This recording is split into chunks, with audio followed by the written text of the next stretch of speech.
Welcome back to Worlds of Protheka audiobooks. And if this is your first time, be warned. Once you step into Protheka, you'll never want to leave. With beasts who will stop at nothing to protect the women they love, and women who are only just finding out what a real man can be, you'll lose yourself in the dark romance of these fantasy stories. To bring you these free full audiobooks, we have to listen to this platform's guidelines, and they say that Protheka's steamiest scenes aren't allowed. But you can still get them from the unabridged version of any Prothekan audiobook. All you have to do is go to worldsofprotheka.com. With promo code YouTube30, we're offering you the opportunity to get 30% off of any audiobook, ebook, or bundle. We appreciate you subscribing to the channel, as it makes bringing these free full audiobooks to you possible. Don't forget to like and comment to let us know what you think. Protheka's magic is eternal, and this story is just the beginning.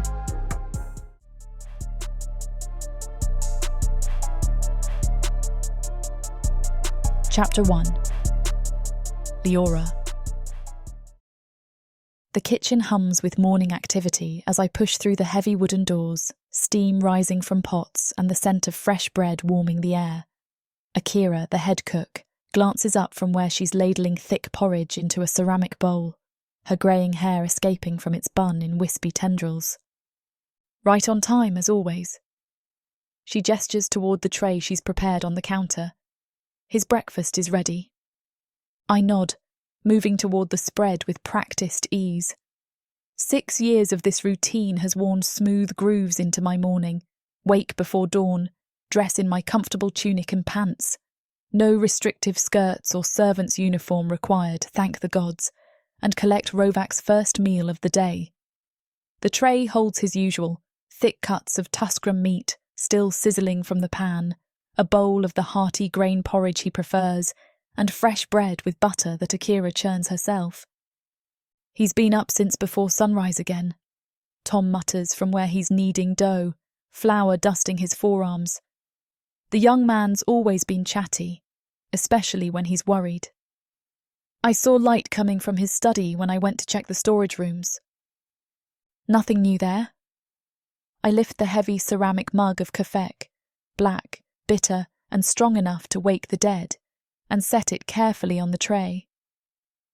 You know how he is with the Eastern Port reports.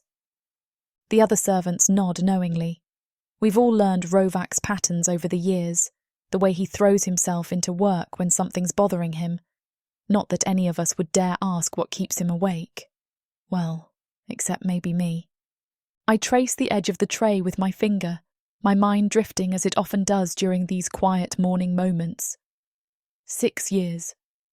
Sometimes it feels like a lifetime, sometimes like yesterday. I can still remember the bone-deep terror that consumed me when the carriage first rolled up to his estate, the way my hands shook in the iron shackles, how my stomach churned with stories I'd heard about demon masters and what they did to human servants. The massive gates had groaned open, revealing a sprawling stone manor that looked more like a fortress than a home.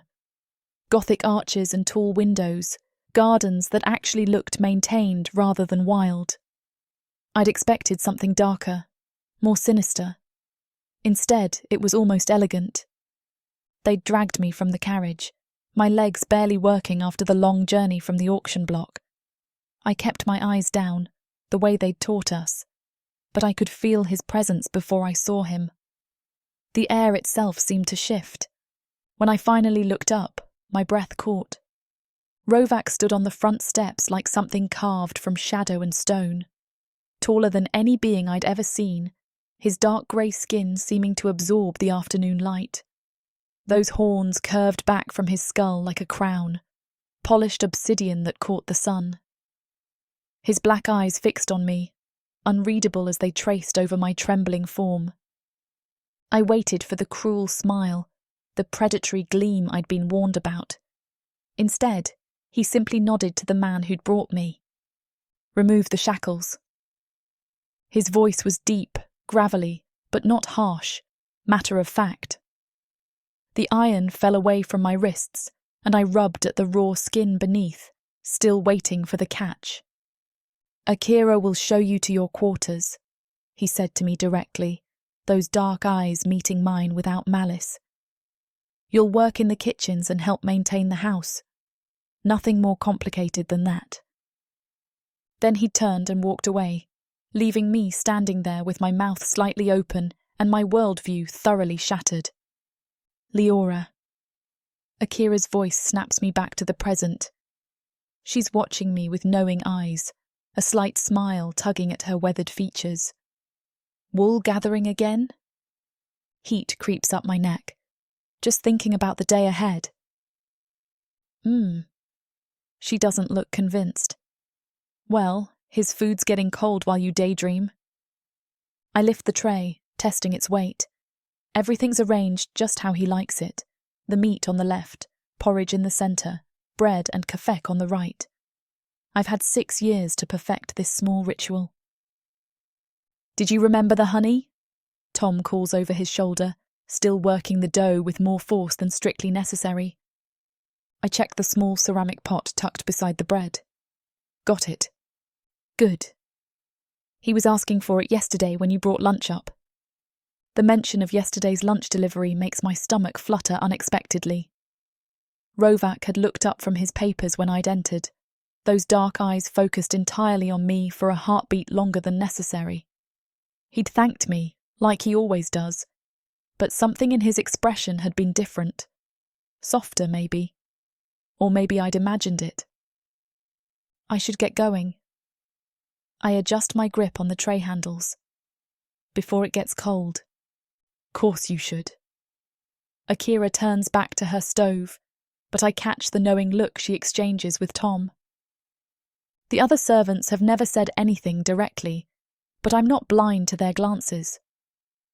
The way they watch me when I return from Rovac's study, searching my face for what? Signs of mistreatment? Evidence of something more than a servant delivering meals?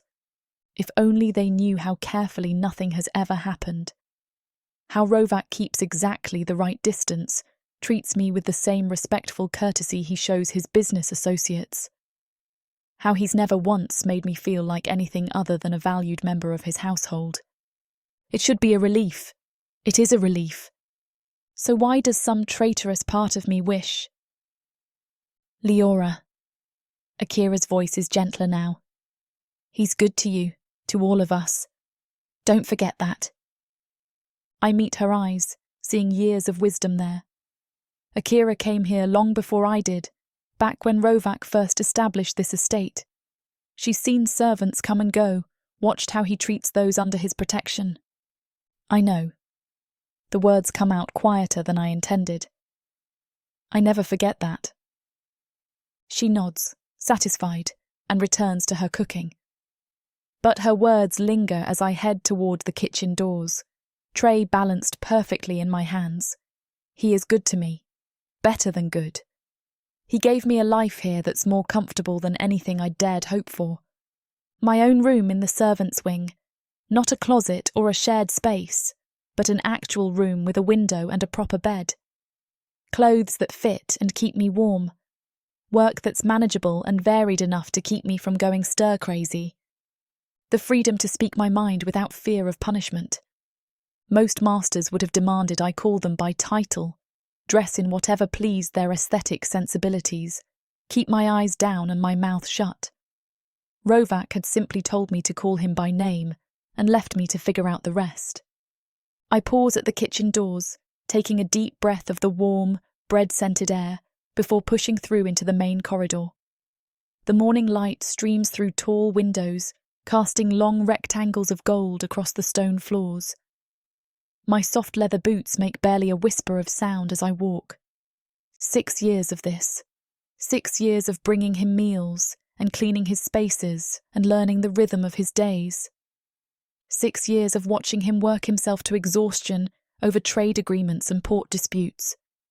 6 years of those brief moments when his carefully controlled expression would slip, revealing glimpses of something warmer underneath. And somewhere in the last few, I've started telling myself that the flutter in my chest when he looks at me is just gratitude.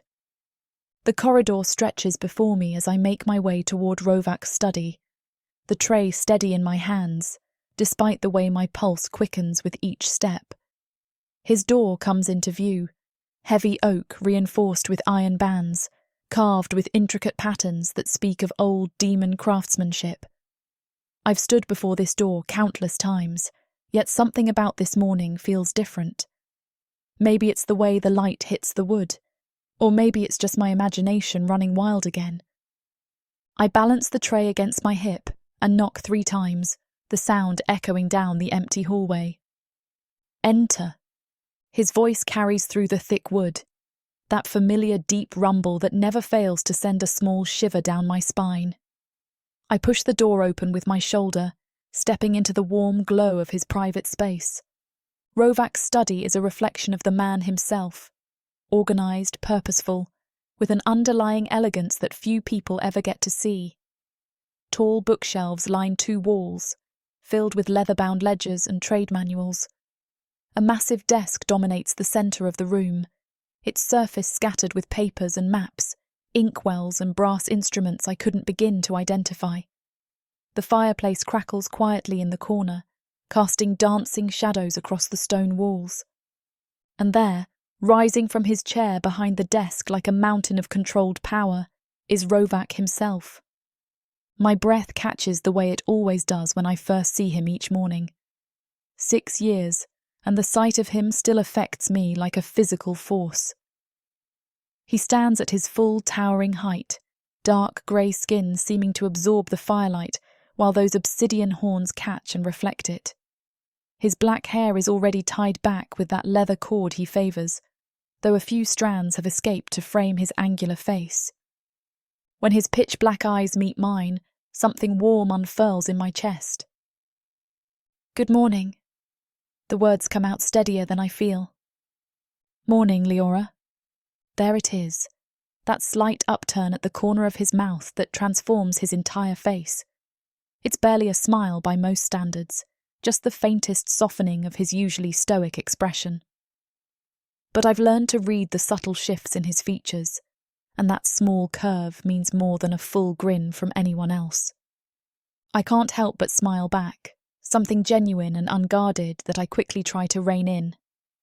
The problem is, when Rovac looks at me like that, like I'm more than just another servant delivering his meals, my carefully constructed walls start to crumble, because he really is devastatingly handsome. The thought hits me with the force it always does, unwelcome and undeniable. His features are carved with precise angles, the broad sweep of his nose, the sharp definition of his jaw, those high cheekbones that speak of aristocratic breeding.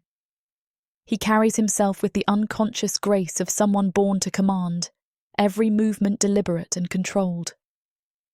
I force myself to look away, focusing on setting his tray down on the cleared space he always leaves at the corner of his desk.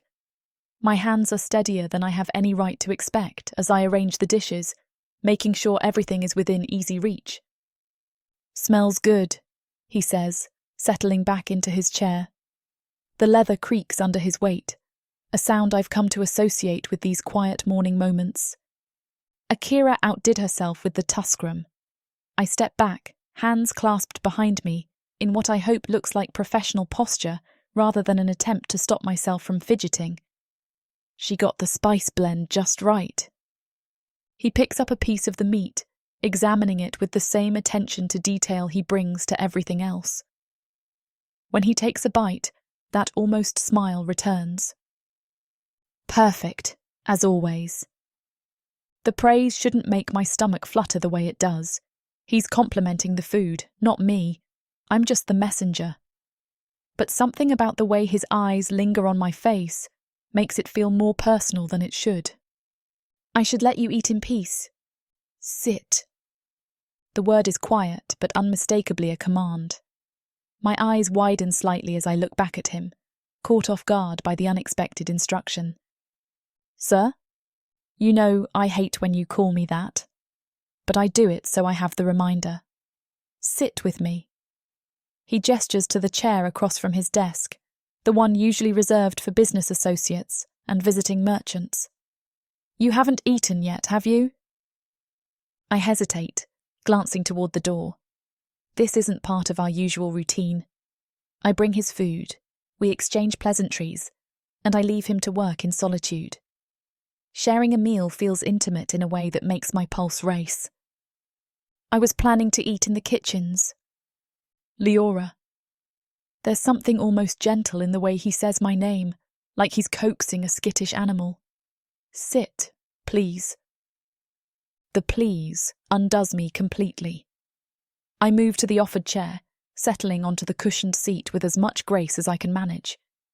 The distance across his desk suddenly feels both too far and not nearly far enough. Rovac tears a piece of bread in half and slides it across the polished wood toward me, along with the pot of honey Tom had reminded me about. The gesture is so casual, so natural, that it takes me a moment to fully register what's happening. I can't. I start to protest. You can. He's already spreading honey on his own piece of bread, those large hands surprisingly deft with the small knife. When's the last time you sat down for a proper meal instead of grabbing whatever's convenient between tasks? The question catches me off guard because I can't actually remember. There's always something that needs doing, someone who needs help, a reason to eat quickly while standing in the kitchen before moving on to the next responsibility. That's what I thought. He takes a bite of the honey-sweetened bread, watching me with those unreadable dark eyes. Eat. I pick up the bread, still warm from Akira's ovens, and break off a small piece. The honey is golden and thick, probably from the hives Tom tends on the far side of the estate. It tastes like sunshine and summer flowers, rich and comforting on my tongue. Better? Rovac asks, and there's something almost amused in his expression. Much. I take another bite, allowing myself to actually taste it this time, instead of wolfing it down between chores. Thank you. So, he leans back in his chair, cradling his mug of kafek between both hands. What's on your agenda for today? The question surprises me. Masters don't typically ask about their servants' daily plans, beyond ensuring the work gets done. But here's Rovac, looking genuinely interested in my answer. He's always been different in ways I shouldn't think about. Well, Akira wants help preparing for the market trip tomorrow. We're running low on several spices, and she has a list of specific merchants she wants to visit. I count off tasks on my fingers. The guest rooms need airing out. Not that we're expecting anyone, but she insists on keeping them ready. And Tom mentioned the garden tools need sharpening before the autumn planting. Busy day then? Always. I smile despite myself. But I like staying busy. Gives me less time to think. The moment the words leave my mouth, I realise how they sound. Less time to think about what? About the comfortable life I've built here? About the master who treats me with more kindness than I know what to do with? About the way my heart skips when he smiles at me like he's doing right now? And what terrible thoughts are you trying to avoid? There's a teasing note in his voice that makes my cheeks warm. Oh, you know, the usual servant concerns. Whether the laundry will dry properly, if the roof needs repairs before the autumn rains start. I take another bite of bread to give myself time to think. Deeply philosophical stuff. Rovac actually chuckles, a low, rumbling sound that I feel as much as hear. The rare display of genuine amusement transforms his entire face, softening the harsh angles and making him look younger, more approachable, more human, despite the horns and grey skin that mark him as decidedly other. I'm sure Akira appreciates having such a dedicated philosopher on staff. She mostly appreciates having someone who can reach the high shelves without a stepladder. Another chuckle. God help me, I could get addicted to that sound. I have. Speaking of reaching things, Rovac's expression grows more serious, though not in an unpleasant way.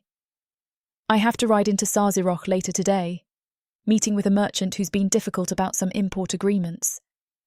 He says difficult like other people might say pestilence or plague. I've heard enough about Rovac's business dealings over the years to know that when he describes someone as difficult, It usually means they're either trying to cheat him or have severely underestimated what they're dealing with. The spice merchant from the eastern ports. The very one. He takes a long sip of kafek, and I catch the slight tightening around his eyes that means he's already strategizing. Seems to think that because there's a ceasefire with the Zafan, he can renegotiate our existing contracts in his favour. And he's about to learn otherwise.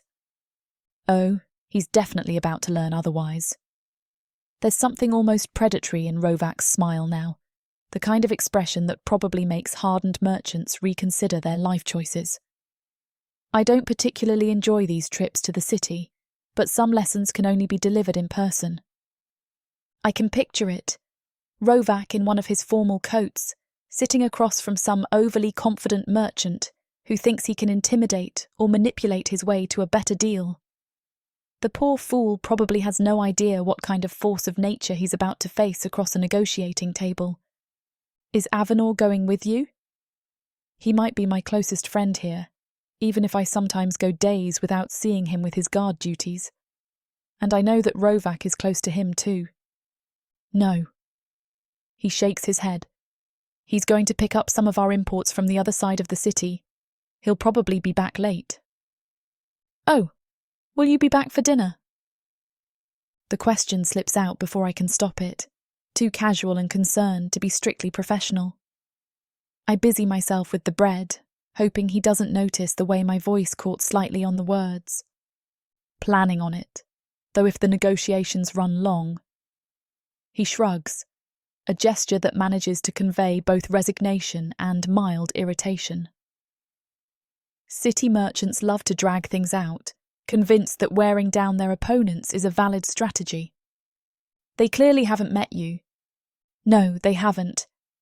His smile returns, warmer this time, and I feel that dangerous flutter in my chest again. But they will today. The conversation flows so easily, so naturally, that I almost forget this isn't normal, that I'm a human servant sharing breakfast with a demon lord, discussing his business affairs like we're equals, that every smile he gives me, every moment of his attention, is a gift I have no right to treasure the way I do. Because that's all this is, kindness from a good master.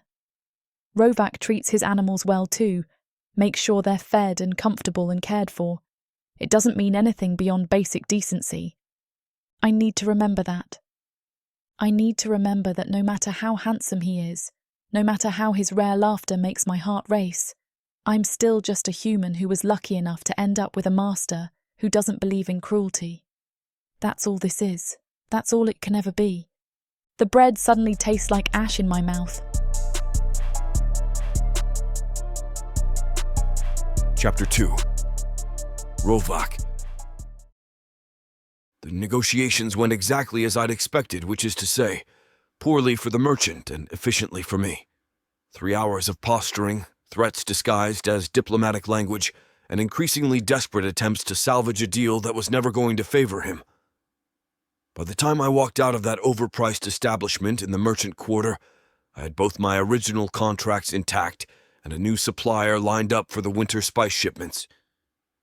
The ride back to the estate should have left me in a good mood. Instead, I find myself restless, the familiar weight of isolation settling over my shoulders like an unwelcome cloak. The city always reminds me why I prefer the relative solitude of my lands. Too many demons playing political games, too much posturing and false courtesy.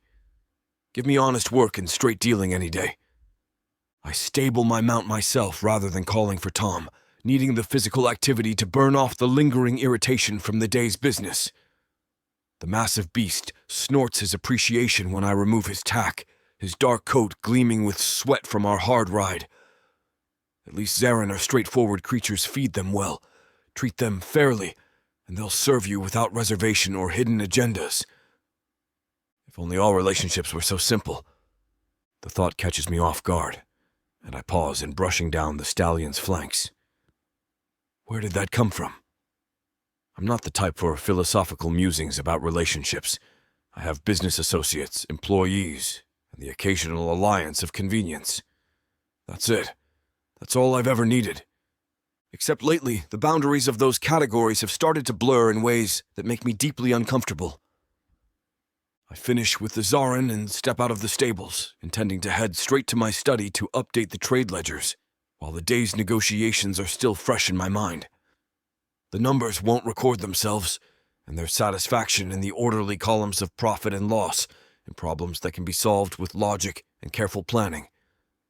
But as I round the corner toward the main house, voices drift from the kitchen gardens, drawing my attention despite my intention to bury myself in paperwork. I recognize the speakers immediately, Akira's practical tones mixing with Tom's more animated chatter, and underneath it all, a third voice that never fails to make me pause. Leora. Instead of continuing toward the house, I find myself moving toward the garden wall where a gap in the stone provides a clear view of the working area. I tell myself I'm just checking on the progress of the autumn preparations, ensuring my staff has everything they need for the coming season. That's all. It has nothing to do with the way my pulse quickens at the sound of her laughter. The scene before me is purely domestic Akira, directing the cleaning and sorting of tools, while Tom sharpens blades on a whetstone, his technique improving, but still requiring the occasional correction. And there, kneeling beside a collection of hand tools, is Leora. She's traded her usual tunic for something more practical, a simple work dress in deep green that brings out the amber flecks in her eyes. Her thick curls are pulled back from her face with a leather tie, though several strands have escaped to frame her features in the afternoon light. She works methodically through each implement, checking for damage and setting aside those that need repair.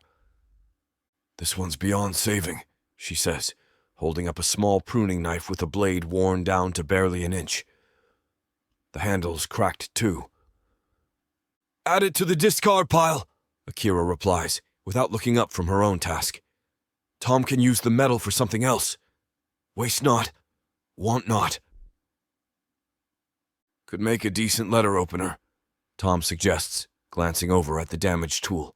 "Or maybe a small paring knife for detail work." Leora nods, already reaching for the next item. "Good thinking. Akira, what about this one? The edge is chipped, but the rest seems solid. I should move on. Should go to my study and let them work in peace. Instead, I remain where I am, watching the easy rhythm of their collaboration. There's something hypnotic about the way Leora moves. Economical gestures, careful attention to detail, the quiet competence she brings to every task. She's always been like that. From the first day she arrived at my estate, terrified and expecting the worst, she's approached everything with the same methodical dedication. I remember watching her learn the layout of the house, memorizing the locations of supplies and the preferences of other staff members, never demanding special treatment or trying to charm her way into easier assignments. Just steady, reliable, strong in ways that have nothing to do with physical power. "You're wool gathering again," Akira says to her, and Leora's cheeks color slightly. "Sorry, just thinking about the best way to organize these for storage." But I caught the dreamy expression that crossed her features before Akira spoke, the way her hand stilled on the tool she was examining. And whatever she was thinking about, it wasn't storage solutions. The knowledge that she has thoughts and dreams beyond the daily routine of my household doesn't bother me. She's not property, despite the circumstances that brought her here. She's a person with her own inner life, her own hopes and concerns and secret wishes. I wonder what she was thinking about.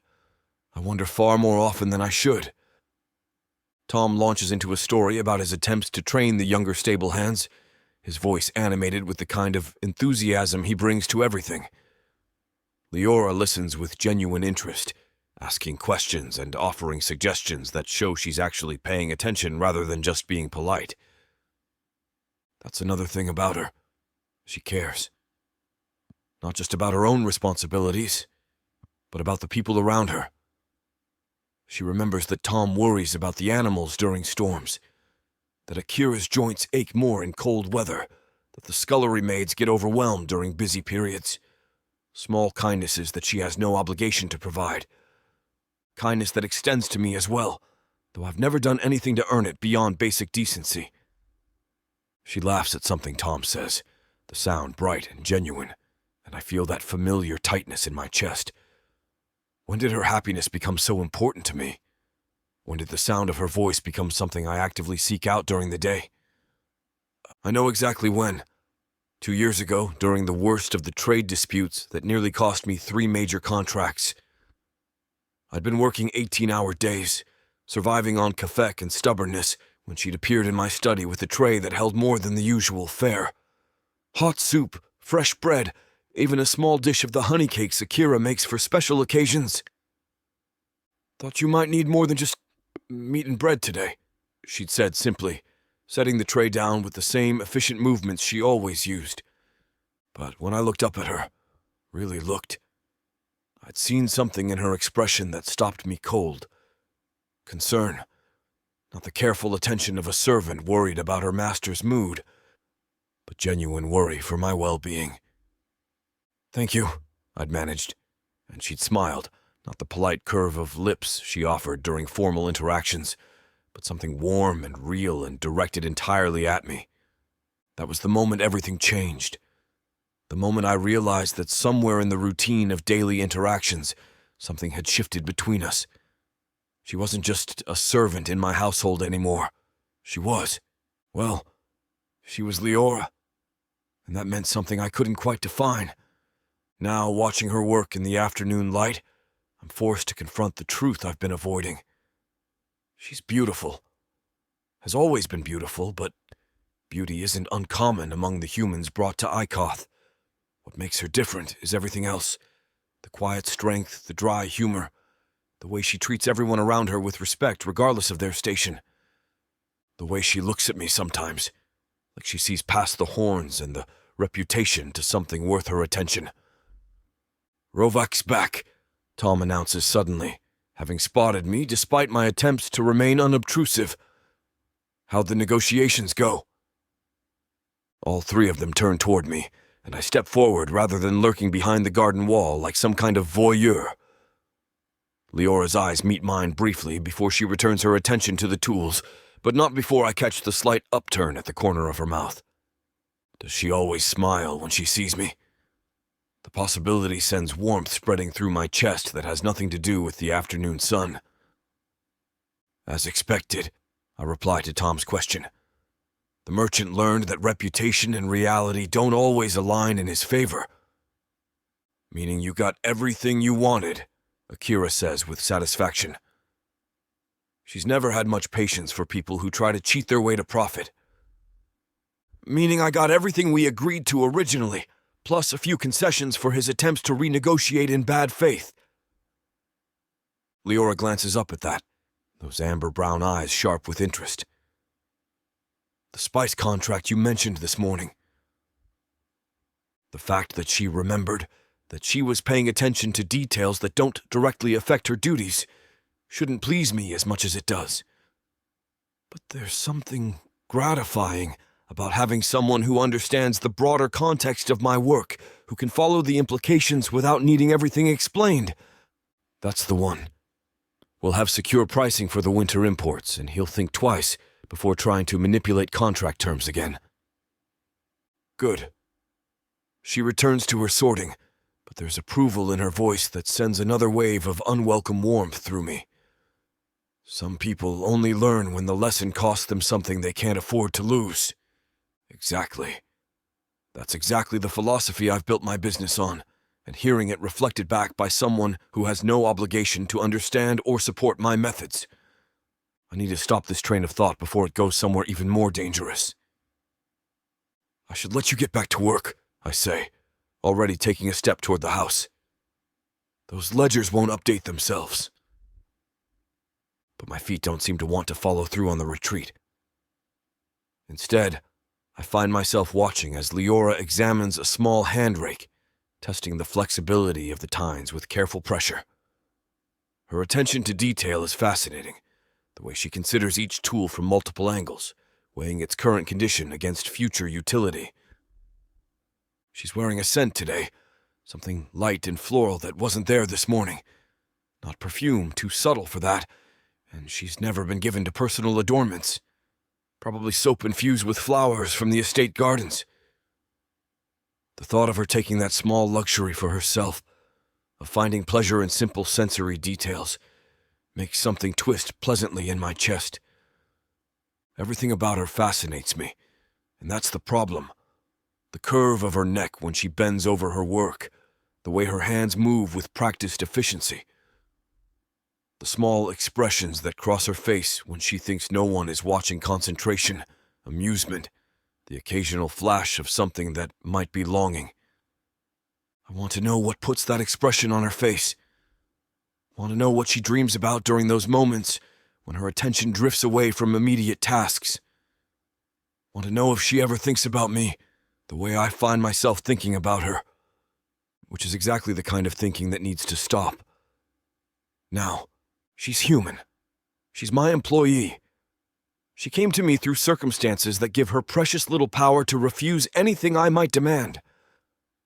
The last thing she needs is her master developing an inappropriate interest in her, putting her in a position where she has to navigate rejecting advances from someone who controls every aspect of her daily life.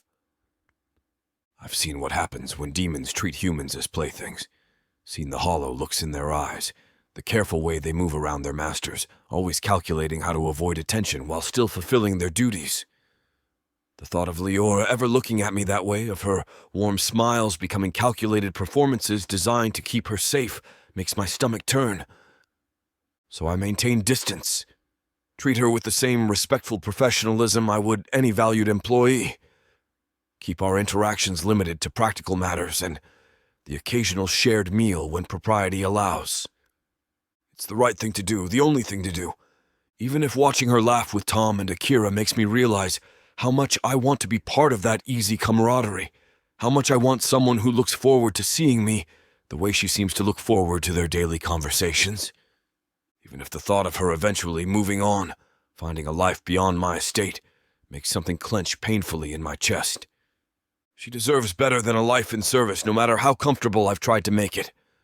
Deserves someone who can offer her partnership rather than protection, freedom rather than security within careful boundaries. I just wish the thought of her with someone else didn't feel like losing something I never had any right to claim. Earth is pretty much a desolate wasteland since the orcs came over from Protheka, and being a woman, the best you can hope is to be someone's property.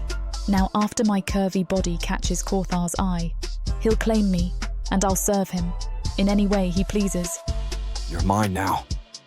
Listen to this story and more when you get the complete Orc Warriors of Protheka audiobook and ebook bundle. 40 books, 19 audiobooks, 19 ebooks. You even get 1 free novella and 1 free audiobook. All for a shocking 90% off. Protheka's magic is eternal, and the complete Orc Warriors of Protheka bundle will bring over 100 hours of that magic to you.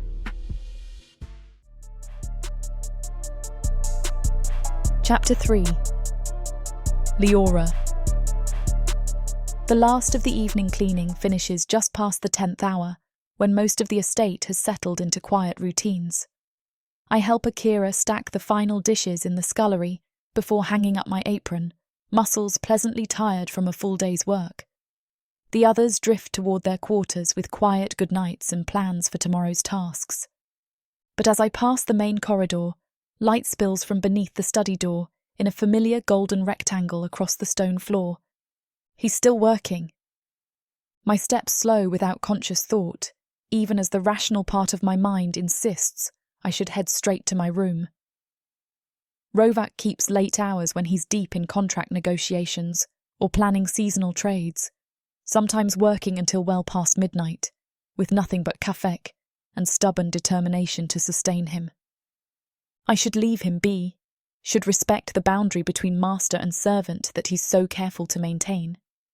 Instead, I find myself turning toward the kitchens. Akira looks up from banking the overglow in the main cooking hearth, her weathered hands still nimble despite the late hour. She takes in my direction, the thoughtful expression on my face, and something that might be amusement flickers in her dark eyes.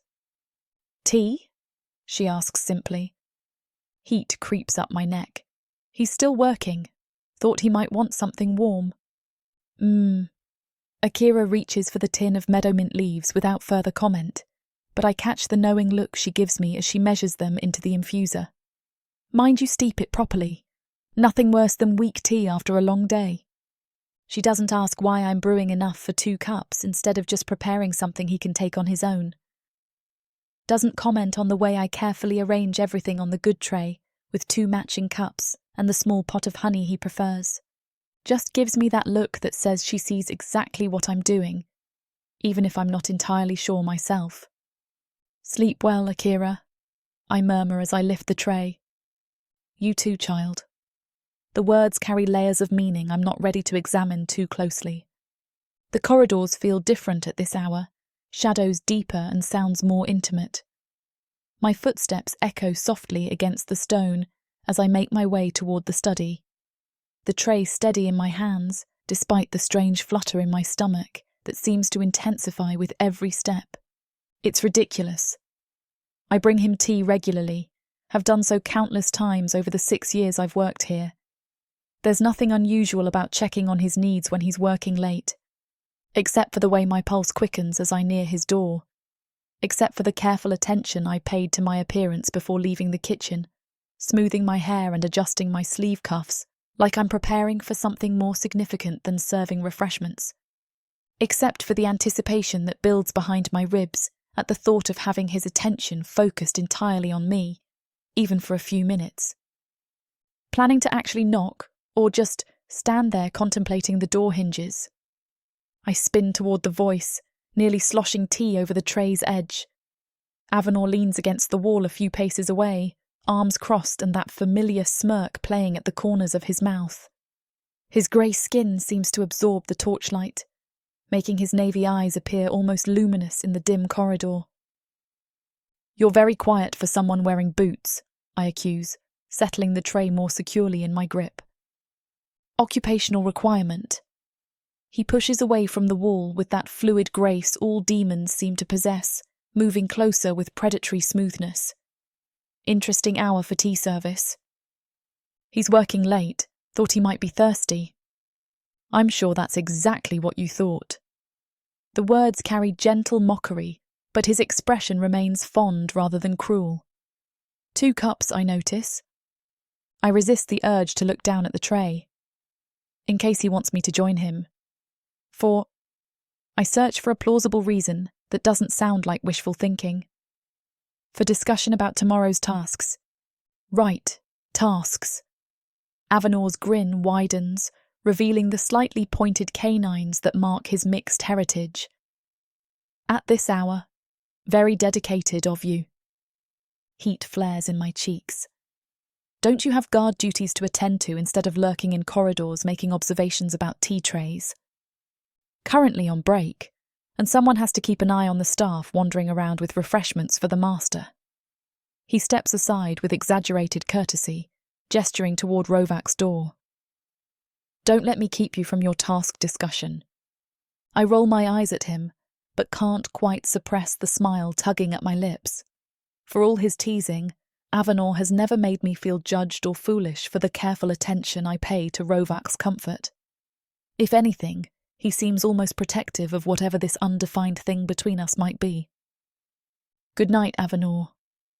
Enjoy your tea, he replies, already fading back into the shadows with that unnerving demon ability to simply disappear when they choose.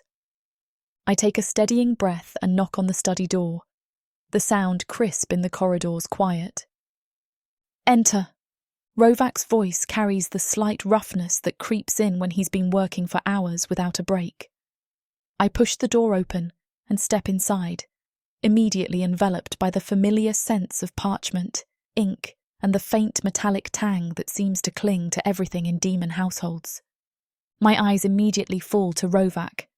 Even seated, he commands attention, shoulders broad enough to fill the chair's substantial frame, dark hair escaping from its leather tie to frame the sharp angles of his face.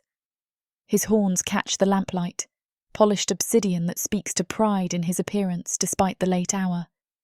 He's removed his formal jacket, working in shirt sleeves that reveal the powerful line of his forearms as he writes. When he looks up at my entrance, those black eyes focused entirely on me, something warm and dangerous unfurls in my chest. Leora. My name sounds different when he says it, like something valuable rather than just a designation. You should be sleeping. So should you. I move toward the desk, hyper-aware of the way his gaze tracks my movement. Thought you might want some tea. You've been working since you returned from the city. Interest flickers across his features, replaced quickly by the careful neutrality he maintains in our interactions. But not before I catch that moment of pleased surprise, as if my attention to his schedule matters more than simple servant efficiency would warrant. That's thoughtful of you. He sets down his pen, giving me his full attention in a way that makes my skin feel suddenly tight. What kind? Meadowmint. Good for late nights. I set the tray on the empty corner of his desk, careful not to disturb any of his papers. I made enough for two, if you'd like company. The words hang between us for a heartbeat, neither quite professional nor entirely personal. We exist in this strange space together, where the normal boundaries of master and servant have blurred into something more complex but never clearly defined. I'd like that, he says finally, and the simple admission sends warmth spiralling through me. These contracts are starting to blur together. I pour for both of us, adding honey to his cup the way he prefers while leaving mine plain. The ritual gives me something to do with my hands, a way to avoid the intensity of his regard while I settle into the chair across from his desk. Difficult negotiations? I ask, cradling my cup and letting the steam warm my face. Rovac leans back, some of the tension leaving his shoulders as he takes his first sip. Tedious, more than difficult. Spent 3 hours listening to Merchant Vorthak explain why he deserved better terms, despite failing to meet half his delivery commitments last season. I hide my smile behind my cup. One of those conversations where you had to pretend his reasoning made sense. Exactly. His mouth quirks upward, the closest thing to a smile I've seen from him all day. He kept insisting that market conditions had changed unexpectedly, as if anyone with half a brain couldn't have predicted the supply shortages months ago. What did you tell him? That market conditions change for everyone, but only some people plan accordingly. He takes another drink, visibly relaxing as the tea's warmth spreads through him. By the end, he was practically begging to keep the original terms. I laugh, unable to contain my amusement at the mental image of the pompous merchant I've met twice, being taken down by Rovac's implacable logic. I bet that was satisfying. More than it probably should be. He studies me over the rim of his cup, something almost fond in his expression. You have a vindictive streak. Only when people deserve it. I meet his gaze steadily, enjoying this rare moment of easy conversation. Some humans underestimate demons, but just as many demons underestimate humans. Neither group learns until reality corrects their assumptions. Spoken like someone who's done her share of assumption correcting. The comment carries weight beyond casual observation. He knows my history, the circumstances that brought me to his household. Knows I didn't arrive as a willing servant, but as someone with limited choices and fewer options. But he's never treated me like damaged goods or a victim to be pitied. From the beginning, he's interacted with me as if my thoughts and opinions have value, as if I'm more than just another warm body to perform household tasks. It's one of the things that drew my attention in the first place, the careful respect he shows everyone in his employ, regardless of their species or station. The way he listens when people speak to him, considers their input before making decisions that affect their lives. The way he looks at me sometimes, like right now, as if what I think actually matters to him. Tell me about the spice contracts, I say, leaning forward slightly. Are we looking at supply issues this winter? His eyebrows rise a fraction, surprise flickering across his features. Most people wouldn't follow up on business details that don't directly affect them, But I've always been curious about the broader patterns of his trade empire, partly because understanding his work helps me anticipate his needs, but mostly because I genuinely find it interesting. Not anymore. He shifts in his chair, the movement bringing him fractionally closer. Vorthak was trying to renegotiate pricing based on predicted shortages, but I'd already secured alternate suppliers weeks ago. His desperation just confirmed I made the right choice. Always one step ahead. I can't quite keep the admiration out of my voice. That kind of planning must take incredible attention to detail. Experience more than cleverness. But pleasure colours his tone at the compliment. You learn to read the signs when failure means losing everything you've worked to build. The conversation flows easily after that. Natural give and take that feels more like friendship than the careful politeness we usually maintain. He tells me about the ridiculous demands the merchant made, the increasingly creative excuses for his failures, the moment when Rovac finally stopped pretending to consider any compromise. I find myself laughing more than I have in weeks, delighted by his dry observations and unexpected flashes of humour. He has a gift for mimicry when he chooses to use it, capturing the merchant's pompous mannerisms with subtle accuracy that makes his ultimate defeat all the more amusing. "You're wicked when you want to be," I accuse after his particularly devastating impression of Vorthak's final desperate plea for consideration. Only when dealing with people who mistake patience for weakness. His eyes glitter with dark amusement in the lamplight. I prefer fair dealing when possible, but some individuals require firmer instruction. The words carry an edge that reminds me exactly how dangerous Rovac can be when crossed. I've seen glimpses of the ruthless trader who built his fortune through careful calculation and iron determination. But somehow, that knowledge doesn't frighten me the way it probably should. If anything, knowing that he chooses to be gentle with me, that his consideration isn't born from weakness, but from conscious decision, makes the warmth in my chest burn brighter. His gaze sharpens as he notices something, attention focusing with the intensity that makes my breath catch. Without warning, he leans forward across the desk, reaching toward my face with one large hand. "You have..." His fingers brush against my cheek, barely more than a whisper of contact, as he removes what must be a speck of dust or lint from my skin. The touch lasts perhaps 2 seconds, light enough that I might have imagined it if not for the way my entire body seems to spark at the contact, electricity racing along nerve endings that have no business responding so intensely to such an innocent gesture. His hand hovers for a heartbeat longer than necessary, thumb ghosting across the spot where whatever it was had been. His skin is warm, slightly rough from years of physical work despite his current position. The scent of him surrounds me, something clean and masculine with hints of the spices he trades. Then he pulls back, settling into his chair as if nothing happened. But the air between us still crackles with awareness that has nothing to do with the oil lamp's glow. This is what drives me to distraction about him. These moments of careful distance punctuated by touches that feel like promises he never intends to keep. The way his eyes follow me sometimes when he thinks I'm not paying attention. Heat in their depths that disappears the moment our gazes meet directly. He wants me. I'm certain of it, have been for months now. But he maintains these careful boundaries, never crossing lines that might complicate the professional relationship we're supposed to have. And I wish, desperately, that he would stop pretending the tension between us is entirely one-sided. That he would acknowledge what builds every time we're alone together. This tension that makes my skin feel too tight and my pulse race.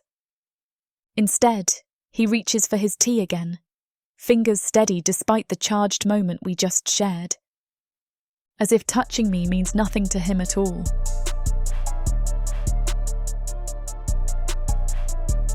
Chapter 4. Leora. The morning sun filters through the tall windows as I work my way through the corridor with practiced efficiency, dust cloth moving in smooth strokes across each surface. Rovac left an hour ago for his quarterly meeting with the Eastern Trade Council, which means I have the better part of the day to complete the deep cleaning that's harder to manage when the household runs at full capacity. I prefer these quieter moments, when I can work without constantly measuring my movements against the presence of others. The rhythm of cleaning soothes something in me.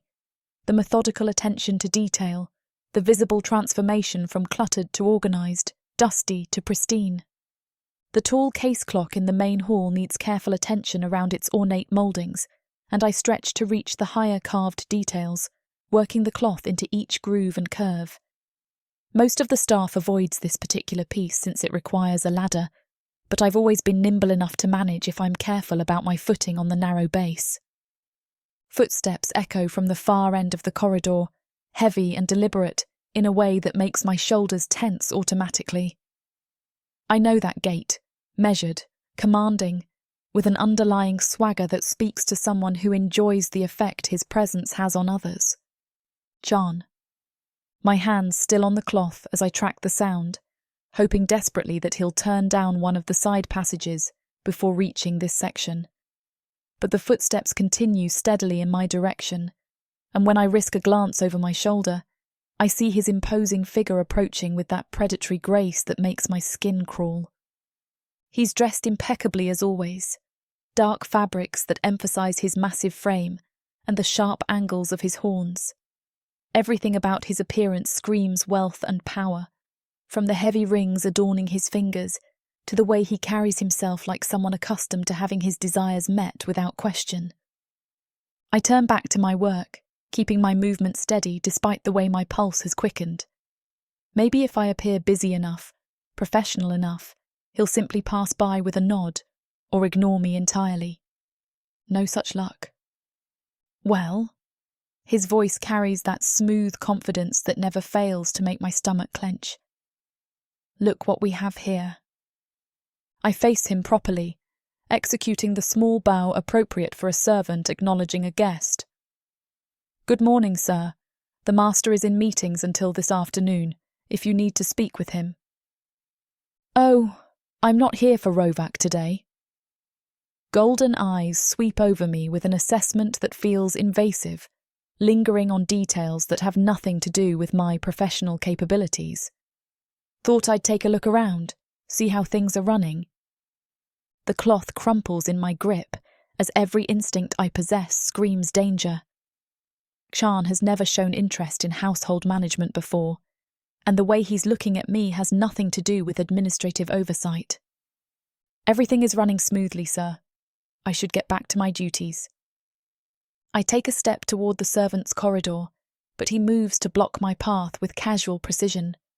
The motion brings him close enough that I catch his scent, bloodstone and ash with an underlying musk that makes my throat tighten with revulsion. No rush, he says, that false pleasantness coating words that sound more like threats than conversation. We so rarely get time to chat, you and I. Strange, considering how often I visit. I stay busy with my work. I keep my voice level, professional, even as panic starts building behind my ribs. The household requires constant attention. I'm sure it does. He takes another step closer, forcing me to back against the case clock.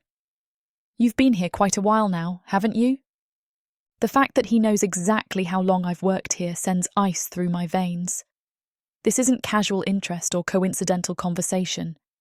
He's been paying attention, tracking details about my life that he should have no reason to know. Yes, sir. Rovac speaks very highly of your work. His gaze drops to my mouth, then lower, making my skin feel contaminated everywhere it touches. Very dedicated, he says, willing to go above and beyond for the household. The words carry implications that make bile rise in my throat.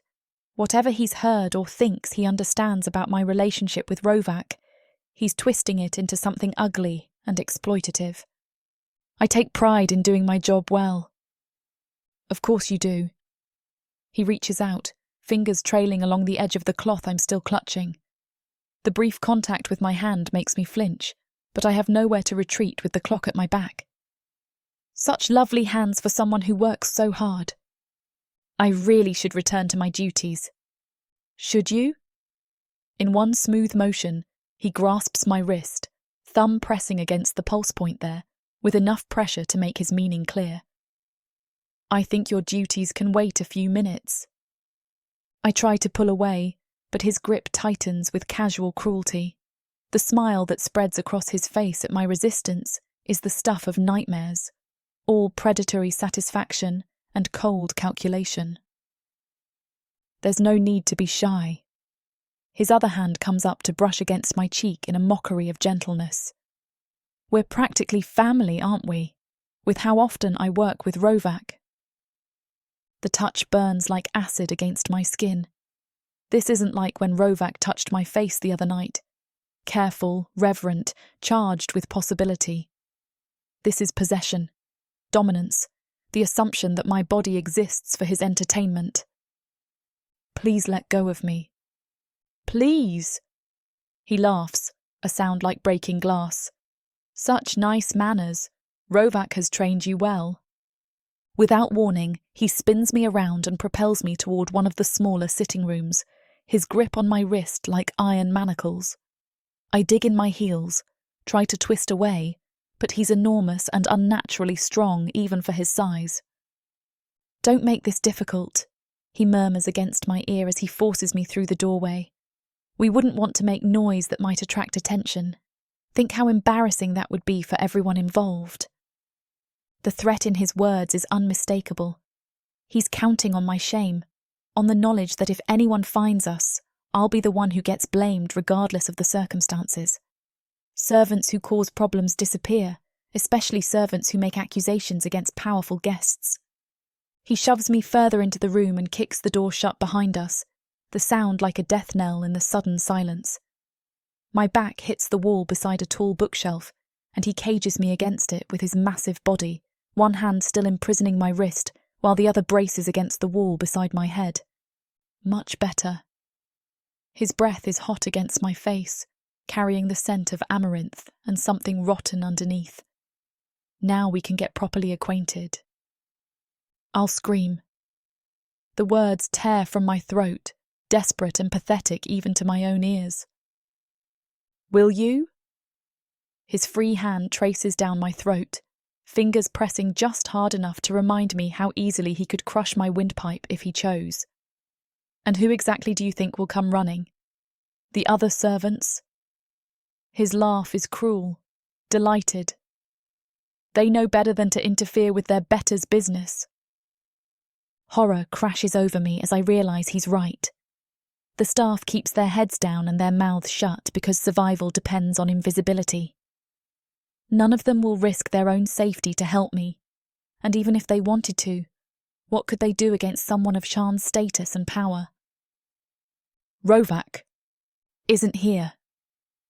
His hand moves lower, fingertips skimming along my collarbone with possessive familiarity that makes my stomach heave. Won't be back for hours, just you and me, sweetheart. I try to twist away again, using every ounce of strength in my body, but he just laughs at my struggles. If anything, my resistance seems to excite him, golden eyes lighting up with sick pleasure at my fear. That's it, he purrs, pressing closer until I can feel the heat radiating from his massive frame. Fight a little, makes it more interesting. His hand slides lower still, and the cloth falls forgotten from my nerveless fingers as true panic sets in. This can't be happening. Not here, not now, not when I've been so careful to avoid exactly this situation for months. But careful doesn't matter when you're trapped by someone who's spent that same time planning, watching, waiting for the perfect opportunity to corner you alone. Such a pretty thing, he murmurs, voice thick with anticipation that makes my skin crawl. Let's see what Rovac's been keeping all to himself.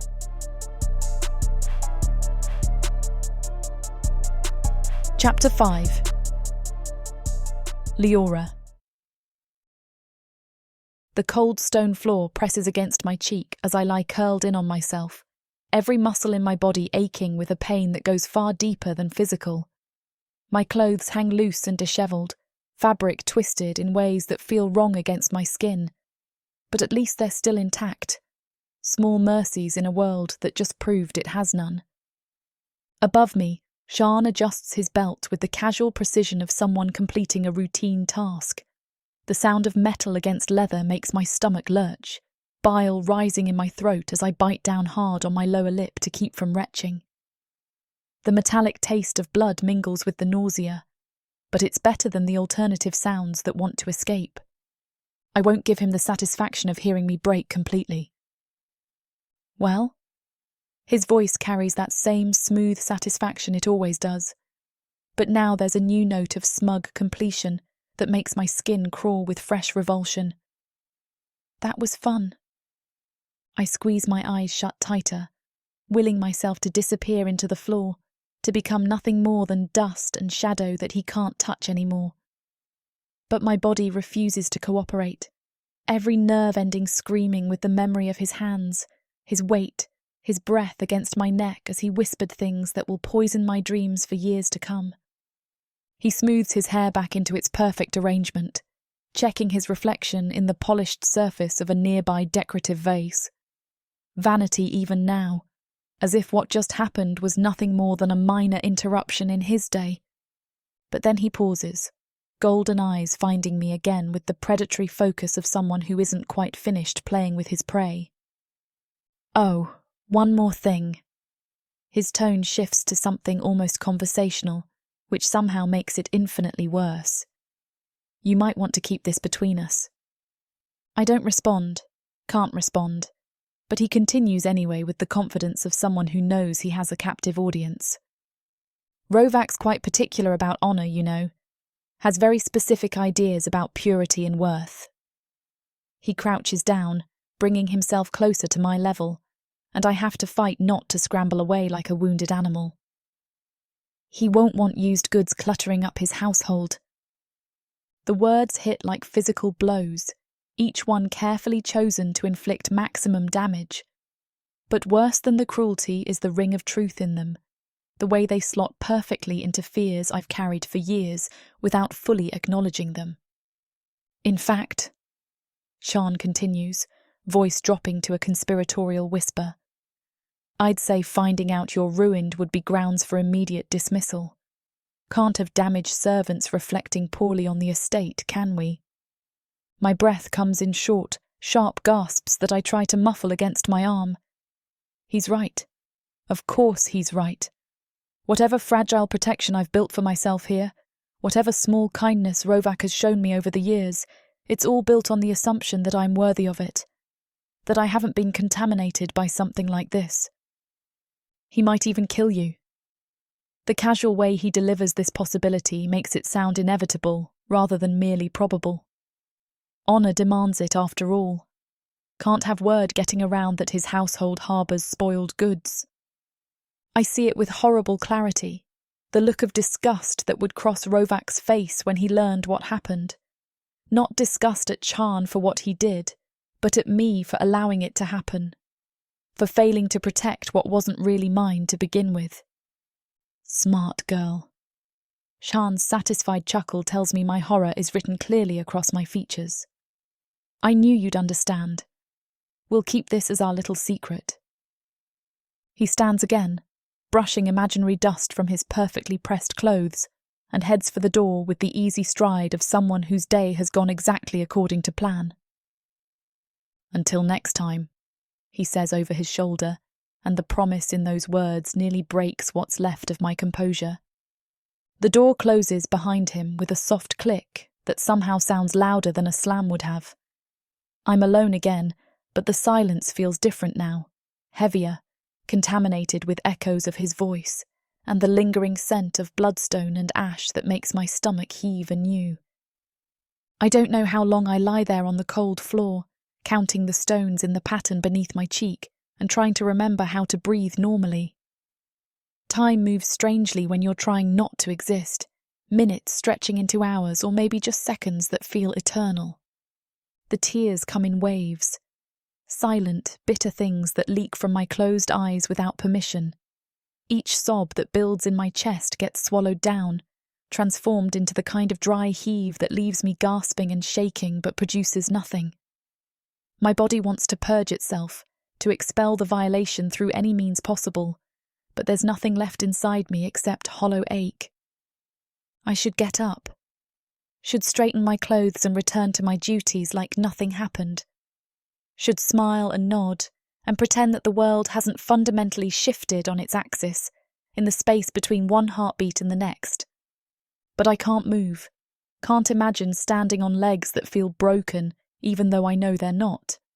Can't picture walking through corridors where he might appear around any corner with that triumphant smile and the knowledge that I belong to him now in ways I never wanted to belong to anyone. The sound of approaching footsteps sends panic shooting through my system like lightning. I scramble upright, fingers fumbling to straighten my dishevelled clothing and smooth down hair that feels wrong against my scalp. My reflection in that same decorative vase shows a girl I barely recognise, hollow-eyed and pale, with something fundamental missing from her expression. But the footsteps are lighter than Jean's, quicker and more purposeful in a way that speaks to efficiency rather than predatory leisure.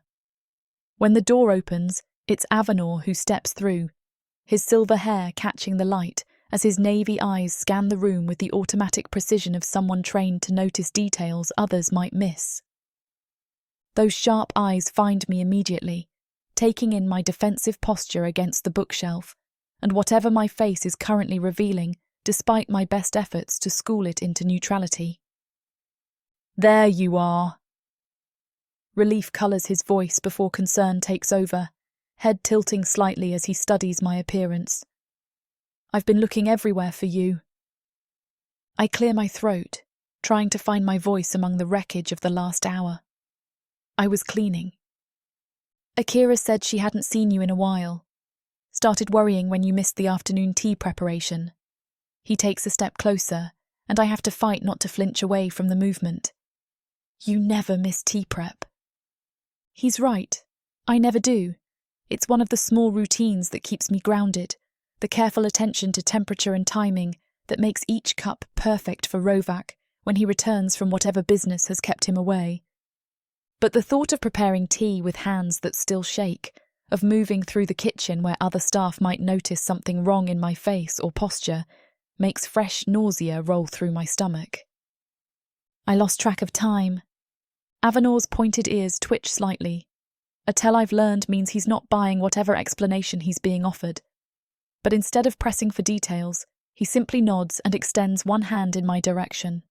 "Come on, let's get you back to your room." The kindness in the gesture nearly undoes me completely. I want to collapse into it, to tell him everything and let someone else carry the weight of what just happened. But Jean's words echo in my mind with poisonous clarity. Spoiled goods, ruined, honour demands it. I can't risk it, can't risk losing the only safe harbour I've ever known by admitting what I've become. I'm fine. The lie tastes like ash on my tongue. Just tired. Leora. My name carries gentle authority, the kind of tone he uses when he's made a decision and won't be argued out of it. You're pale as a sheet and shaking like a leaf. Whatever's wrong, you don't have to carry it alone. The tears threaten again at his quiet concern, but I blink them back ruthlessly. Crying will only invite questions I can't answer, sympathy I don't deserve anymore. Nothing's wrong.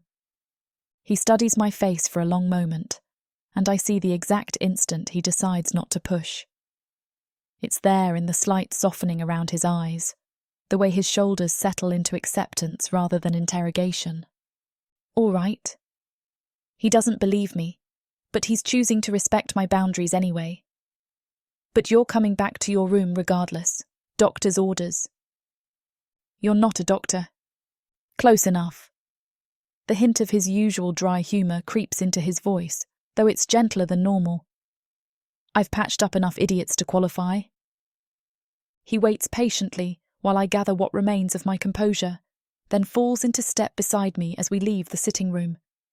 The corridor feels endless, each step requiring conscious effort as my legs remember how to function despite feeling disconnected from the rest of me. Avanor doesn't try to fill the silence with conversation, doesn't ask probing questions or offer platitudes about whatever he thinks might be bothering me. He just walks beside me like a steady presence, ready to catch me if I stumble but not crowding me with unwanted support. When we reach my small room, he follows me inside and settles into the single chair with casual familiarity. We've done this before, not often, but enough times that it feels natural rather than intrusive. Usually after particularly difficult days when the weight of servitude presses heavier than normal, or when nightmares about my life before Rovac's estate make sleep impossible. But this is different. This is contamination and shame, and the knowledge that everything I thought I knew about my place in the world just crumbled into dust. I perch on the edge of my narrow bed, hands folded in my lap to hide their trembling, and try to figure out how to exist in this new reality where I'm no longer the person I was this morning. Want to talk about it? The question comes without judgment, an offer rather than a demand. No. Fair enough. He leans back in the chair, making himself comfortable. Mind if I sit here for a while anyway? Nowhere else I need to be. The casual way he offers his presence without expecting anything in return breaks something loose in my chest. Not enough to make me speak, but enough to make breathing slightly easier. We sit in silence as the afternoon light shifts through my small window, painting different patterns on the worn wooden floor. Avanor seems content to simply exist in the same space, a quiet guardian against whatever demons he can sense circling, even if he doesn't know their names. Eventually, the need to wash becomes overwhelming, not just the physical dirt and sweat from cleaning, but the invisible contamination that feels embedded in my skin like stains that will never come out. I need to bathe. He nods immediately, already rising from the chair. I'll cover for you with the evening duties. Tell everyone you're feeling unwell and need the night to recover. You don't have to. Yes, I do. His voice carries quiet conviction that brooks no argument. Whatever happened today, you need time to process it. Take the time. He pauses at the door, hand on the handle, and looks back at me with an expression I can't quite read. For what it's worth, he says quietly, nothing you could tell me would change how I see you. You know that, right? The words hit like arrows to an already wounded heart, each one carrying kindness I no longer know how to accept. I want to believe him, want to trust that friendship could survive the knowledge of what I've become. But Shan's voice whispers in my mind, reminding me what happens to ruined things in a world built on honour and worth. Thank you. It's all I can manage without breaking completely. He nods once and slips out, leaving me alone with the silence and the growing certainty that nothing will ever be the same again. It makes what I'm about to do so much worse.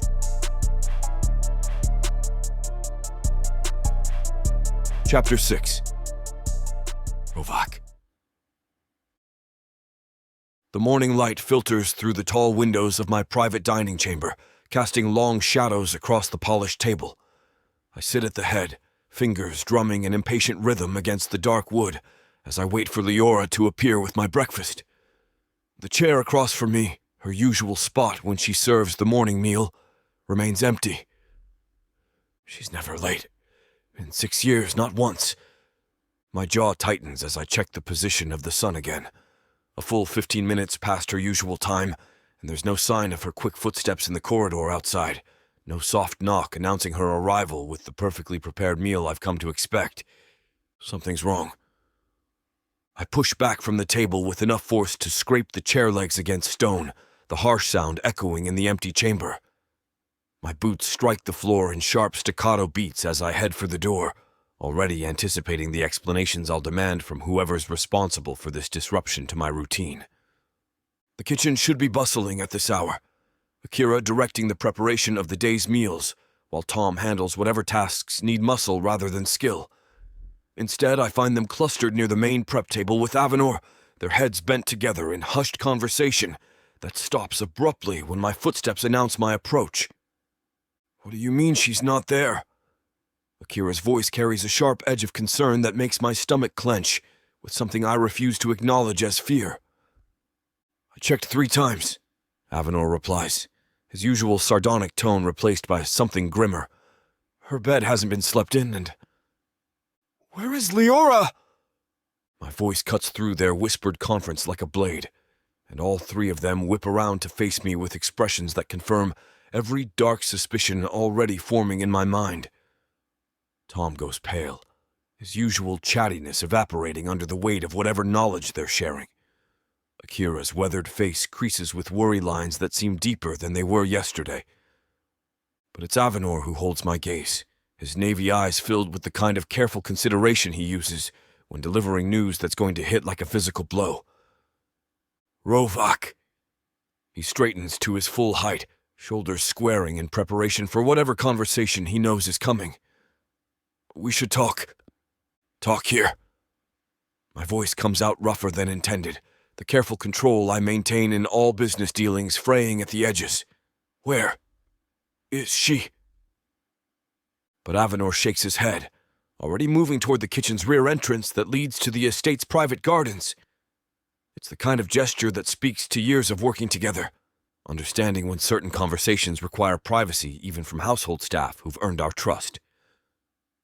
Tom and Akira watch us go with expressions that make my chest feel tight, with something that might be panic if I were the type of demon who allowed himself such weaknesses. The morning air hits my face as we step outside, carrying the scent of arison blossoms and fresh earth that usually brings a measure of calm to even my worst days. Today it does nothing to ease the tension coiling in my shoulders, the growing certainty that whatever Avanor is about to tell me will fundamentally alter something I've been protecting for 6 years without fully admitting it to myself. She wasn't feeling well last night, he begins without preamble, knowing better than to waste time with cushioning language when I'm already balanced on the edge of losing what remains of my patience. Said she was tired, looked pale. I made sure she got to her room safely. And this morning I went to check on her. He runs one hand through his silver hair, a nervous gesture I've only seen him use a handful of times in all the years he served as my personal guard. The door was unlocked, but she was gone. Bed hadn't been slept in. The words hit like individual hammer blows, each one driving deeper into my chest until breathing becomes a conscious effort rather than an automatic function. Gone how? My voice sounds foreign even to my own ears, stripped of the authority that usually commands immediate answers. Gone where? I don't know.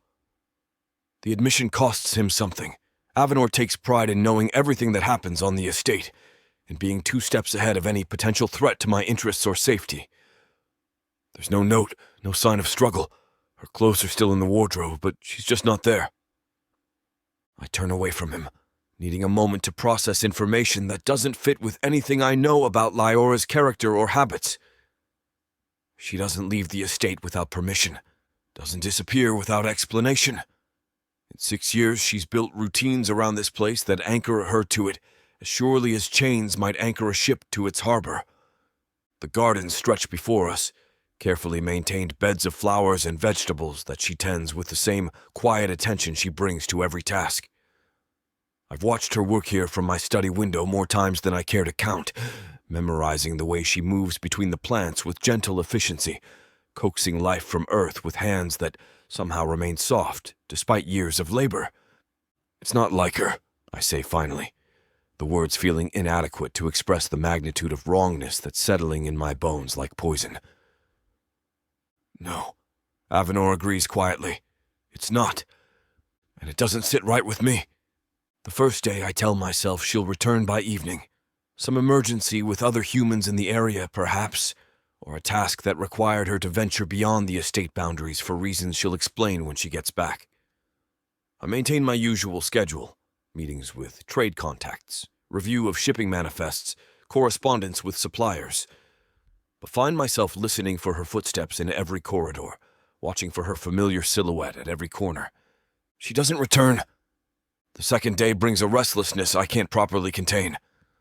I snap at Tom when he fumbles the morning tea service, reduce a grain merchant to stammering apologies over a minor discrepancy in his latest shipment, and spend an hour pacing my study instead of reviewing the contracts that demand my attention. When Akira brings dinner to my private chambers instead of Leora, the older woman's eyes hold a sympathy that makes my jaw clench with frustrated rage. "She'll come back," Akira says softly, setting the tray on my desk with practiced care. "Whatever's keeping her away, she'll find her way home." Home? The word hits strangely, carrying implications I've never allowed myself to examine too closely. By the third day, my carefully maintained composure begins to crack in places I can't control. Sleep becomes sporadic, broken by dreams where I search empty corridors, calling her name into silence that stretches infinitely in all directions. My appetite disappears entirely, though I force myself to eat enough to maintain functionality. I start asking questions. The market vendors I frequent for estate supplies shake their heads when I describe her. A young human woman with mahogany curls and amber eyes, last seen 3 days ago. None of them remember anyone matching that description passing through their stalls, though they promise to send word if she appears. The contacts who handle my shipping arrangements become uncomfortable when I press them for information about human trafficking routes, their usual easy cooperation replaced by nervous deflection. They know better than to ask why a trademaster would suddenly develop an interest in the movements of escaped servants, but their silence speaks volumes about conclusions they're drawing. By the end of the first week, I've expanded my search beyond legitimate channels. The slavers' compound on the eastern edge of Bilganeth reeks of desperation and broken dreams, housed in buildings that were once some merchant's warehouse before falling into less savory hands. The demon who runs the operation, a scarred Volvath named Thexus, greets my arrival with the kind of enthusiasm reserved for wealthy customers with questionable requests. "Lord Rovac." His bow carries just enough deference to avoid outright insult, while making clear he considers us equals in this particular transaction. "What brings you to my humble establishment?" "Information." I place a small pouch of nodals on his desk, the metallic clink drawing his yellow eyes like a lodestone draws iron. "I'm looking for a human woman, young, early 20s, brown skin, mahogany hair." His scarred features twist into something approximating thought as he mentally catalogs his recent acquisitions. "Human women are always in demand. Can you be more specific about when she might have become available?" The euphemism makes my hands curl into fists at my sides, but I maintain the neutral expression that served me well in countless business negotiations. 3 days ago, she would have left an estate northeast of the city, possibly traveling alone. Thexus shakes his head slowly, genuine regret coloring his voice as he pushes the pouch of nodals back across the desk toward me. "Haven't had any new human acquisitions this week. Business has been slow. Most of the fresh stock gets snapped up by the pleasure houses before it reaches my warehouse." He pauses, studying my face with the calculating attention of someone who's made a career out of reading desperation in potential customers. "But I can ask around, put the word out. Sometimes they surface in private sales before hitting the general market." The thought of Leora in some noble's private collection, reduced to entertainment for demons with more money than conscience, sends a wave of rage through my system so intense that red creeps into the edges of my vision. "Do that." My voice comes out rougher than intended, carrying undertones that make Thexus lean back slightly in his chair. "Send word immediately if you learn anything." I leave additional payment for information and promises that anyone who assists in locating her will be rewarded generously. The slavers' network extends into places my legitimate contacts fear to tread, and if Leora has fallen into those shadows, they're my best hope of finding her before she disappears entirely into the vast machinery of human suffering that powers so much of demon society. The second week brings interviews with every trade contact I've cultivated over years of business relationships. Ship captains, caravan leaders, merchants who move goods between cities, and might have noticed a lone human woman attempting to purchase passage to anywhere that isn't here. Most of them respond with the careful politeness of people who depend on my goodwill for their livelihoods, promising to investigate and report back immediately if they uncover any leads. A few ask pointed questions about why I'm personally involved in tracking down an escaped servant, their curiosity barely concealed behind professional courtesy. I give them all the same answer. She possesses information about estate security that could prove valuable to competitors. It's a lie that fits neatly with their understanding of the cutthroat nature of trade politics while avoiding more complicated truths about why her absence has become an obsession that consumes more of my attention with each passing day. None of them have seen her. By the third week, I've exhausted every legitimate avenue of investigation and moved into territories that would raise eyebrows among my usual business associates. Informants who traffic in gossip and secrets, smugglers who move people as readily as goods, black market dealers who specialize in untraceable transactions. The consensus remains the same. No one matching Leora's description has been seen attempting to leave Bilganith through any of the usual channels available to humans with limited resources. It's as if she simply vanished from existence, leaving no more trace than morning mist touched by sunlight. The not knowing becomes a constant ache that settles behind my ribs like a broken bone that refuses to heal properly. I catch myself pausing at corners where she used to work, listening for humming that will never come. The estate feels different without her presence threading through it, less alive somehow, as if she took some essential quality with her when she disappeared into whatever darkness has claimed her. Avanor tries to maintain normalcy, handling my schedule with his usual efficiency, while carefully avoiding any mention of the increasingly desperate nature of my search efforts. Tom jumps at shadows and speaks in whispers when he thinks I'm out of earshot. Akira serves meals with gentle insistence that I eat, her weathered hands steady even as her eyes reflect the same worry that gnaws at my insides like acid. None of them ask why losing one human servant has reduced me to this state of barely contained desperation. None of them voice the questions I see lurking behind their careful expressions. They don't need to. I know what they're thinking, what conclusions they're drawing from my behavior. They're right, of course. This isn't about losing a valued member of the household staff, isn't about security concerns or damaged reputation or any of the rational explanations I've offered to outside parties. This is about the fact that somewhere in the past 6 years, Leora stopped being just another human in my household and became something I can't adequately name but can no longer imagine existing without. And now she's gone. Vanished into a world that devours humans like her without mercy or hesitation, leaving me with nothing but the growing certainty that I failed to protect the one thing that mattered most. Chapter 7. Leora. The northern wind cuts through my threadbare cloak like icy fingers, but I welcome the bite against my skin. Physical pain is easier to process than the other kind, the kind that lives under my ribs and makes every breath feel like drowning. I've been walking for 3 days straight, pausing only when exhaustion forces me to collapse against whatever shelter I can find. Distance. That's what I need. Enough distance between myself and that estate to convince my mind that what happened there can't follow me here. It doesn't work, though. No matter how many miles I put between myself and that room, I can still feel Chan's hands on my skin. Heavy, claiming, wrong in every possible way. Sometimes I catch myself scratching until I bleed, desperate to scrape away the memory of his touch. But it never helps. The feeling lives deeper than surface wounds can reach. You can't tell anyone. His voice whispers in the back of my mind, words that have become a constant refrain over the past months. Rovac's honor won't let him keep damaged goods. The worst part is knowing he's right. Demons value ownership, strength, things I lost the moment Shan decided I was worth taking. Rovac might have shown me kindness for 6 years, might have made me feel almost human again, but that was before I became something stained and broken. I pull the stolen cloak tighter around my shoulders and keep walking north.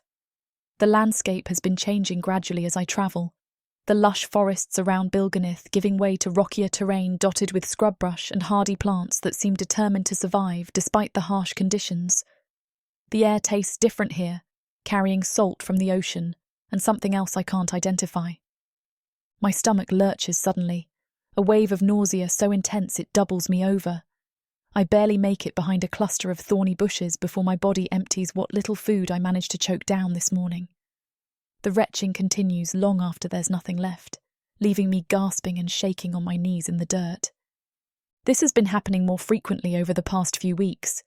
At first, I attributed it to bad water or spoiled food, hazards of living rough without proper resources.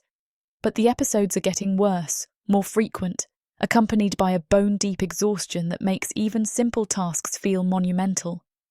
I might be sick. Really sick. Not just the kind of tired that comes from sleeping on rocks and eating whatever I can scavenge or buy with the small amount of money I took when I fled. The thought should terrify me, but mostly I feel numb. Another problem to add to the growing list of things I can't control or fix. The port city of Caleris appears like a mirage as I crest the final hill before the northern cliffs. It's smaller than Bilganith, buildings carved directly into the cliff face, with narrow streets winding between structures that look like they grew from the stone itself, rather than being built on top of it. Ships dot the harbour below, their masts creating a forest of timber and rope against the grey sky. Perfect. A place where someone like me can disappear entirely, become just another nameless face in crowds of sailors and merchants, and others running from things they'd rather forget.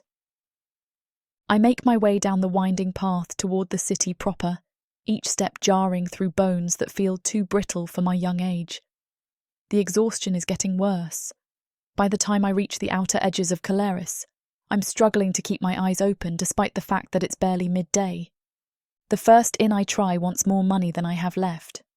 The second offers me a room in exchange for work, but one look at my condition and the proprietor changes his mind. "Come back when you're not about to collapse on my floors," he says, not unkindly but firmly enough that I know arguing won't help. I end up spending the night huddled in an alley between two shops, my cloak wrapped around me like armour against the wind that howls between buildings. Sleep comes in fits and starts, interrupted by dreams that aren't really dreams, memories of hands I don't want to remember, words spoken in voices that make my skin crawl. The next morning brings another episode of violent nausea that leaves me shaking and weak. This time there are other symptoms too. A strange metallic taste in my mouth, sensitivity to smells that never bothered me before, a gnawing hunger that makes no sense given how little I can keep down. Something's wrong, really wrong, in ways that go beyond simple illness or exhaustion. I spend 2 days watching the patterns of the city, learning which streets are safest and which areas to avoid. Caleris operates on a loose set of rules that seem to revolve around minding your own business and not causing trouble for the merchant guilds that run most of the legitimate trade. Perfect for someone who needs to stay invisible. But the sickness is getting worse. I can barely make it through a full day without collapsing, and the nausea hits at random intervals that leave me dizzy and disoriented. Whatever's happening to my body, I need answers before it gets bad enough to make survival impossible. The healer's shop sits tucked between a fishmonger and a place that sells rope and ship supplies, marked only by a small wooden sign carved with symbols I don't recognise. The woman who answers my knock is human, middle-aged with greying hair, and hands that look like they've seen their share of difficult work. I start, then pause, unsure how to explain symptoms that don't make sense even to me. I think I'm sick, have been for weeks. She studies me with sharp green eyes, taking in my obvious exhaustion and the way I'm swaying on my feet despite my best efforts to appear stable. "Come in," she says simply, stepping aside to let me enter the small space that serves as both shop and examination room. The questions she asks are thorough and professional. How long have I been feeling ill? What symptoms am I experiencing? When did they start? I answer as honestly as I can, while leaving out details about why I'm travelling alone or where I came from. "When was your last bleeding?" she asks, and something cold settles in my stomach at the way she phrases the question. The words stick in my throat as I try to remember. Stress can disrupt cycles, I know that. Living rough, not eating properly, the trauma of everything that happened, all of that could explain why I haven't bled in. How long has it been? Too long. Much too long. "I need to examine you," she says gently, but her tone carries a weight that makes my hands start shaking. "Lie down here." The examination feels like it lasts forever, her hands pressing against my stomach and sides with practiced efficiency. I stare at the ceiling and try to think about anything except what her findings might mean. "Well," she says finally, washing her hands in a basin near the window, "you're not sick, dear." The relief that floods through me is short-lived, replaced immediately by confusion at her serious expression. "Then what?" "You're with child," she says simply, the words hitting me like a physical blow. "About 2 months along, I'd estimate." The world tilts sideways. Everything goes very quiet except for the sound of blood rushing in my ears, drowning out whatever else she might be saying. I hear the words, but they don't make sense, can't make sense, because that would mean only one demon has touched me. Only one. 2 months ago. The sob that tears from my throat surprises us both. I roll onto my side, curling into myself as if I can somehow make this truth smaller, manageable, something that won't destroy what little remains of my sanity. "I can't," I whisper into the rough fabric of the examination table. "I can't be." But even as I say it, everything clicks into place with horrible clarity.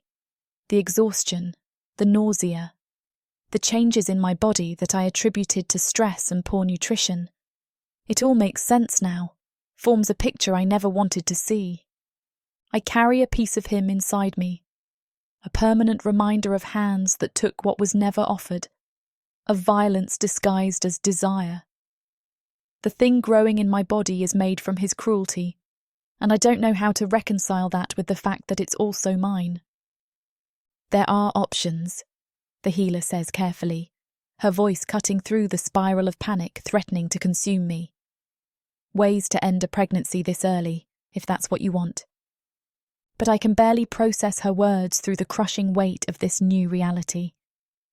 I stumble off the examination table, fumbling for the coins in my pocket to pay her fee, desperate to escape this small room that suddenly feels like it's shrinking around me. "Think about it," she calls as I reach the door. "You don't have to decide anything today."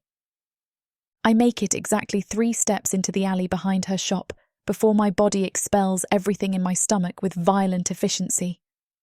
The retching goes on until I'm dry heaving into the dirt, tears streaming down my face as the full magnitude of my situation settles over me like a crushing weight.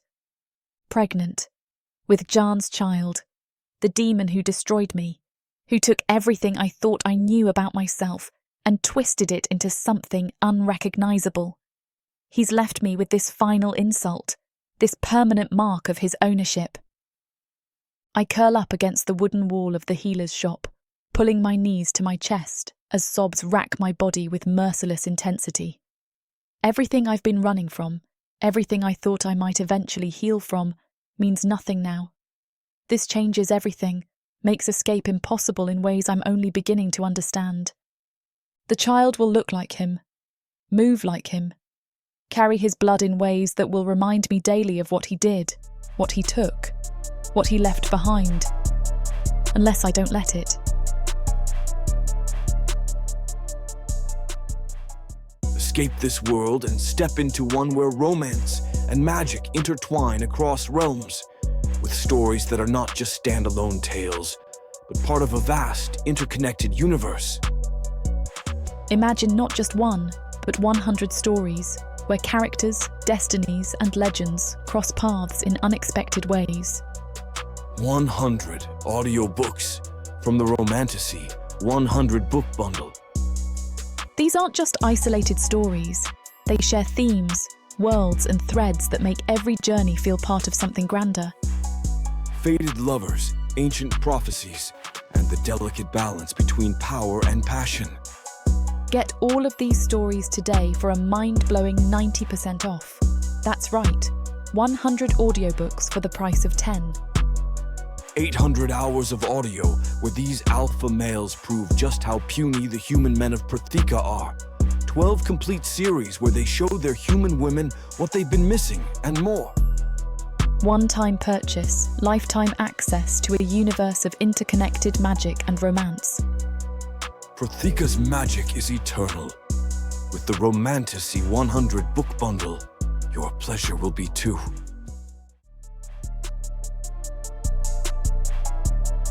Chapter 8. Rovac. The dream always starts the same way, with her sitting across from me in my study, steam rising from her cup of meadowmint tea like morning mist. Her amber eyes catch the light from the window, warm and alive in ways that make my chest tighten even in sleep. She's wearing the simple brown dress she favored for morning chores, the one that brought out the bronze undertones in her skin. "Where are you?" I ask her, my voice rough with desperation I never let show when awake. "Why did you leave?" She tilts her head, curls shifting against her shoulders in that familiar way that used to make my hands ache to touch them. Her lips part as if she's about to speak, to finally give me the answers I've been craving for months. But no words come. They never do. "Leora, please." The plea tears from my throat, raw and broken. "Just tell me why." Her image wavers like heat shimmer over stone, those expressive eyes growing distant before she fades entirely. I reach across the desk, fingers grasping at empty air where moments before she sat so real.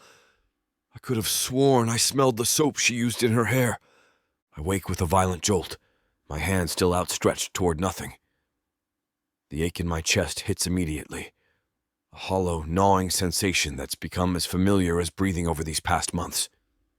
It settles behind my ribs like a physical weight, heavy enough that sometimes I press my palm against my sternum just to make sure my heart hasn't actually been carved out. The estate feels different without her, smaller somehow, despite being exactly the same size it's always been. Empty in ways that have nothing to do with the number of servants moving through its halls. She used to fill spaces without even trying. Her quiet presence in the kitchen during breakfast, the way she'd hum softly while working in the garden, the sound of her laughter when something genuinely amused her. Now there's just silence where she should be. I drag myself upright, running both hands through my hair to ground myself in the present. The sheets are damp with sweat despite the cool morning air filtering through the windows. These dreams have been getting worse lately, more vivid, more frequent. Sometimes I have the same one 3 nights running, always ending the same way, with questions that receive no answers and an emptiness that follows me into daylight. The public search ended 2 months ago, officially anyway. I told everyone I'd done what I could, that a runaway servant wasn't worth the continued expense of tracking down. Most accepted this explanation without question. Demons lose human servants all the time, whether to death or desertion or simple bad luck. But privately, the search never stopped. It's been 6 months and I haven't found a scrap of information. I dress methodically, each movement precise and controlled despite the chaos churning beneath my skin. Dark leather pants, boots that reached mid-calf, a shirt that wouldn't show stains if business turned messy today. The routine helps organize my thoughts, creates the illusion of normalcy, even when everything inside me feels fractured.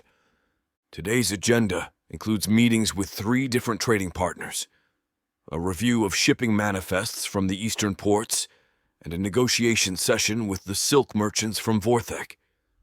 Standard business that should occupy my full attention. Instead, I find myself wondering if any of the ships currently in harbor might have carried news from the northern territories. Trade captains hear everything. Rumors, gossip, stories about strange passengers, or unusual requests for passage. The kitchen staff maintains careful distance as I move through the estate toward my study. They've learned not to engage unless directly addressed, sensing something volatile in my mood that's been building for weeks. Even my morning meal gets delivered without the usual chatter about weather or local happenings. I miss her voice more than seems rational, the way she'd make observations about people or situations that were simultaneously sharp and kind, finding humor in small moments without cruelty. She never filled silence just to avoid it. When Leora spoke, she had something worth saying. The ledgers on my desk blur together as I try to focus on shipping schedules and profit margins. Numbers that should command my complete attention become meaningless scratches on parchment while my mind wanders to more pressing concerns. Where would she go with limited resources? What skills could she leverage to survive on her own? The questions circle endlessly, each possibility spawning 10 more until my thoughts become a tangled mess of worry and speculation. A knock on the study door interrupts the spiral. "Enter!" Avanor steps inside, his usually cocky demeanor subdued in that particular way that means he's been watching me too closely again. His navy blue eyes take in my appearance with the assessment of someone trained to read threats and weaknesses. Noting, no doubt, the tension in my shoulders and the way my jaw keeps clenching despite my efforts to appear calm. "The merchants from Lorthak are here for the morning meeting," he reports, but his tone suggests that's not why he's really here. "Fine. Show them to the office. I'll be along shortly." He doesn't move toward the door. Instead, he shifts his weight in that subtle way that means he's considering saying something he knows I won't want to hear. "Spit it out." "You look like crap," he says bluntly, because Avanor has never believed in diplomatic phrasing when direct honesty will suffice. "When's the last time you slept through the night?" "My sleep patterns aren't your concern. They are when they affect your judgment during business negotiations." His pointed ears twitch slightly, a tell that means he's annoyed but trying to control it. "The Vorthek traders commented on your distraction during last week's meeting." Heat flares behind my breastbone. Bad enough that I can't stop thinking about her. Worse that it's become obvious enough for others to notice. My reputation depends on being unshakable, coldly competent in ways that make other demons think twice before attempting to cheat or manipulate me. I'm handling my business just fine. "Are you?" He takes a step closer, lowering his voice despite the fact that we're alone. "Because from where I'm standing, it looks like you're driving yourself crazy chasing shadows." The accusation hits too close to the truth for comfort. I've been tracking whisper networks and trade rumors with obsessive thoroughness, following every thread that might conceivably lead back to her. Merchants who deal in passage for humans seeking new opportunities. Ship captains known for asking few questions about their passengers. Trade routes that intersect with northern settlements where humans sometimes gather. All of it has yielded exactly nothing. "She didn't just vanish," I say, the words coming out harsher than intended.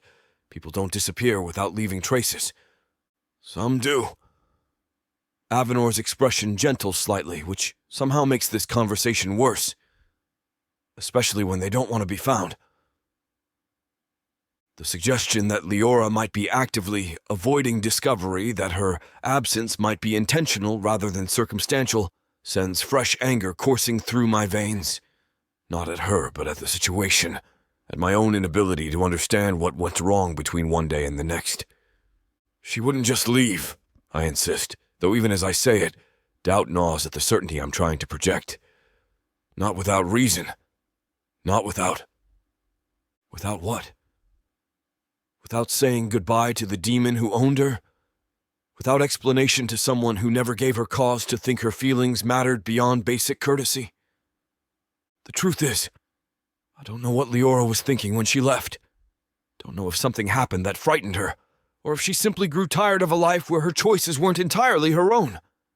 The not knowing is the worst part, worse than her absence, worse than the empty spaces where her presence used to bring warmth. "Maybe she did have reason," Avanor suggests quietly. "Maybe something happened that you don't know about." "Like what?" He shrugs, but there's something careful in the gesture that makes my spine straighten. Avanor knows something, or suspect something that he's not sharing. The realization hits like cold water. What aren't you telling me? Nothing concrete. But his ears twitch again, and he won't quite meet my gaze. Just the day before she left, I found her in the East Wing. She looked upset, shaken. Why didn't you mention this before? Because she asked me not to. The admission comes reluctantly, pulled from him by months of watching me tear myself apart. Said she was fine, that it was nothing important. I believed her. The East Wing houses guest quarters and storage rooms, areas Leora would clean, but no one should have been. If something happened there, if someone hurt her or threatened her in ways that made staying impossible. My hands curl into fists before I can stop them, claws extending slightly as fury builds behind my ribs. The idea that someone might have harmed her while she was under my protection in my own estate makes violence seem not just acceptable, but necessary. Who was in the East Wing that day? Several people I've thought it over, and I'm not sure what it could have been, but something was definitely wrong. I just don't know what it was.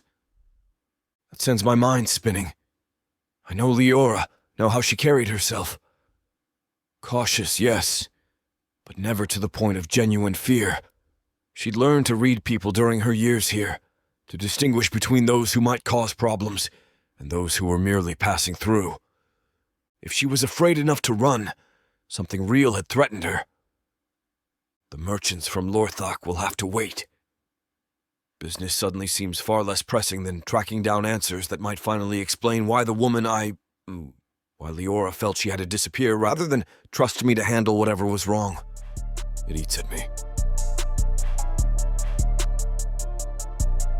Chapter 9. Leora. The contractions hit like waves against jagged rocks, relentless, crushing, then receding just long enough for me to catch my breath before the next one builds. I press my back against the rough wooden wall of this ramshackle hut, feeling splinters catch at the thin fabric of my dress. The structure barely deserves the name shelter, with gaps between the boards that let in salt-tinged wind from the nearby coast. Pain tears through my abdomen again, and I bite down on the leather strap Kestra, the healer I found 7 months ago, gave me, tasting blood from where my teeth pierce my bottom lip. The sound that wants to escape, a scream that would shatter what little composure I have left, stays locked behind clenched teeth. I learned months ago that drawing attention means danger, and old habits die hard even when every nerve in my body begs for relief. "Easy now," Kestra murmurs, her voice carrying the kind of calm that comes from years of guiding women through this particular nightmare. Her tentacles move with practiced efficiency, checking and adjusting, preparing for what's coming. "You're doing beautifully." Beautifully. As if there's anything beautiful about this, about bringing a child into the world in a structure that barely keeps the elements at bay, with only a Sakelian healer who trades her services for whatever people can afford, which in my case amounts to the handful of lummy I managed to scrape together over the past few months, and a promise to help mend her nets when I can walk again. Another wave crashes over me, stronger this time, and my fingernails dig crescents into my palms. The baby's coming whether I'm ready or not, whether I've figured out how to feel about this tiny life that's been growing inside me for 9 months without my permission. I never planned this, never wanted it. The circumstances of conception make my stomach churn even now, when pain overrides almost every other sensation. But the child didn't choose those circumstances any more than I did, and that knowledge has been the only thing keeping me sane during the long, dark nights when despair threatened to swallow me whole. "Almost there," Kestra says, positioning herself between my legs with movements that speak of countless births attended. Her pink-tinged tentacles glisten in the dim light filtering through the gaps in the walls. Next contraction, you push with everything you have. Push. As if I haven't been pushing against fate and circumstance, and the crushing weight of shame for months already. As if I haven't been pushing down memories that surface at the worst moments, Sean's face twisting with satisfaction as he... No, not now. I won't let him contaminate this moment, whatever this moment turns out to be. The next contraction builds like a storm surge, overwhelming and inescapable. I bear down, channeling every ounce of strength I have left into this final effort. My vision blurs at the edges, black spots dancing across my sight as my body demands more than I knew I could give. Then suddenly, impossibly, it's over. The relief is so sudden and complete that for a heartbeat I wonder if I've died, if this is what passing feels like, a loosening, a release from pain so profound it borders on euphoria. But then I hear it, a thin, wavering cry that cuts through the salt air like a blade. "A daughter," Kestra announces, her voice warm with the particular satisfaction that comes from a job well done.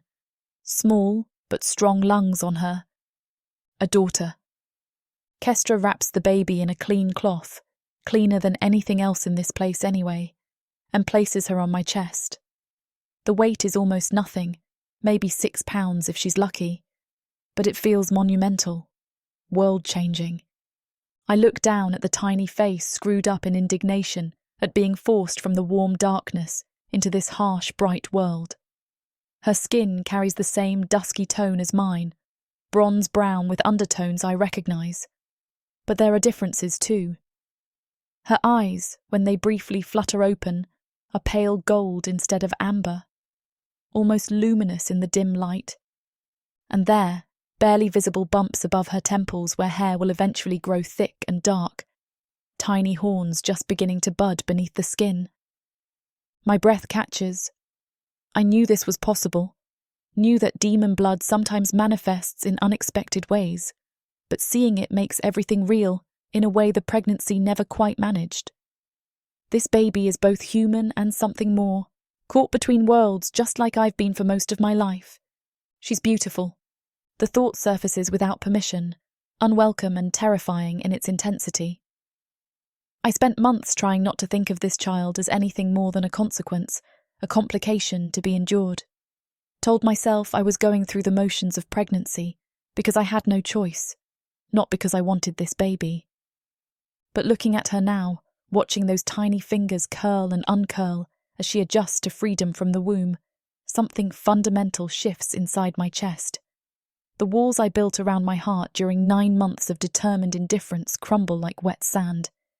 She didn't choose her father, didn't choose the violence that brought her into being, but she's here now, real and breathing and dependent on me for everything. This small, perfect creature who's done nothing wrong and deserves nothing but love and protection. My daughter. "What will you call her?" Kestra asks, cleaning up with efficient movements while giving me space to process this moment. Names. I've avoided thinking about names, just like I avoided thinking about what comes after birth. But looking at her now, one comes to mind immediately. Nala. The word feels right on my tongue, soft but strong. It means little star in the old human texts I used to read in Rovac's library, back when I thought I had a future beyond survival. Her name is Nala. Nala lets out another cry, stronger this time, and I find myself smiling despite everything. Despite the uncertainty ahead, despite the fear that's been my constant companion for months, despite not knowing how I'm going to feed and clothe and care for this tiny person with barely any resources. None of that matters right now. What matters is the warm weight of her against my chest, the way her crying settles when she hears my voice, the fierce protective instinct that flares to life the moment her golden eyes focus on my face. I would kill for her, die for her. The certainty of it hits like another contraction, just as overwhelming but infinitely sweeter. "Hello, little star," I whisper, adjusting the cloth around her tiny body. She's so small, so fragile looking, but there's something in her expression that hints at strength, determination. She fought to get here, fought to be born despite everything working against her. My daughter, my Nala. For the first time in months, the future doesn't feel quite so terrifying. Chapter 10. Rovac. The ledgers blur before my eyes, numbers swimming together like ink in water. I've been staring at the same column of trade figures for the better part of an hour, and the sum still eludes me. Not because the math is complex. I've been calculating import duties and profit margins since before most demons learned to count past 10, but because concentration feels like grasping smoke these days. 2 years. 731 days, if I'm being precise. And I am, because precision is all I have left to anchor me to something resembling normalcy. I lean back in my chair, the leather creaking under my weight, and massage my temples where a familiar headache builds. The study feels smaller than it used to, walls pressing closer despite the high ceilings and expansive windows that overlook the estate grounds, even with papers scattered across every surface and trade agreements stacked in towering piles. The space echoes with an emptiness that has nothing to do with physical volume. Outside, the sun sets in shades of amber and gold that remind me of eyes I'll never see again. I close mine against the memory, but that only makes it worse. Behind my eyelids, she's there, always there, curled in the chair by my desk with a cup of tea growing cold in her hands, laughing at something I said. The sound of her laughter used to fill this room, bright and unexpected, cutting through the weight of business concerns like sunlight through storm clouds. Now there's only silence. Akira and Avanor have been nothing but gossips in the 2 years since Leora has been gone. They're not wrong to worry. I catch glimpses of myself in mirrors sometimes and barely recognize what looks back. Hollow cheeks, eyes that burn red more often than they should, shoulders carrying tension that never fully releases. Sleep comes in fragments, when it comes at all, filled with dreams that feel more like torture than rest. Dreams where she never left, where I found the courage to tell her how I felt, before it was too late. Where I wake up and she's still here, safe under my roof, protected by my strength instead of lost to whatever dangers lurk beyond the estate's borders. I've searched everywhere, hired every tracker, followed every lead, pursued rumors and whispers until they dissolved into nothing. The trail went cold within days of her disappearance, as if she simply vanished from existence. Part of me wonders if she used magic to hide herself, but Leora never showed aptitude for anything. The more likely explanation is the one that keeps me awake at night, staring at the ceiling while rage builds in my chest like pressure in a forge. Someone took her. Someone hurt her. And I failed to protect the one person who mattered more than my own life. And so she made damn sure to protect herself. Heavy footsteps echo in the hallway outside, too measured to belong to any of the remaining staff. Avanor then making his evening rounds, or more accurately, making sure his lord hasn't finally succumbed to whatever madness drives me to wander these halls after midnight, like a ghost haunting the scene of unfinished business. The door opens without a knock. Only Avanor would dare such presumption, and only because we've known each other long enough that formality feels like an insult to our friendship. "The Eastern contracts need your signature," he says, setting a leather portfolio on the corner of my desk. His navy eyes take in the mess of papers, the cold dinner tray, the untouched glass of amaranth that's been sitting there since morning. "When's the last time you ate something that wasn't liquid?" "I ate." "Amaranth doesn't count as sustenance." I grunt non-committally and reach for the contracts, but Avanor's hand covers the portfolio before I can grab it. His fingers are pale against the dark leather, knuckles scarred from years of blade work. He's the only demon I know who could stop me from doing something I wanted to do, not through superior strength, but through sheer stubborn will. "Akira's worried about you." His voice carries that particular tone he uses when delivering news he knows I won't want to hear. "Says you're not eating the meals she prepares. Tom mentioned you nearly walked into him yesterday because you weren't watching where you were going." "Tom talks too much." "Tom cares about you. We all do." Avanor settles into the chair across from my desk, Leora's chair, and I have to fight the urge to snarl at him for the presumption. "When's the last time you slept more than a few hours?" "Sleep. As if I could simply close my eyes and find peace when every dream brings her back to me, vivid and warm and whole, only to tear her away again when morning comes. As if rest is possible when guilt gnaws at my bones like acid, reminding me that I should have been here when she needed protection most. I sleep enough. Walking the corridors at 3 a.m. doesn't count as sleep. His pointed ears twitch, a tell I've learned to read over the years. Avanor's annoyed, which means he's about to say something I definitely don't want to hear. Especially when you spend half that time standing outside her old quarters like you're waiting for something. Heat flares behind my sternum, the kind of burning rage that usually precedes violence. But this is Avanor, and despite the fury building in my chest, I can't bring myself to lash out at one of the few people who've stayed by my side through this particular nightmare. Don't. The word comes out as more growl than speech. Just don't. Someone needs to say it. He leans forward, elbows resting on his knees, that direct stare never wavering. She's not coming back, Rovac. Whatever happened to her? You think I don't know that? The question explodes out of me with enough force to rattle the windows. Papers scatter from my desk as I surge to my feet, chair scraping against stone hard enough to leave gouges. You think I haven't accepted that she's gone? That some part of me isn't still hoping she'll walk through that door and explain where she's been, but I know that won't happen?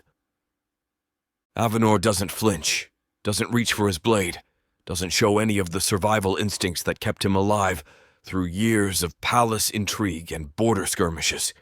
He just sits there, weathering my rage like a seawall endures storms, waiting for the fury to exhaust itself.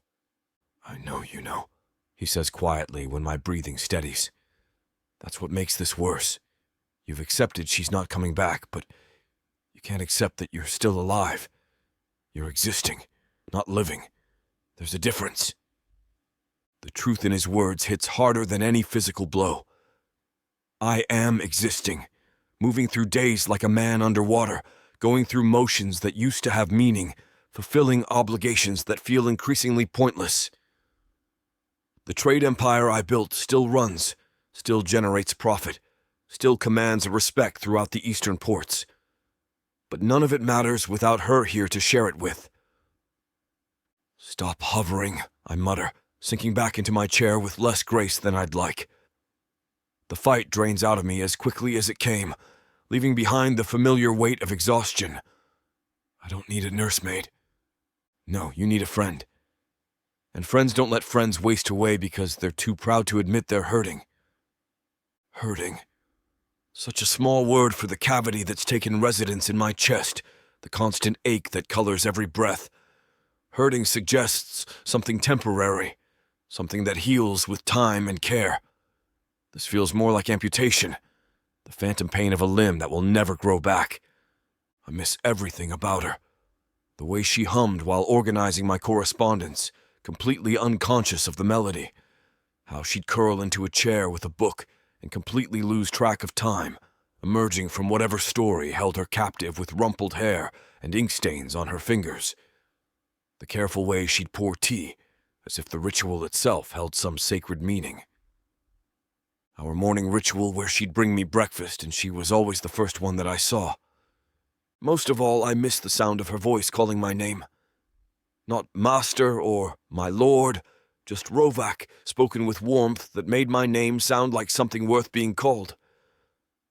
She could be anywhere by now, I say, more to myself than to Avanor.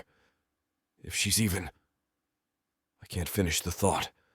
Won't give voice to the possibility that haunts my darkest hours. If she were dead, you'd know. His certainty surprises me, and when I look up, something shifts in his expression. She'd be easier to find. I nod. You're right. He sighs. I know that you two had a connection, but you have to let her go. Connection. He makes it sound like there was something between us beyond master and servant, employer and employee.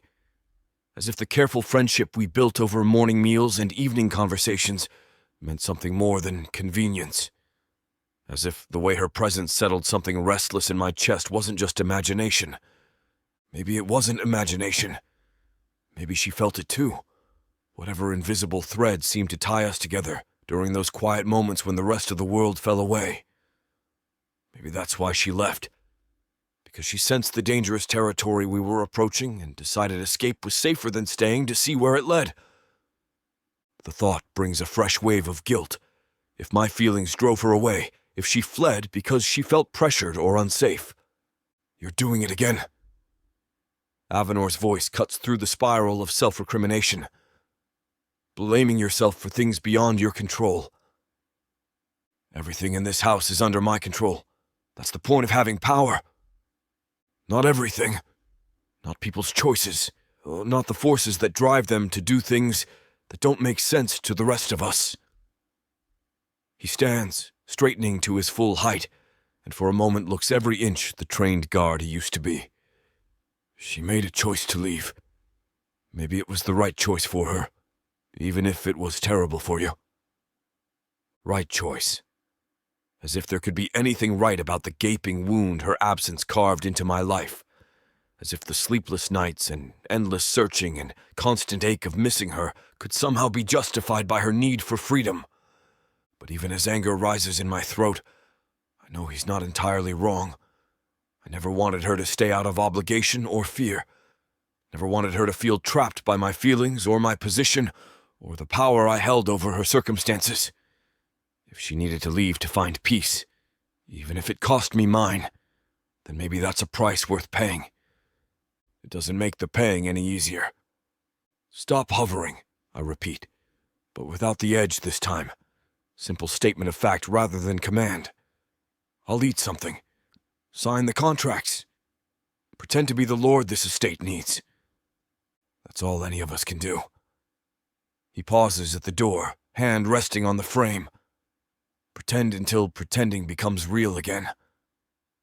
The door closes behind him with a soft click, leaving me alone with shadows and memories, and the weight of 2 years' worth of unanswered questions.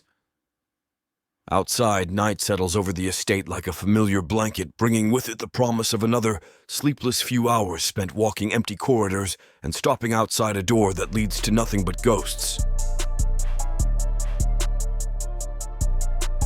Chapter 11. Rovac. I drift into sleep despite my best efforts to avoid it, Amaranth finally doing what willpower couldn't. But even unconsciousness offers no mercy. The dream unfolds with the cruel clarity that makes it feel more real than memory. I'm walking through the corridors of my estate, but something's wrong. The air tastes of copper and fear, shadows stretch longer than they should, and silence presses against my ears like water. My boots echo too loudly against stone as I make my way toward the eastern wing, following some instinct I can't name. The servants' quarters door stands ajar. Not unusual, but the wrongness of it makes my skin crawl. I push it open with fingertips that suddenly feel too sensitive. And there she is. Leora. Huddled in the corner like a wounded animal, arms wrapped around herself so tightly her knuckles have gone white. Her clothes are disheveled, rumpled in ways that make my vision blur red around the edges.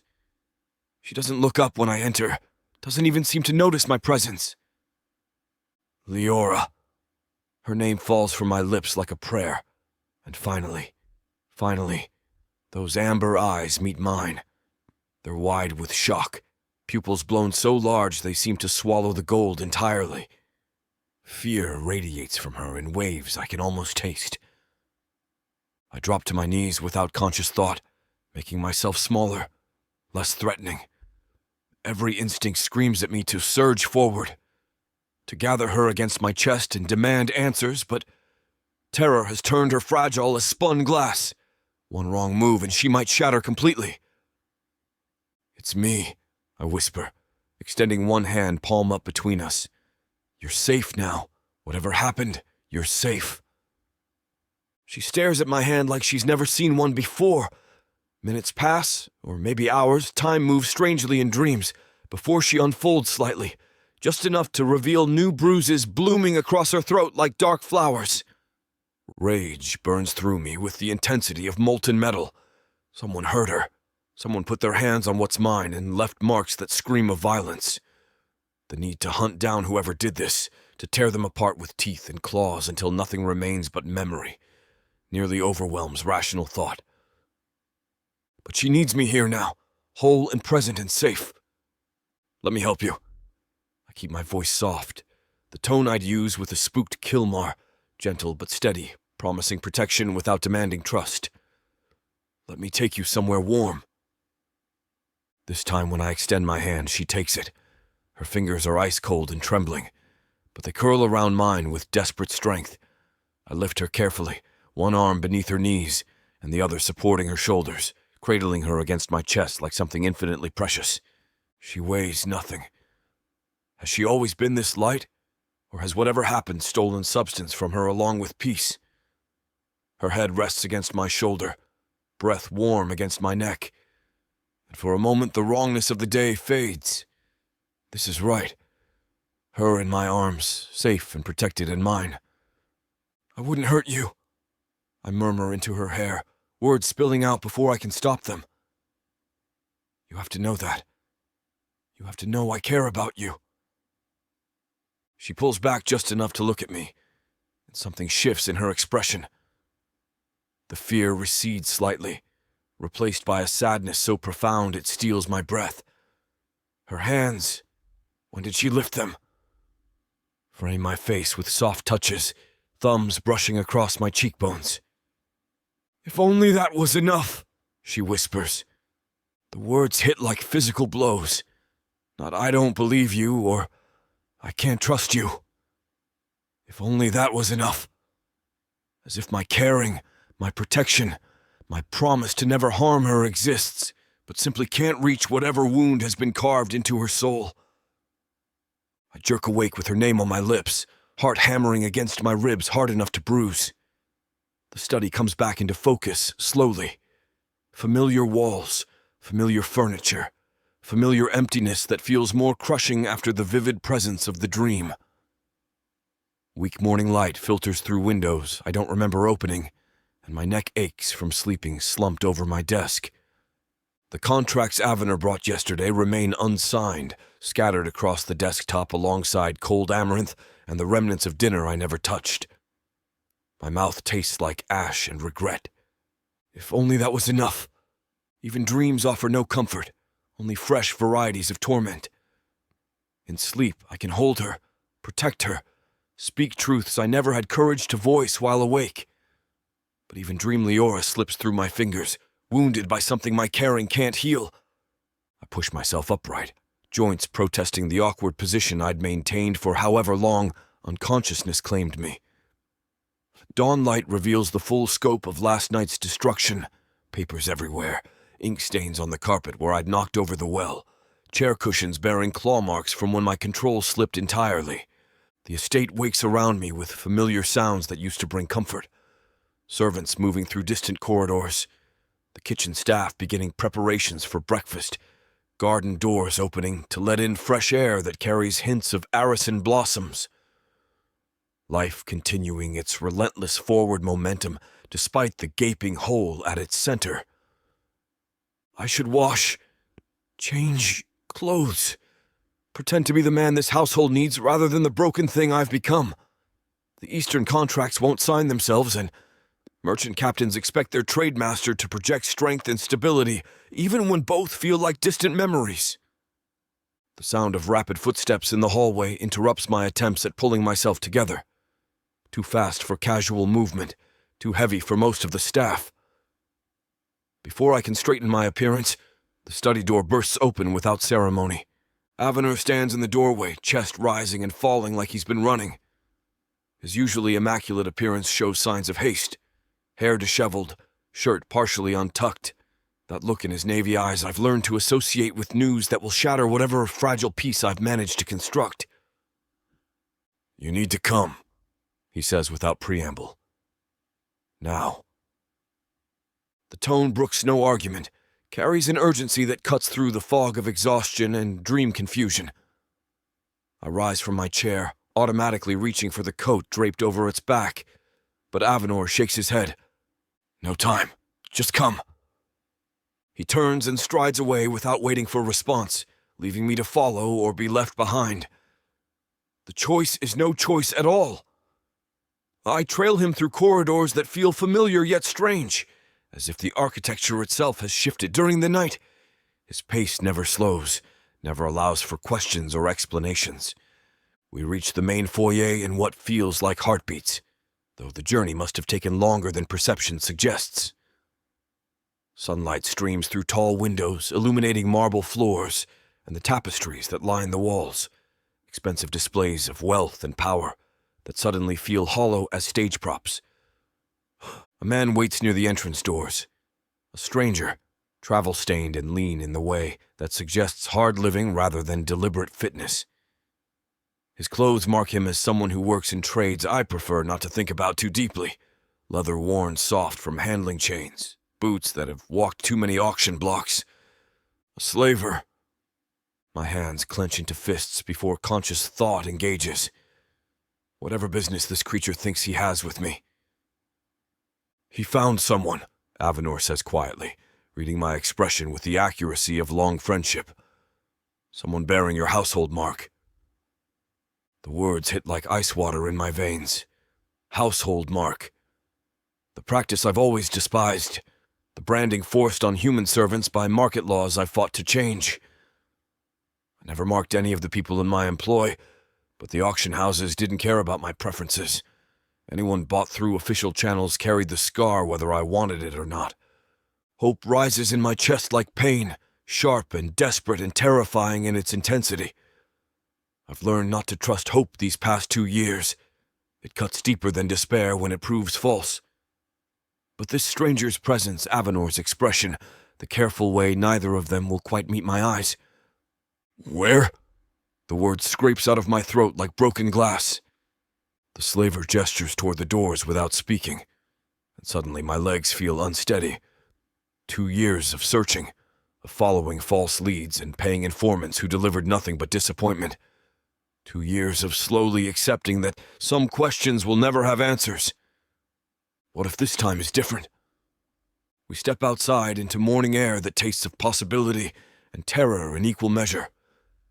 The estate grounds stretch before us, familiar and beautiful and somehow irrelevant compared to whatever waits at the end of this moment. Fountain spray catches sunlight, turning water droplets into scattered diamonds, and the sight strikes me as surreal. How can beauty exist when my entire world balances on the edge of shattering or salvation?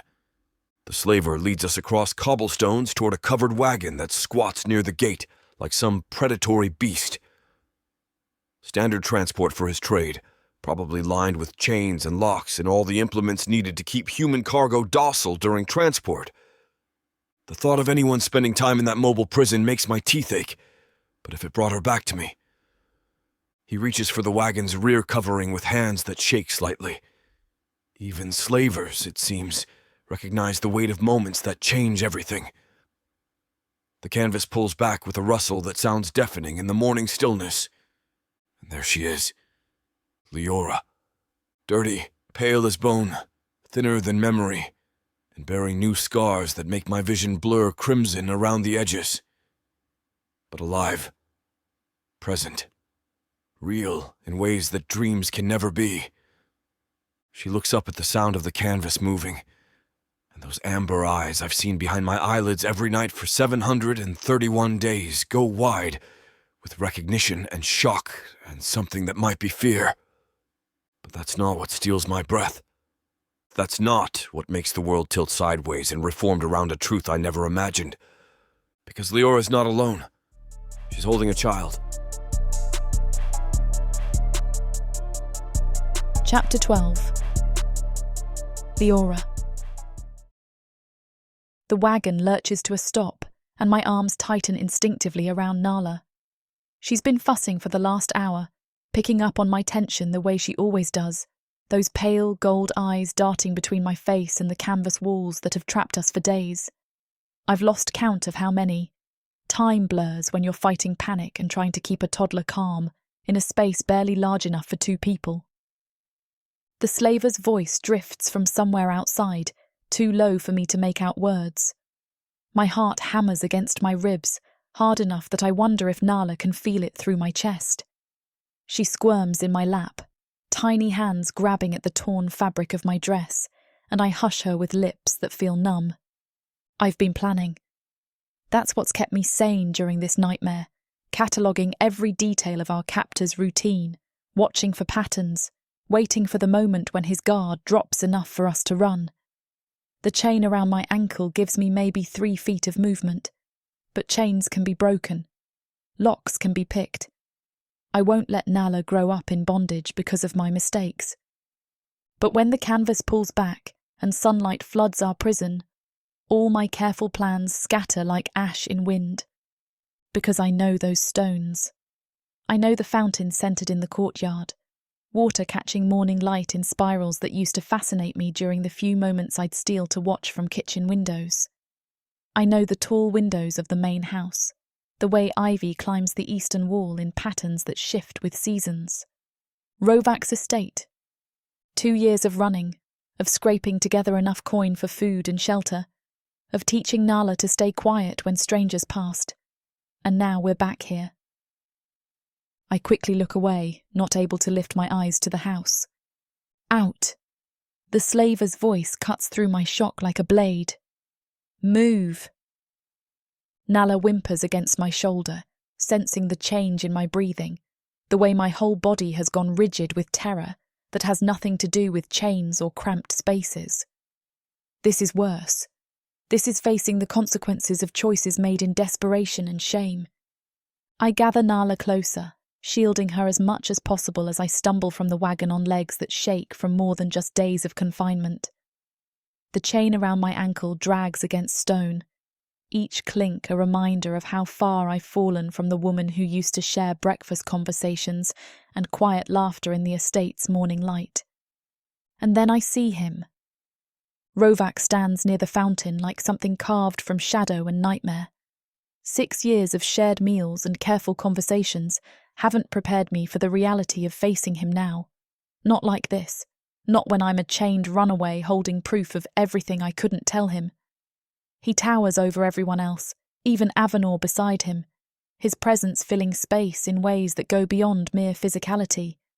But he's not moving, not speaking, just staring.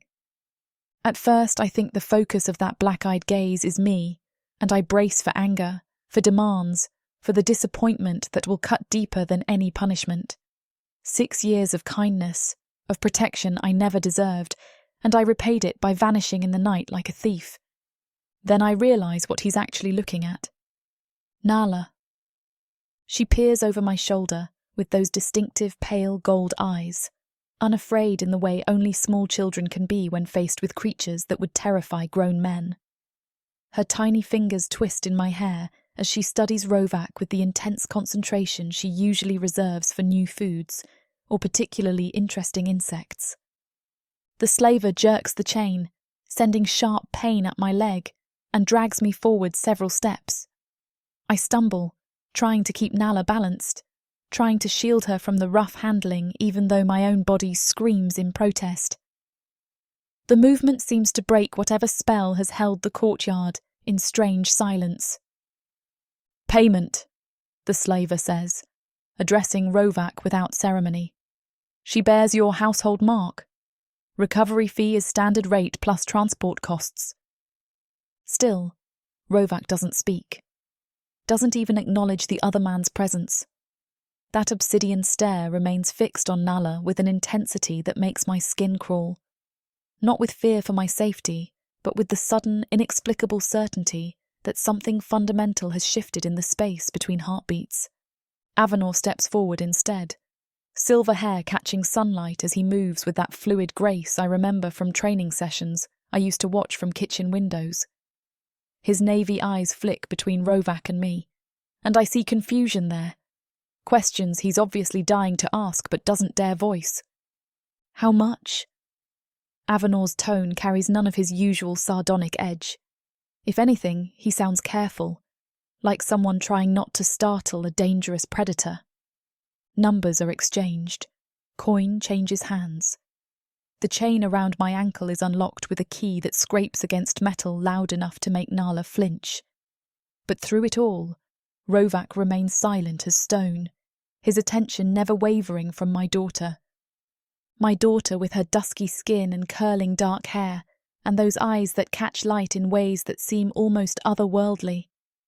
My daughter who shares nothing with my own colouring, whose features already hint at bone structure that will be sharp and elegant in ways human faces rarely achieve. My daughter whose father's heritage shows more clearly with each passing month. When the Slava finally mounts his wagon and rattles away, leaving us standing in a courtyard that feels simultaneously foreign and familiar, the silence stretches until it becomes a living thing. Nala chooses that moment to babble something incomprehensible, reaching toward Rovac with grasping fingers like she's trying to capture shadows. And something in his expression changes, softens. The rigid control he's maintained since the wagon arrived cracks just enough to let through something that looks almost like wonder. Avanor. His voice, when he finally speaks, sounds rougher than I remember. Escort them to the servants' wing. Her room. My old room. As if he's kept it waiting all this time, as if he always believed I'd come back. The thought sends fresh guilt spiralling through my chest, mixing with relief and terror in proportions that make me dizzy. Avanor nods, then turns to me with an expression I can't quite read. This way? I follow because there's no alternative, because my legs are too unsteady to carry me anywhere else, because some part of me has been dreaming of these corridors for 2 years, even when it hurt too much to remember them clearly. Nala grows heavier in my arms as we walk, excitement at new surroundings, giving way to the sleepiness that always follows overstimulation. The servants' wing looks exactly as I left it. Same narrow hallways, same plain doors, same windows that let in just enough light to keep the spaces from feeling like crypts. Avanor stops at a door I recognise with a jolt that goes straight through my bones. My room. Unchanged down to the simple quilt folded at the foot of the bed, the small table where I used to keep books borrowed from Rovac's library, the wash basin that still holds a thin film of dust like no one's disturbed it in all the time I've been gone. Rest, Avanor says, stepping aside to let me enter. I'll have food brought up. I pause in the doorway, suddenly unable to move forward or back. Nala has gone heavy and warm against my shoulder, her breathing evening out into sleep patterns I know by heart. Safe. For the first time in days, maybe weeks, we're both actually safe. Avanor. His name escapes before I can stop it, rusty with disuse and edged with desperation. I'm glad you're not hurt. The words come out quiet, almost gentle, nothing like the sharp-edged humour I remember from our old interactions. His navy eyes meet mine for just a moment, and I see something there that might be relief. I'm glad you both made it back. And then he leaves me alone, my mind spinning.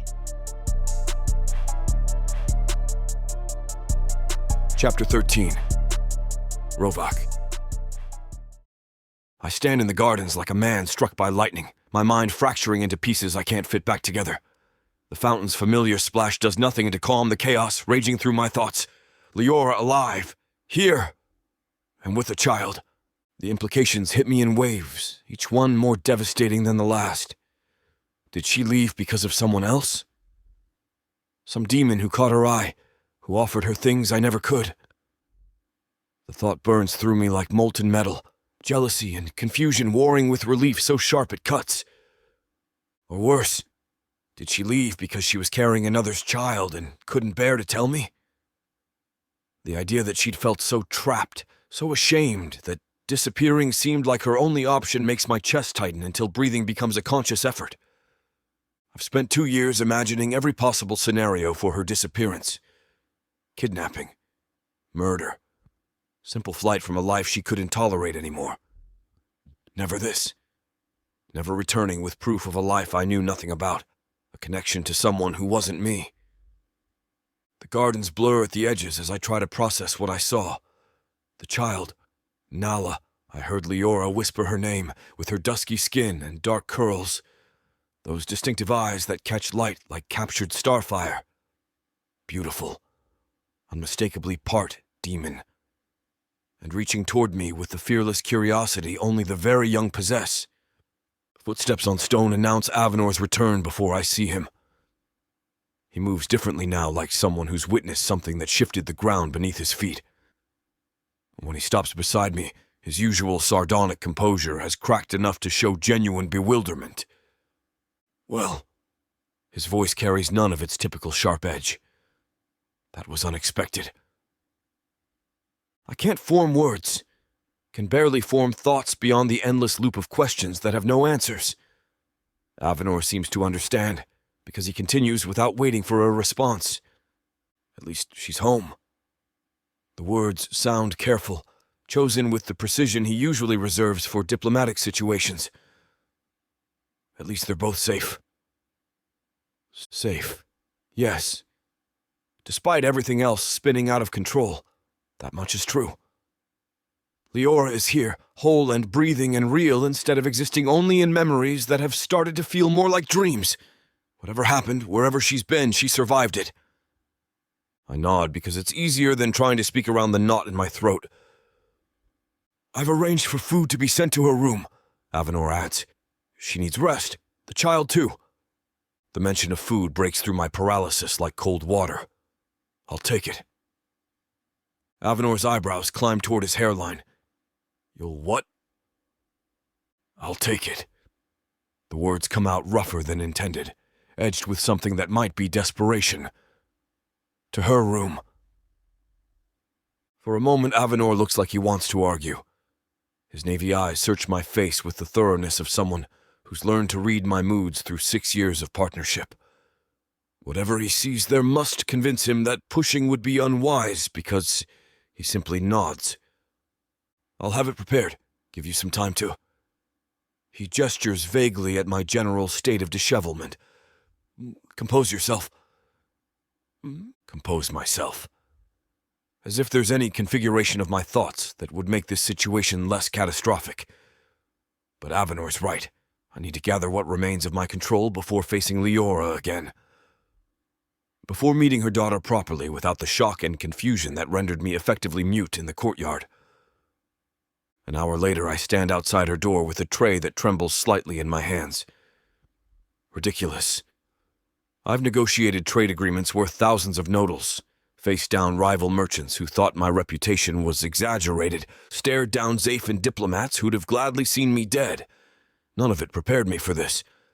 I knocked twice, soft enough not to startle a sleeping child. Come in. Leora's voice, hoarse with exhaustion, but unmistakably hers. I push the door open and step into the room I've kept exactly as she left it, though I've never admitted that to anyone, including myself. She's sitting on the bed with the child, Nala in her lap, both of them cleaned of road dust and wearing clothes that actually fit. Leora must have found some of her old things in the wardrobe. The sight of her in the blue dress she used to wear for breakfast meetings sends another jolt through my already fractured composure. But it's Nala who captures my attention completely. Without the grime and exhaustion of travel, she's even more striking than I first realized. Her skin carries that perfect blend of her mother's warm tones with something darker, more otherworldly. Her eyes, those impossible pale gold orbs, track my movement with interest instead of fear. When she sees me, she babbles something enthusiastic and reaches out with grabbing hands like she's trying to catch moonbeams. She's not afraid of you, Leora says quietly. There's wonder in her voice, like she wasn't expecting this reaction. She should be, honestly. Most people find you intimidating. I set the tray on her small table and turn back to find Nala studying me with the kind of intense focus that suggests intelligence far beyond her apparent age. She can't be more than a year old, maybe less, but something in those eyes seems almost ancient. May I? I gesture toward the bed, toward them, not trusting myself to get closer without permission. Leora nods, shifting over to make space. The mattress dips under my weight. Nala immediately leans in my direction like I'm some fascinating new toy she wants to explore. Before I can react, tiny fingers are reaching for my horns, the closest part of me within her range. I freeze. Physical contact has never come easily to me. Years of training myself to maintain distance, to project strength through isolation, don't simply disappear because a child finds me interesting. But when those small hands make contact with the polished obsidian of my horns, something inside my chest cracks open. She's warm, alive, real in a way that makes all my carefully constructed defenses feel like smoke. Her touch is gentle, curious rather than demanding, like she's cataloging textures and temperatures for some internal map of the world. She babbles at me as she reaches toward my horns, and I dip my head for her. Then she grins, showing tiny teeth, and pats the curved surface like she's praising a particularly well-behaved pet.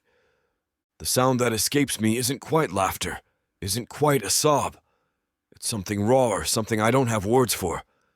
This child, this impossible, beautiful child, is treating me like I'm safe, like I'm someone worth knowing instead of someone to fear. I see so much of Leora in her, it hurts, and I don't know how to process this. Not this little demon child or that fact Leora is back after I spent so long searching for her. So I ignore the past and focus on the present. She's remarkable. My voice sounds foreign, stripped of its usual careful control. She is. Leora's tone carries fierce pride mixed with exhaustion that goes deeper than physical tiredness. She's everything. I study Nala's features while she continues her exploration, tiny hands moving from my horns to trace the line of my jaw with fearless precision. She has her mother's bone structure, the elegant curve of her cheek, and the determined set of her small chin. But her eyes, those belong to someone else entirely. Someone with demon heritage, that much is obvious, though the specific bloodline remains unclear. The knowledge sits in my stomach like a lead weight. Somewhere there's a demon who knows the taste of Leora's mouth, who's seen her naked and vulnerable, who created this perfect child with her. The thought makes my hands clench into fists before I catch myself and force them to relax. Nala notices the tension and responds by patting my cheek with one small palm, babbling something that sounds almost like comfort, as if she's trying to soothe whatever storm she senses building inside me. I'm drowning in longing for what I can't have, in rage at what I've lost, in desperate affection for this child who isn't mine, but could have been in another life. The feelings I've spent 2 years burying surge back with devastating force, made sharper by proximity and possibility and the cruel reality of timing. Where? I start, then stop. The question feels too big, too dangerous. Where have you been? Who is her father? Why did you leave? Why did you come back? Each one threatens to shatter whatever fragile peace exists between us. Leora's amber hazel eyes meet mine across the small space separating us, and I see my own confusion reflected there. She's as lost as I am, as uncertain how to navigate this new territory we found ourselves in. The easy familiarity we once shared feels impossibly distant, buried under layers of secrets and time and choices neither of us can undo. I know you have questions, she says finally. I have questions too. But right now, I can barely think past the fact that we're both safe. Safe. There's that word again. The one thing we can agree on in this mess of complications. Whatever else has changed, whatever damage has been done, they're here. They're under my protection again. Everything else can wait. But the ache in my chest suggests otherwise. 2 years of wondering, of searching, of hoping against hope that she'd walk back through my doors, and now she has, carrying proof of a life that moved on without me. The child I'm already half in love with belongs to someone else. The woman I never stopped loving spent 2 years in another's arms. The silence stretches between us, heavy with all the things we're not saying, until Nala breaks it with another cheerful babble. She's moved on from exploring my face to examining the leather cord that holds my hair back, tiny fingers tugging at it with determined curiosity. I let her. Let this impossible child dismantle my carefully maintained image one small touch at a time. Because, for the first time in 2 years, the empty spaces inside me feel almost bearable.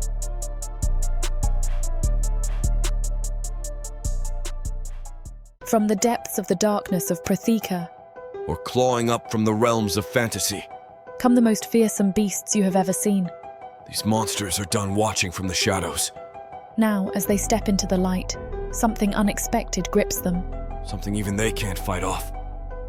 Love, Vampires, demons, dark elves, gods. minotaurs, creatures of light and dark. They will protect their mates.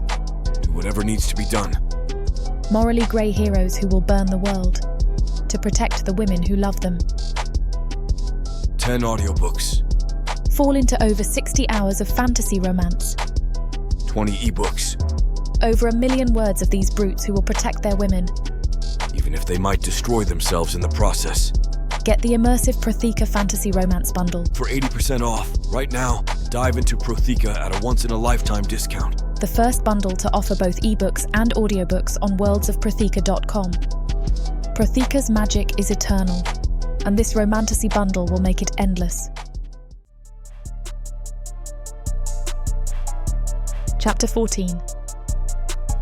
Leora. I've been back for 3 days, and I still feel like I'm waiting for the other boot to drop. Rovac hasn't yelled, hasn't demanded explanations, hasn't even asked where I've been beyond that first stilted conversation where I gave him nothing but silence, and he accepted it like it was reasonable. He brings me meals himself sometimes, says maybe 10 words total, and leaves again. His dark eyes watch me with something I can't name, not anger, not disappointment. Something softer and more dangerous that makes my chest tight with feelings I thought I'd buried. I spent 2 years teaching myself to forget the way he'd look at me during our morning tea sessions, like I was worth listening to. The way his rare smiles would transform his entire face, making him look younger and less like the intimidating trademaster everyone else saw. I convinced myself I'd imagined his gentleness, turned it into something romantic in my head, because I was lonely and foolish and too naive to understand the difference between kindness and interest. But now I'm here, and he's being careful with me in a way that makes all those defensive walls I built start to crumble. He doesn't touch me, keeps a respectful distance even when Nala reaches for him with her grabbing hands and delighted squeals. Like he's afraid I'll bolt again if he moves too fast. Maybe I would. The uncertainty is killing me. I keep waiting for him to remember what I am, a runaway servant who disappeared without a word or warning, who cost him time and money and worry, who came back carrying another demon's child like some kind of cruel joke. Any moment now, he'll realise I don't belong here anymore, that whatever strange consideration he's showing me is misplaced charity. I haven't been given any duties. No one's told me where I'm supposed to work or what my schedule should be, and I've been avoiding everyone, especially Akira and Tom. I'm existing in some strange limbo where I'm fed and housed, but serve no purpose, like a guest who's overstayed her welcome, but no one has the heart to throw out. The waiting is worse than punishment would be. Avanor knocks on my door after dinner, the same quiet double tap he's always used. When I call for him to enter, he slips inside with his usual fluid grace, silver hair catching the lamplight as he closes the door behind him. "How are you settling in?" It's such a normal question, delivered in his familiar dry tone, that something in my chest loosens slightly. This, at least, hasn't changed. Avanor still moves through the world with that sharp-edged awareness that never misses anything important, but he's never used it to make me feel small. Fine. The lie tastes bitter. I'm sitting on the bed with Nala curled against my side, her small body warm and solid, and the only anchor I have to sanity. Everyone's been kind. His navy eyes narrow slightly. Kind? Right. You sound thrilled about it. Trust Avanor to cut straight through pleasantries to the uncomfortable truth underneath. He leans against the wall near the window, arms crossed, studying me with the patience of someone who's willing to wait for actual answers instead of polite deflection. I'm grateful. I try again, but the words sound hollow even to me. Grateful. He tastes the word like it's gone sour. For what exactly? Being allowed to exist in your own room without purpose or responsibility. That doesn't sound much like you. It doesn't sound like me because it isn't me. The old me, the one who belonged here, had a place, a function. I knew where I fit in the careful hierarchy of the household, knew what was expected of me and when. I had breakfast conversations with Rovac that felt like the best part of my day, work that kept my hands busy and my mind focused. I had a life that felt almost normal if I didn't think too hard about the circumstances that brought me here. Now I'm a stranger wearing my own face, sleeping in a room that feels too much like the past, while carrying a future that doesn't belong in either place. Nala stirs against me, making one of her soft sleep sounds, and I automatically adjust my position to keep her comfortable. The movement is instinctive now. 2 years of being the only thing standing between her and a world that doesn't welcome half-demon children has rewired my reflexes around her needs. She's beautiful, Avanor says quietly, and there's genuine warmth in his voice. Looks like you. She's better than me. The words come out fiercer than I intended. She's innocent. Whatever else, she doesn't deserve to pay for any of it. Something shifts in Avanor's expression, a sharpening that makes me realise I've revealed more than I meant to. He pushes away from the wall, moving closer with the careful precision he uses when he's trying not to spook something wounded. Pay for what? I shake my head, throat tight. These are dangerous waters, the kind that lead to questions I can't answer without destroying what little peace we've managed to find. Nothing. I know how people look at her. What they think. What they think about what. His voice is gentler now, coaxing rather than demanding, and it makes something inside me want to break open and spill everything at his feet. The loneliness, the fear, the shame that follows me like a shadow, whispering that I'm dirty now, ruined, not fit for the life I used to have. But I can't, won't.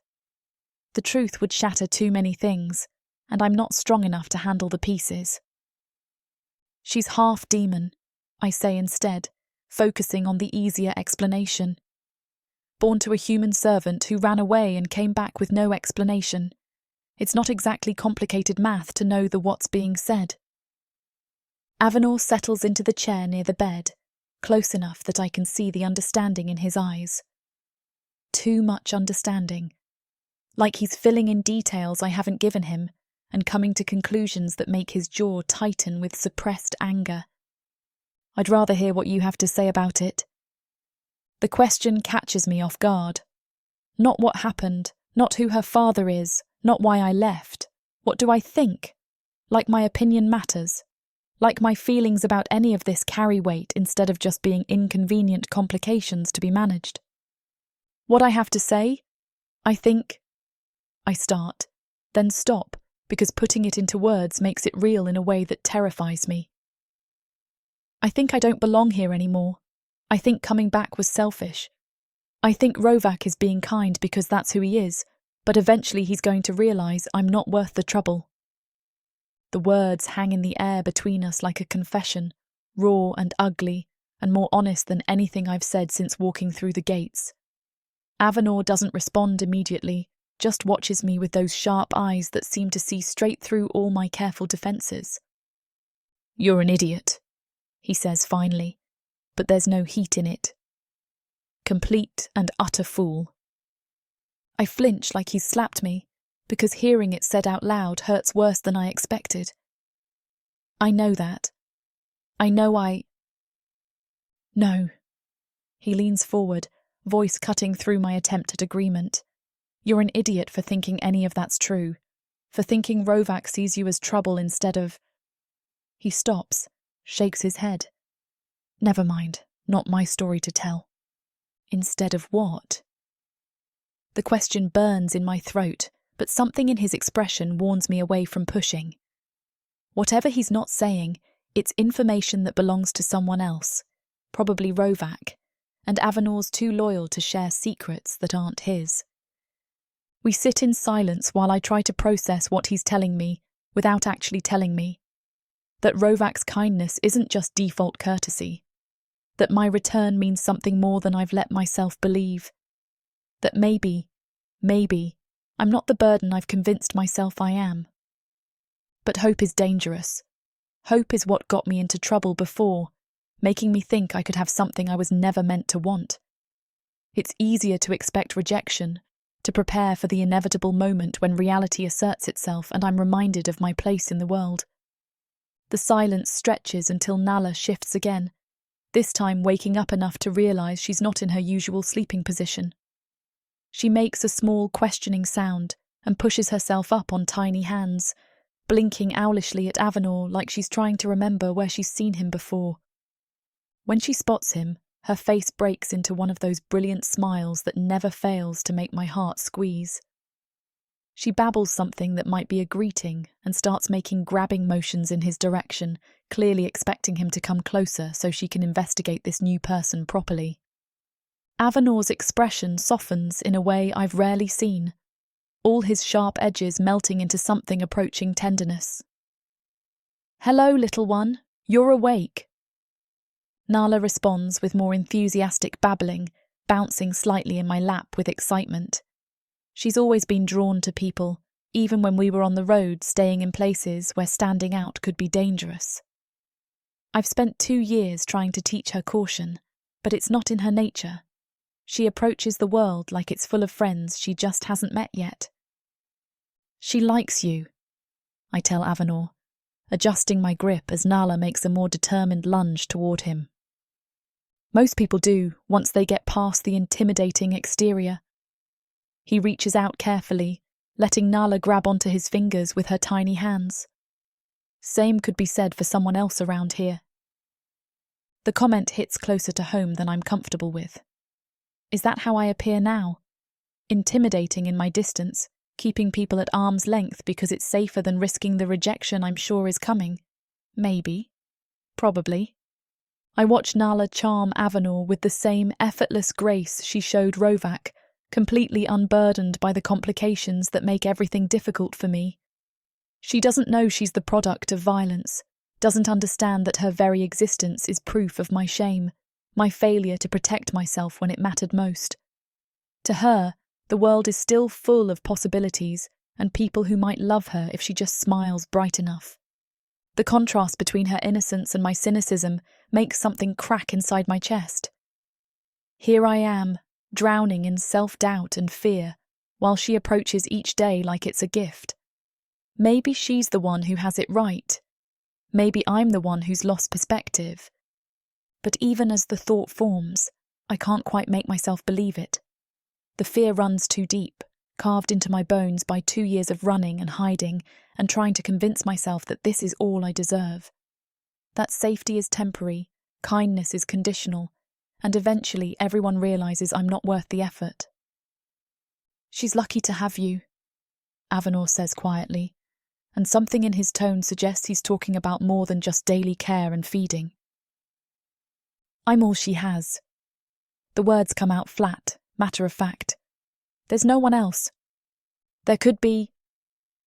He says it so simply, like it's an obvious truth I'm deliberately ignoring. Like the possibility of belonging somewhere, of having people who choose to care about us, is something I should consider instead of rejecting out of hand. But I've thought about it. Spent 2 years thinking about it, actually, usually late at night when Nala was sleeping, and I had nothing to distract me from the ache of missing this place, missing him, the fantasy of coming home, of being welcomed back, of somehow finding a way to belong again despite everything that's changed. Reality never measures up to fantasy. It's messier, more complicated, full of consequences and expectations I'm not sure I can meet. Better to keep my walls up, to expect nothing, to protect what little I have left rather than risk losing it by wanting more. "I should let you rest," Avanor says, though he doesn't immediately move to leave. "But Leora, whatever you're afraid of, whatever you think you've done, none of it changes the fact that you're home now.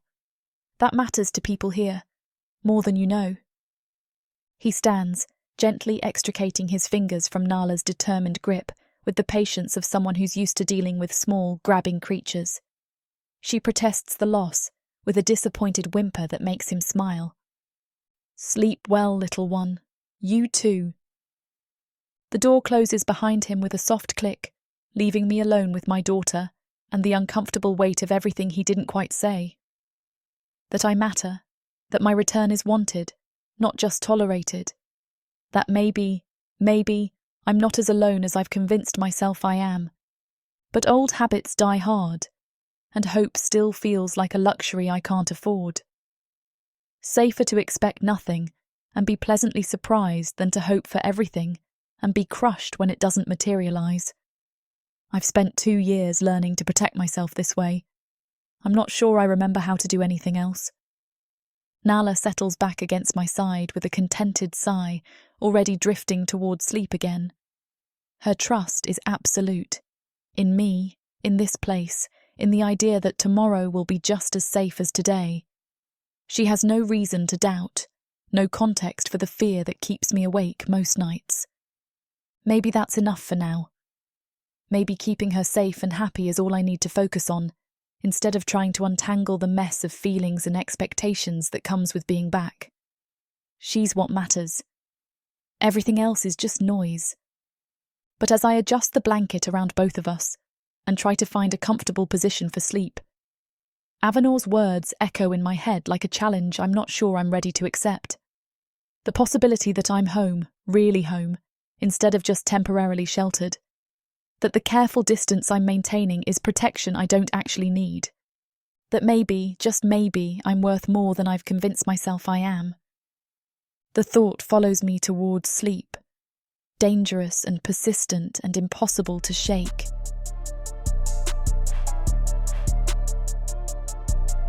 Chapter 15. Rovac. 4 days of this careful dance around each other, and I'm done pretending it makes sense. I pull on a clean shirt, the familiar weight of the fabric settling across my shoulders as I consider what the heck I'm actually doing.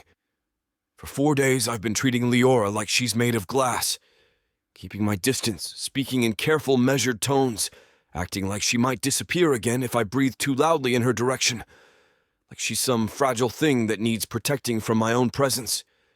It's ridiculous, and Avanor's been telling me as much with every pointed look and raised eyebrow he can manage. Yesterday, he actually rolled his eyes when I handed Leora her dinner and retreated without so much as sitting down to share it.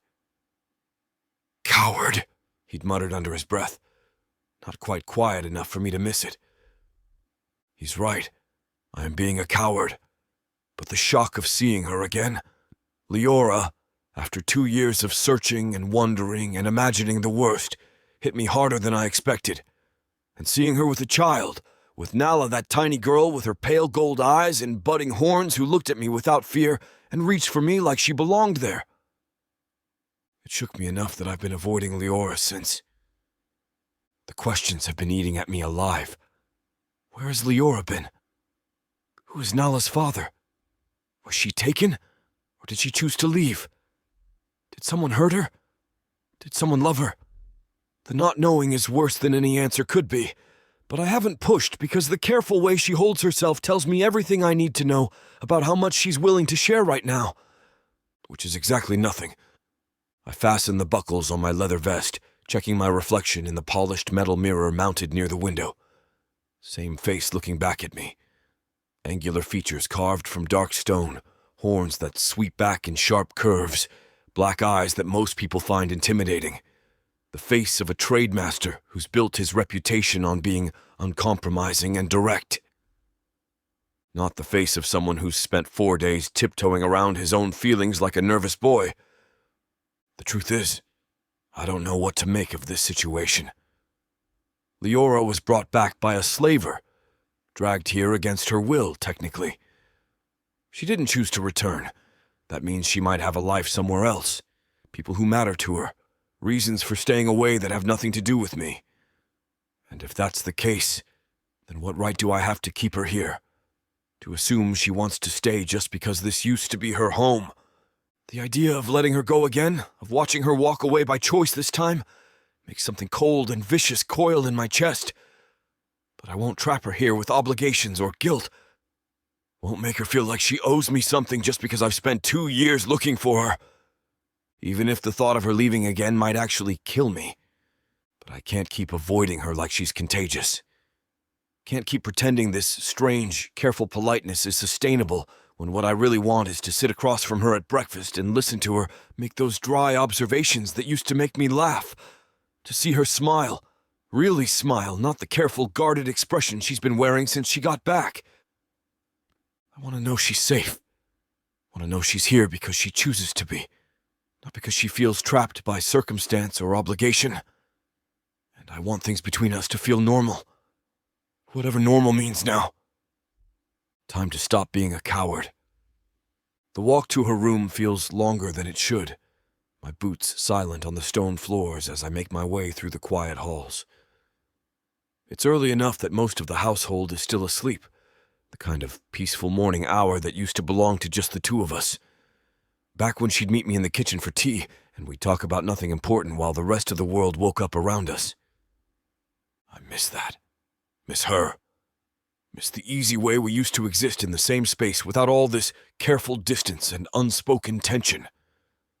When I reach her door, I pause for a moment, listening for sounds of movement inside.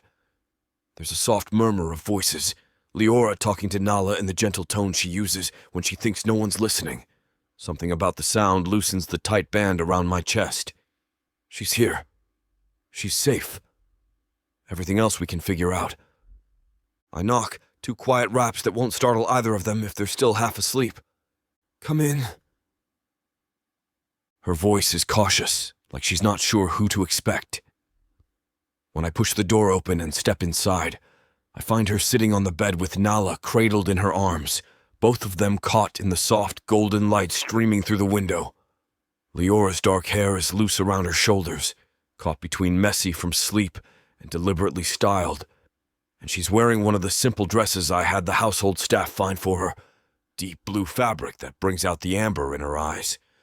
She looks beautiful. She looks tired. She looks like she's bracing herself for bad news.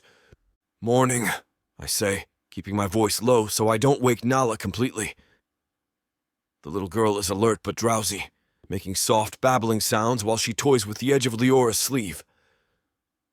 Morning. Leora's smile is small, uncertain. Is everything all right? The question hits me wrong, like she's expecting me to deliver some kind of ultimatum or demand she doesn't think she can meet. Like she's been waiting for the other shoe to drop since the moment she walked through my gates. Maybe she has been. Maybe that's why she's been so careful, so distant. Maybe she thinks I'm going to send her away. Everything's fine. I move closer, settling into the chair near the bed, the same one Avanor probably used last night, based on the way Leora doesn't seem surprised by my presence. I wanted to talk to you. Her shoulders tense slightly, but she nods. What about this? I gesture between us at the careful space we've been maintaining, the polite conversations that never go anywhere meaningful.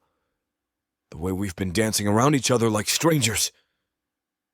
Something flickers across her expression.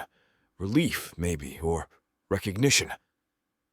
Like she's been feeling the awkwardness too and didn't know how to address it. I don't want you to feel trapped here, I continue, watching her face for any sign of how she's taking this. You were brought back by force, not by choice. If you have somewhere else you need to be, someone waiting for you. I let the words trail off, nodding slightly toward Nala. The implication is clear enough. A child doesn't just appear from nowhere. Someone fathered her, and for all I know that someone might be wondering where Leora disappeared to. Might be missing them both. The thought makes my jaw clench, but I keep my expression neutral. This isn't about what I want. It's about what's right for her. Leora is quiet for a long moment, her amber eyes searching my face like she's trying to read between the lines of what I'm saying. When she speaks, her voice is carefully measured. There's no one else. The words come out hesitant, like she's not sure she should admit it. like she's testing how I'll react to the idea that she and Nala are alone in the world, without attachments or obligations pulling them elsewhere. No one. I keep my tone gentle, not pushing for details she might not want to give.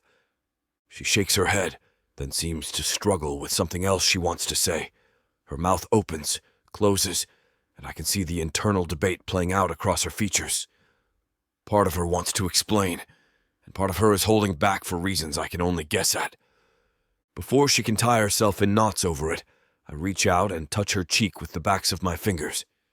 Just a brief contact, gentle enough that she could pull away if she wanted to. Her skin is warm and soft, exactly like I remember, and the way her eyes flutter closed at the touch makes something fierce and protective surge through my chest. I don't need to know everything, I tell her quietly. Just that you're safe. That you're here because you want to be, not because you feel like you have to be. When she opens her eyes again, there's something vulnerable and grateful in her expression that makes my breath catch. Like I've just given her permission to stop carrying some invisible weight she's been struggling under. I want to be here, she says, and the certainty in her voice is enough to make the last of my careful restraint crumble. Good. I let my hand fall away from her face, even though what I really want is to cup her cheek and keep touching her until she stops looking like she expects me to disappear. Because I don't want things to be awkward between us. We were friends before. I'd like that again if you're willing. The smile that spreads across her face is small but genuine, the first real one I've seen since she came back. It transforms her entire expression, chasing away some of the careful guardedness and letting me see glimpses of the woman I used to know. The one who would tease me about my terrible jokes and listen to my complaints about trade negotiations with the kind of attention that made me feel like what I was saying actually mattered. I'd like that too, she says. Nala chooses that moment to make her presence known with a series of demanding babbles, clearly annoyed that the adults have been talking without including her in the conversation. She pushes herself up in Leora's arms and reaches toward me with grabbing hands, apparently having decided I'm interesting enough to investigate more thoroughly. Someone wants your attention, Leora says, and there's laughter in her voice. Real laughter, not the careful politeness she's been giving me for days. I extend my hands toward Nala, letting her tiny fingers wrap around my much larger ones. She grins at me like we've just made some kind of important agreement, then promptly tries to bring my hand to her mouth to see if it's edible. Curious little thing, I observe, gently redirecting her away from trying to gnaw on my knuckles. She's always been like that. Into everything, afraid of nothing. The affection in Leora's voice when she talks about her daughter is unmistakable. Whatever circumstances brought Nala into the world, there's no question about how much she's loved. Have you eaten yet? I ask, an idea forming. Both of you? Leora shakes her head. I was going to take her to the kitchen in a little while. How about I have breakfast brought to the sitting room instead, like we used to, when she wasn't prying me from work in the study. The suggestion hangs in the air between us, loaded with memories of mornings that felt easy and comfortable and right. When sitting across from each other felt natural, before everything got complicated by feelings I couldn't afford to acknowledge and circumstances that pulled us apart. Leora's smile widens, and for the first time since she's been back, she looks genuinely pleased instead of carefully grateful. I'd like that, she says. It sounds nice. She'd missed it. The admission sends warmth through my chest because I've missed it too. Missed her company. Missed the way she'd listen to my plans for the day and offer suggestions that were always better than what I'd come up with on my own. Missed having someone to share the quiet hours with before the rest of the world demanded my attention. Good. Give me a few minutes to arrange everything. I stand, reluctantly letting Nala release my fingers and head for the door. But I pause with my hand on the handle, looking back at both of them framed by the morning light. Leora? Yes? I'm glad you're home. The words come out rougher than I intended, weighted with 2 years of searching and worrying, and trying not to think about all the ways I might never see her again. But they're true and she deserves to hear them. Her eyes shimmer slightly, and when she speaks, her voice is soft with emotion. She's not quite hiding anymore. So am I.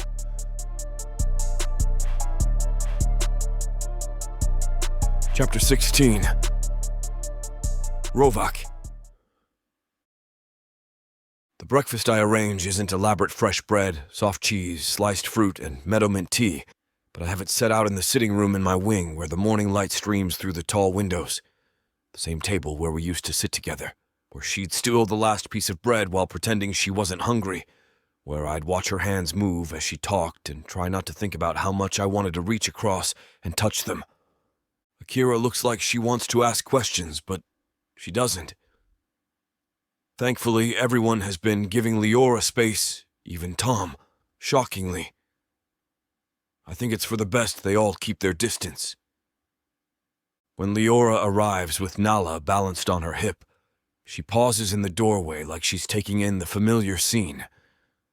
The hesitation lasts only a moment before she moves forward, but I catch it. That tiny beat of uncertainty, like she's not sure she belongs here anymore. It's that hesitation that confirms what I've been suspecting. She's here, physically present, but the easy comfort we used to share is gone. She's withdrawn in a way that has nothing to do with shyness and everything to do with walls built for protection. Whatever happened during those 2 years, it changed her, made her more guarded, more careful with herself. I miss the woman who used to steal my food and tease me about my scowl. Miss the way she'd settle into her chair like she belonged there, like the space across from me was hers by right. Now she sits like a guest, polite and grateful and distant. "The bread smells amazing," she says, settling Nala in her lap with practiced ease. The little girl immediately starts reaching for everything within arm's distance, fascinated by the array of options in front of her. Akira's been experimenting with different grains. I tear off a piece of the warm bread and hand it to her, noting how she accepts it with a quiet thank you that I don't love. That used to be her standard response when I made sure she ate enough. She's thinner than she was before. Not dangerously so, but there's a sharpness to her collarbones that wasn't there 2 years ago, a tightness around her eyes that speaks of strain and careful resource management, of making sure there was always enough for the baby, even if it meant going without herself. The protective rage that thought triggers makes my hands clench around my teacup, but I keep my expression neutral. Whatever hardship she faced while she was gone, demanding details won't help either of us now. What matters is making sure she feels safe here, making sure she knows she doesn't have to worry about having enough anymore. Here. I push the plate of sliced fruit closer to her side of the table, noting how her eyes track the movement with the kind of automatic calculation that comes from never being entirely sure when the next meal will come. Nala makes a grab for a piece of the soft yellow fruit, nearly toppling herself out of Leora's lap in the process. I reach across instinctively, catching the little girl's wrist before she can send herself tumbling to the floor. "Easy there, little one. The food isn't going anywhere." Nala looks up at me with those unusual pale gold eyes, studying my face with the kind of serious intensity that seems too old for someone barely out of infancy. Then she grins, showing off tiny white teeth, and makes a sound that might be an attempt at my name. "She's been doing that since yesterday," Leora says, and there's something like relief in her voice, like she's been worried about how Nala would adapt to being here, whether she'd be accepted. "I think she likes you. She's got good instincts." I keep hold of Nala's small hand, marveling at how tiny her fingers are compared to mine. Her skin has the same warm bronze undertones as her mother's, but there's something else in the set of her features that speaks of mixed heritage. The shape of her eyes, the way her dark hair catches the light. She's beautiful, regardless of who her father is. And watching the way Leora's entire expression softens when she looks at her daughter, it's clear that whatever circumstances brought this child into existence, she's thoroughly loved. Nala babbles something that sounds like a question and tugs at my hand, apparently deciding I'm interesting enough to investigate further. When I don't immediately respond, she tries a different approach, reaching for my face with her free hand like she wants to explore the texture of my skin. "Nala, no," Leora says gently, catching her daughter's questing fingers before they can make contact with my cheek. "You have to be gentle with people. She's fine." I shift closer, letting Nala's small hand rest against my jaw. Her touch is feather-light, curious rather than demanding, and there's something unexpectedly soothing about the contact. She's just figuring out the world. The trust inherent in that small gesture, this tiny person who doesn't know enough to be afraid of me, who sees a face that most adults find intimidating and decides it's worth exploring, does something strange to my chest, makes the protective instincts I feel toward Leora extend automatically to include her daughter. Our daughter, some part of me whispers, though I push that thought away immediately. Nala isn't mine by blood, and I have no claim to either of them beyond the one I'm hoping to rebuild through patience and careful attention, but the little girl doesn't seem to care about technicalities. She pats my cheek with evident satisfaction, like she's just solved some important puzzle, then turns back to the more pressing matter of acquiring food. She's going to be a handful when she's older, I observe, helping to guide a piece of soft cheese toward her mouth when her grabbing becomes more earnest than accurate. She already is. Leora's smile is genuine this time, the first completely unguarded expression I've seen from her since she returned. Yesterday she tried to climb onto the chair by the window, nearly gave me a heart attack when I turned around to find her trying to climb up on the sill. Adventurous, like her mother!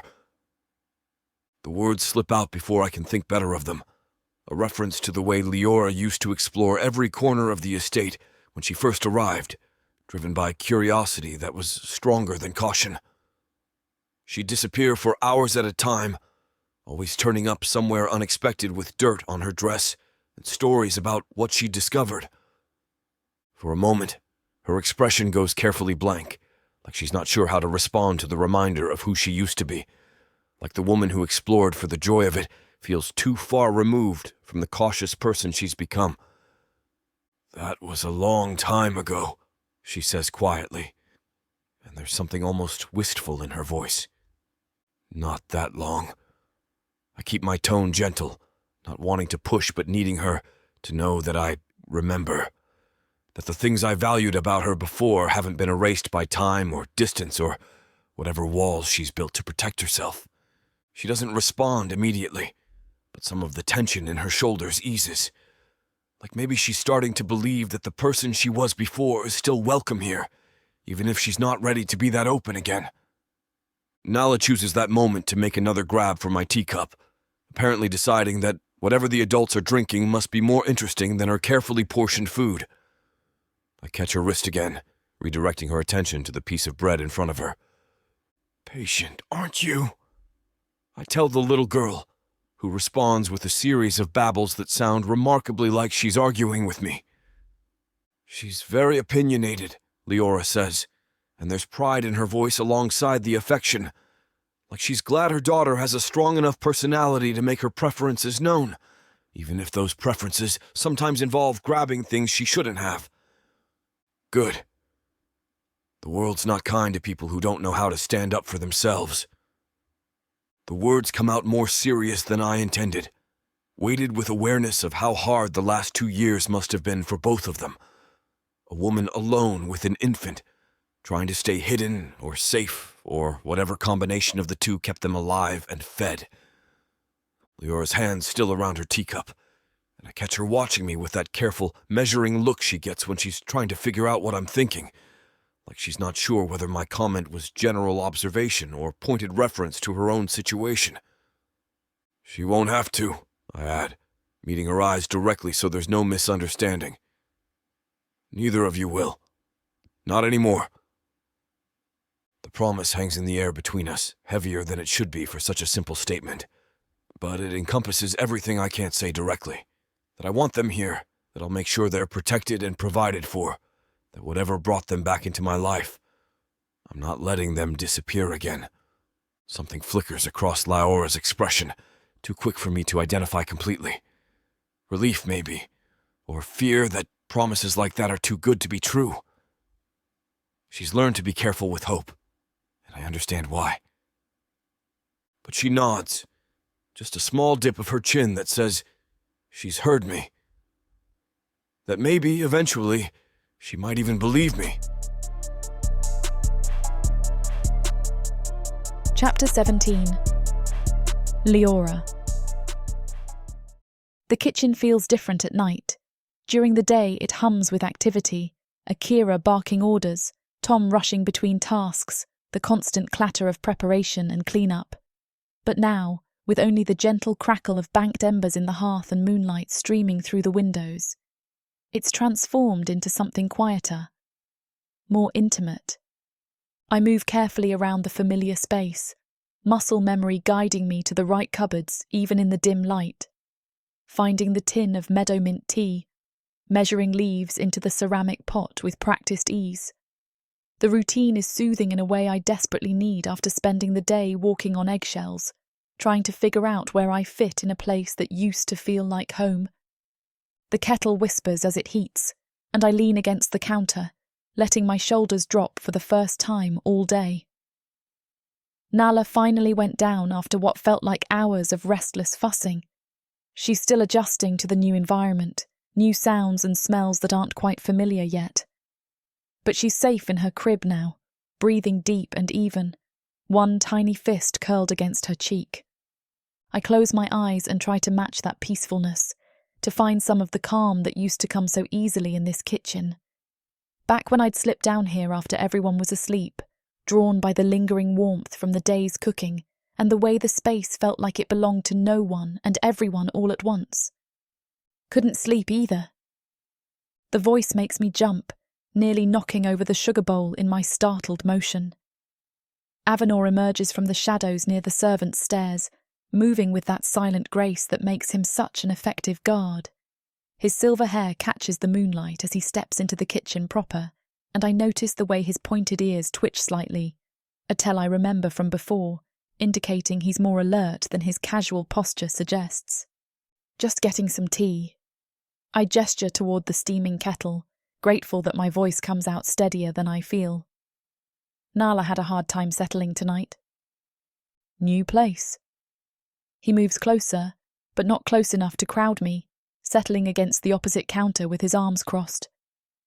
Takes time for little ones to adjust. There's something different about the way he looks at me now. Before, his dark blue eyes held casual friendship, the easy camaraderie of someone who'd become genuinely fond of my company. Now there's something more careful in his expression, watchful in a way that has nothing to do with his duties as a guard and everything to do with concern. Would you like some tea? The offer comes out more tentative than I intended, but I need something to fill the silence. Something normal and routine that might bridge whatever gap has opened between us during my absence. Sure. He doesn't move from his position against the counter, but his expression softens slightly. Haven't had proper tea in a while. Cook's been experimenting with some bitter leaf blend that tastes like punishment. The familiar complaint makes me smile despite everything. Before I left, Avanor and I used to bond over our shared opinion that Cook's adventurous spirit worked much better with food than beverages. Some things clearly haven't changed. I pour 2 cups, adding honey to both because I remember he has a sweet tooth he pretends doesn't exist. When I hand him the steaming mug, our fingers brush briefly, and I'm struck by how familiar the gesture feels, like no time has passed at all. Not much has changed here, I say, settling against my own section of counter with careful distance between us. Same routines, same complaints about Cook's experimental teas. Avanor takes a sip, considering my words with the kind of deliberate attention I remember from our old conversations. He never was one to respond without thinking first, especially when the topic mattered. Feels like everything has, he says finally, and there's weight in those simple words. Place was different after you left, quieter, like someone had turned down all the colours. The observation hit something tender in my chest. I hadn't considered that my disappearance might have affected anyone beyond Rovac, hadn't thought about the smaller relationships I'd left behind. But Avanor had been my friend, in his own reserved way. Someone who brought me books he thought I'd enjoy, and never asked too many questions about why I sometimes looked sad. "I'm sorry," I start, but he cuts me off with a shake of his head. "Not looking for apologies." He sets his mug down, and I catch the way his hands move, controlled, precise, like he's working to keep them steady. "But I need to say something that's been eating at me for 2 years. The serious tone in his voice makes my stomach clench with sudden anxiety. Whatever he wants to discuss, the careful way he's approaching it suggests it won't be comfortable. I take a larger sip of tea, using the moment to prepare myself for questions I don't want to answer. "You probably don't want to talk about it," he continues, and now his navy blue eyes are fixed on mine with uncomfortable intensity. "But I was shocked when you disappeared. More than shocked. I was afraid something had happened to you." My hands tighten around the warm ceramic of my mug, using the heat to anchor myself against the pull of memory. That night feels like it happened to someone else, like if I don't think about it directly, I can pretend it was just a nightmare that's finally fading. "If there was something wrong that night," Avanor says, his voice gentler now but no less determined, "I could have helped you. You could have told me. You know that, right?" The question hangs between us, weighted with 2 years of wondering and worry. I can see it in his expression, the way he's been turning over that night in his mind, looking for signs he might have missed, ways he could have prevented whatever drove me away. He found me afterward. That's the piece I've never been able to forget, even when I've tried to bury everything else from that time. How he discovered me in that storage room, how his usual composed mask slipped when he saw the state I was in. The way he'd asked what happened, the careful concern in his voice as he offered to help. And I'd lied to him, told him I was fine, that nothing was wrong, that he should just forget he'd seen me like that. Made him promise not to tell anyone, not even Rovac, because the shame was already choking me, and I couldn't bear the thought of anyone else knowing. "Avanor," I start, but the words stick in my throat like they always do when I try to talk about that night. My body remembers the weight of keeping that secret, the way it felt like carrying poison that would contaminate everything it touched. "I know you don't want to discuss it," he says quickly, like he can read the panic starting to build in my expression. "I'm not trying to push you for details. He runs a hand through his silver hair, disturbing the careful wave at the top. "I needed you to know that if you'd trusted me with whatever was wrong, I would have helped, no matter what it was." The sincerity in his voice makes my chest tight with regret. Because he would have helped. I know that now, just as surely as I knew it then. Avanor might be reserved and sometimes sarcastic, but his loyalty runs bone deep. If I'd told him what Sian had done, he would have found a way to make it right. But Sian's words had been so convincing in my shattered state. The way he'd whispered that no one would believe me over him, that Rovac's honour would demand he cast me out once he knew how I'd been ruined. The shame had felt like truth, solid and unshakable, and running had seemed like the only option that wouldn't destroy everything. "I know," I manage finally, the words barely more than a whisper. "I know you would have." It's not enough, not nearly enough to explain or apologise for the trust I didn't give him when he deserved it. But it's all I can offer without opening wounds that are still too raw to expose. I start to shift away from the counter, ready to make some excuse about needing to check on Nala, but Avanor's next words stop me cold. "Rovac never let you go." The statement hits me like a physical blow, unexpected and devastating in its quiet certainty. I freeze with my mug halfway to my mouth, staring at him as he continues with careful deliberation. "He looked for you. For months. Every contact he had, every favour he could call in. He used them all trying to find where you'd gone." Avanor's dark blue eyes are steady on mine, making sure I understand the weight of what he's telling me. "I don't know what you thought when you left, but it wasn't that he didn't care." The kitchen suddenly feels too small, the air too thick. My hands start to shake around the tea mug, and I have to set it down before I drop it. Because this doesn't fit with what I believed, what Shan convinced me would happen. Rovac was supposed to have been relieved to be rid of a sullied servant. He was supposed to have moved on without a backward glance. He never said anything about stopping the search. Avanor continues, his voice getting quieter but more intense. Not even after the first year when everyone else was convinced you were gone for good. Sometimes I'd catch him staring at reports that had nothing to do with business, and I knew he was still hoping one of them would have news of you. I can't breathe properly. The careful walls I've built around that part of my heart, the part that never stopped missing him despite everything, are cracking under the pressure of this revelation. Because if Rovac had been looking for me, if he'd never given up, then maybe. Why are you telling me this? The question comes out sharper than I intended, edged with the panic of having my carefully constructed assumptions challenged. Because I thought you should know. Avanor straightens, and there's something almost protective in his posture now. Like he's prepared to defend his decision to share information that clearly distresses me. I don't know what happened that made you leave, and I'm not asking you to explain it, but whatever you believed about how things would be if you stayed, at least part of it was wrong. He pushes off from the counter, moving toward the door with the same quiet grace he'd arrived with. But he pauses at the threshold, looking back at me with an expression I can't quite read. He's different now that you're back, he says simply.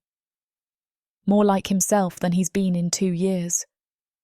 Make of that what you will. Then he's gone, leaving me alone in the moonlit kitchen with my cooling tea and the wreckage of everything I thought I knew about my own story. I stand there for a long time, hands braced against the counter, as all the careful reasons I've built for staying away crumble one by one. If Rovac had been looking for me, if my leaving had hurt him the way losing him had hurt me, then the neat narrative of shame and protection I've been carrying dissolves into something far more complicated. The tea grows cold as I stare out the window at the familiar gardens, seeing them with new eyes. This place I ran from to protect everyone involved. Maybe the protection had been an illusion from the start. Maybe the only person I'd been shielding was myself, choosing the certainty of loss over the terrifying possibility of being wanted despite everything. The thought follows me when I finally make my way back upstairs, settling into the chair beside Nala's crib like a weight I'll carry through whatever sleepless hours remain until dawn.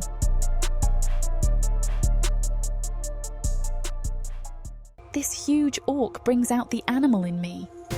In a world where humans have been driven underground, living like rats is the only way to stay safe from the marauding orcs. All my life, my only job has been to make sure I have enough to eat. These orcs of the Burning Sun clan will vow to keep their human mates safe. There is a nobleness to these giant savages, alpha male warriors who will protect their women at all costs. Get this complete series of books following the Burning Sun clan for 70% off. Each book is a full-length monster romance that features a giant orc with eyes for his beloved, curvy human. Happily ever after guaranteed. Protheka's magic is eternal. This bundle will show you that size really does matter. Chapter 18. Rovac. The accounts ledger sits open on my desk, numbers blurring together as my attention drifts toward the window overlooking the gardens. Again. I've read the same shipping manifest 3 times without absorbing a single detail, my mind too occupied with tracking sounds from elsewhere in the estate to focus on trade routes and cargo manifests. A soft laugh drifts up from the courtyard below, followed by Nala's delighted babbling.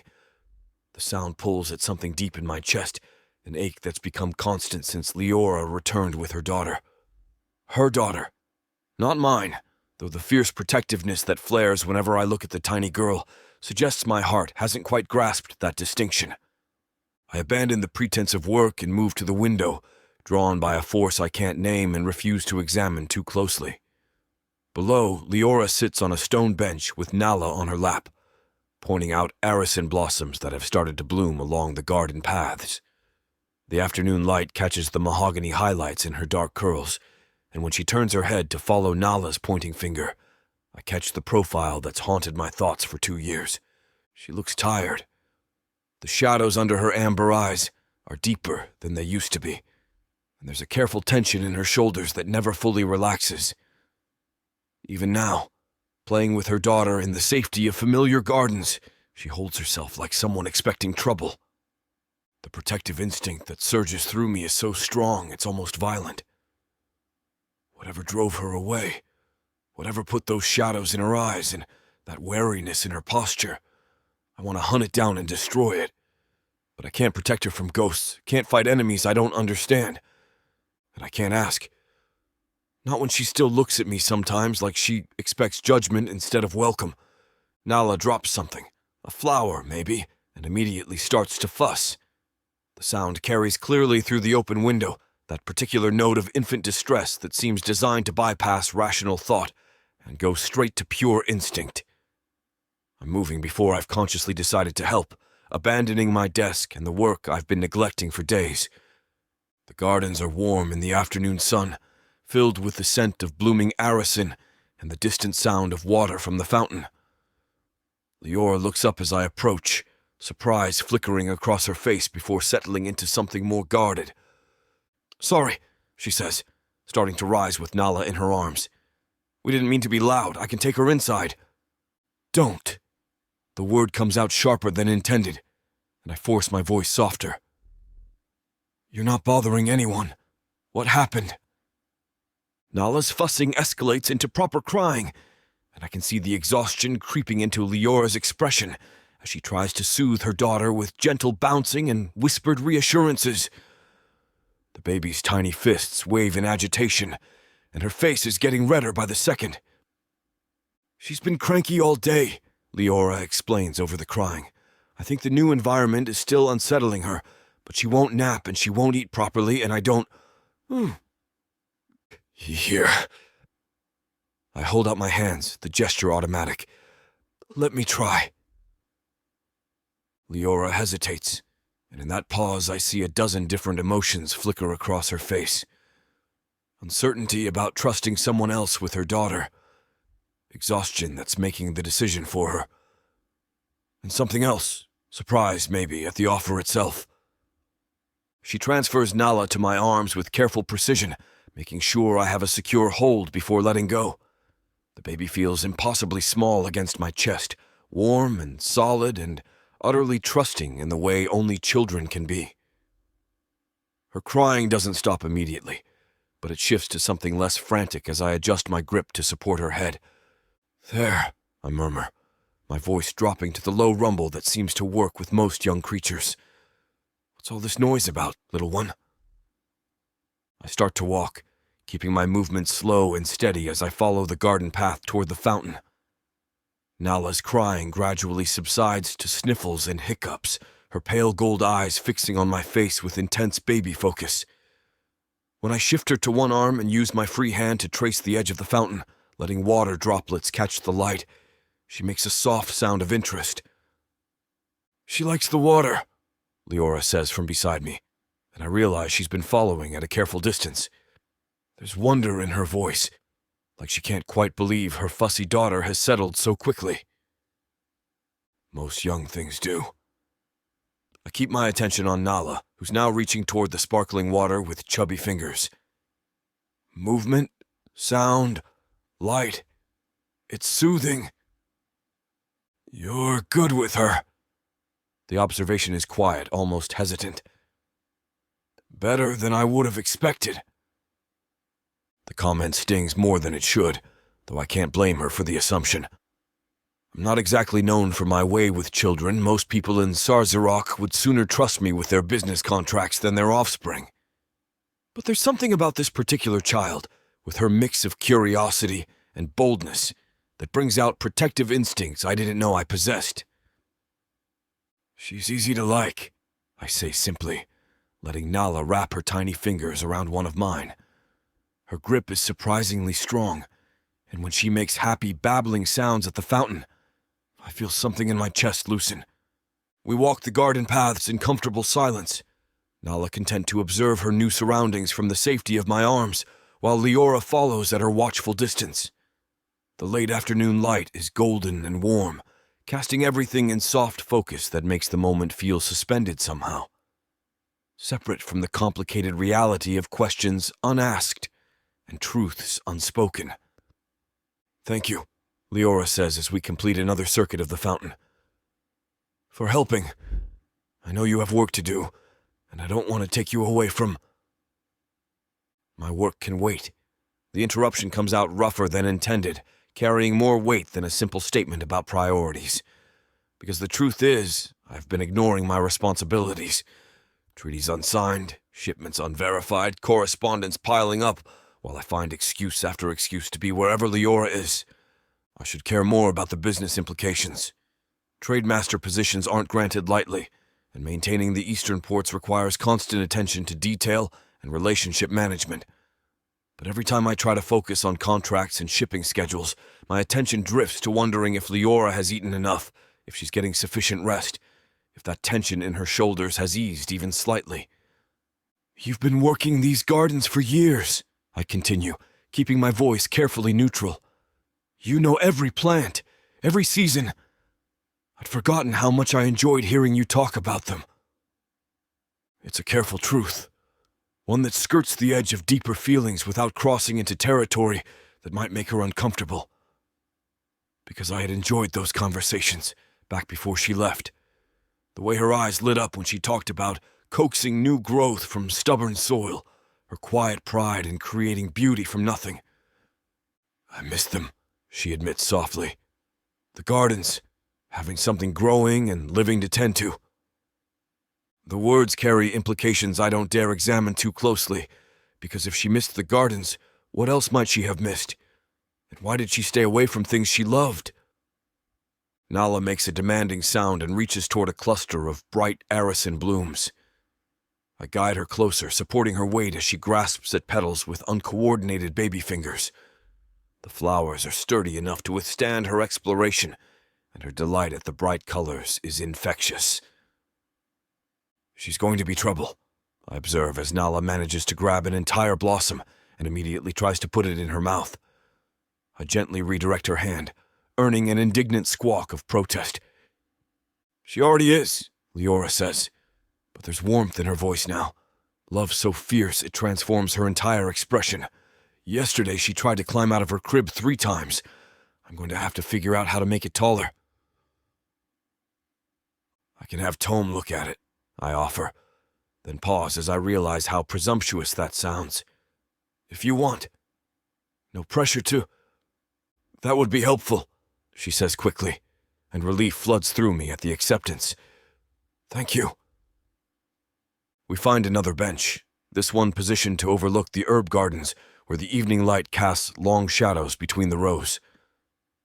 I settle with Nala on my lap, letting her explore the texture of my sleeve while Leora sits beside me with careful space between us. The distance is deliberate, I'm certain. She's been maintaining it since her return, close enough for conversation, far enough to avoid accidental contact. It's driving me slowly insane, this awareness of every inch of space between us. The way I catch her scent when the wind shifts. The careful way she moves to avoid brushing against me when we share the same space. I want to close that distance.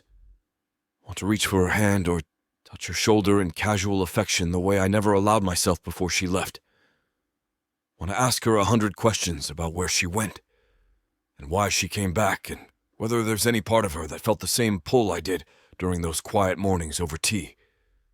Instead, I focus on Nala, who's discovered the horn at my temple and is trying to grab it with enthusiastic determination. Her tiny fingers can't quite manage the grip, but she keeps trying with the single-minded persistence that seems to characterize everything she does. "Persistent," I comment, gently redirecting her hands before she overbalances herself. "Takes after her mother in that regard," Leora says, then immediately looks like she wishes she hadn't. There's something in her expression, regret, maybe, or embarrassment at the personal observation. But I file the comment away, another small piece of information about the woman sitting beside me, because I'm learning Leora all over again, cataloging the ways she's changed and the ways she stayed exactly the same.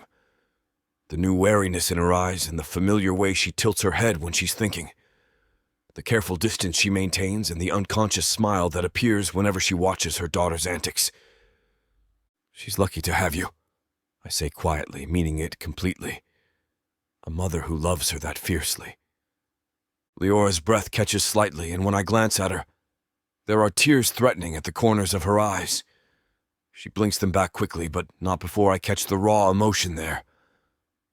Sometimes I wonder if I'm enough, she admits, the words barely audible. If she deserves better than... No. The interruption comes out flat and final. Don't finish that thought. She looks at me with surprise at the vehemence in my voice, and I realize my hands have clenched involuntarily around Nala's small form. The baby makes a questioning sound, and I force myself to relax, to gentle my grip and my tone. Any child will be fortunate to have you as a mother, I continue, meeting Leora's amber eyes directly.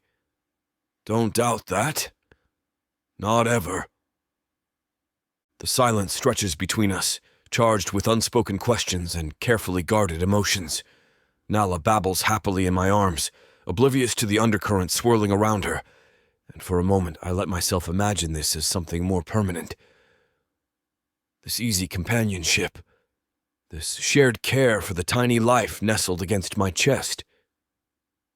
But imagination is dangerous territory, because the more time I spend with Leora and her daughter, the harder it becomes to remember why I can't ask for what I want, why I can't reach across the careful distance she maintains and see if there's any chance she might want the same things I do.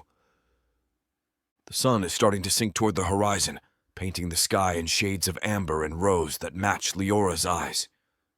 Nala has grown heavy against my chest, her earlier fussiness giving way to the drowsy contentment that comes from being held and soothed.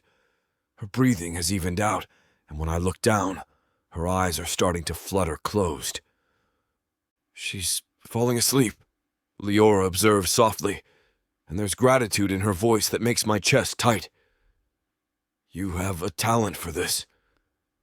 I don't respond immediately, too caught up in the feeling of small fingers curled trustingly against my shirt, and the way Leora looks at her daughter with such complete devotion. This moment feels precious somehow, fragile in its perfection, and I'm afraid to break it with words that might reveal too much. But as the shadows lengthen, and the first evening breeze stirs the arison blossoms, I know it can't last. Reality will intrude soon enough. Nala will wake and need feeding. Leora will remember the work waiting for both of us. The careful boundaries will reassert themselves. For now, though, I let myself have this, the weight of a sleeping child in my arms and the woman I've wanted for years sitting beside me in companionable silence. It's not enough, will never be enough, but it's far more than I dared hope for when that slaver appeared at my door with news that changed everything. Chapter 19. Leora. The days blur together in ways that feel both foreign and achingly familiar. Breakfast with Rovac has become routine again. Not the careful, distant politeness of those first few days after my return, but something that echoes the easy companionship we shared before I ruined everything by leaving. This morning he sits across from me with Nala balanced on his lap, letting her grab at the edge of his cup while he drinks his tea. She's fascinated by the steam rising from the liquid, reaching for it with chubby fingers that close on nothing but air. Each failed attempt makes her more determined, and I can't help but smile at her stubborn persistence. She's going to knock that right out of your hands, I warn, spreading preserves on a piece of bread. She can try. His voice carries that low amusement that used to make my stomach flip, back when I was young and foolish enough to think my feelings for him meant something. But I've got better reflexes than most 1-year-olds. As if summoned by the challenge, Nala makes a sudden grab for the cup. Rovac smoothly lifts it out of reach, earning an indignant squawk from my daughter that makes both of us laugh. The sound feels rusty in my throat. Genuine laughter has been rare these past 2 years, but it comes easier now, with him. "You're encouraging her," I accuse, though there's no real heat in it. She's already plenty encouraged on her own. He shifts Nala to his other arm so she can reach the small bowl of cut fruit I've prepared for her. Yesterday she tried to climb Avanor while he was standing still, nearly made it to his shoulder before he noticed. The image of my tiny daughter using Avanor like a tree to scale makes me snort with laughter. "I'm sorry. I should watch her more carefully." "Don't apologise." The firmness in his voice cuts through my automatic self-deprecation. "She's curious and bold. Those aren't faults to correct." There's something in the way he says it, looking down at Nala with what can only be described as fondness, that makes my chest tighten with emotions I'm not ready to examine. He's good with her in ways I never expected, patient with her fussing and genuinely delighted by her small discoveries.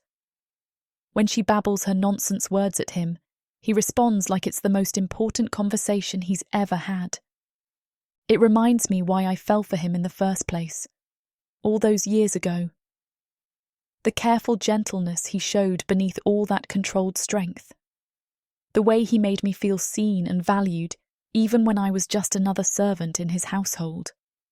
"The traders from Bilganith are arriving today," he mentions, pulling me from dangerous thoughts. "I'll be tied up in meetings most of the afternoon." I nod, trying not to let disappointment show on my face.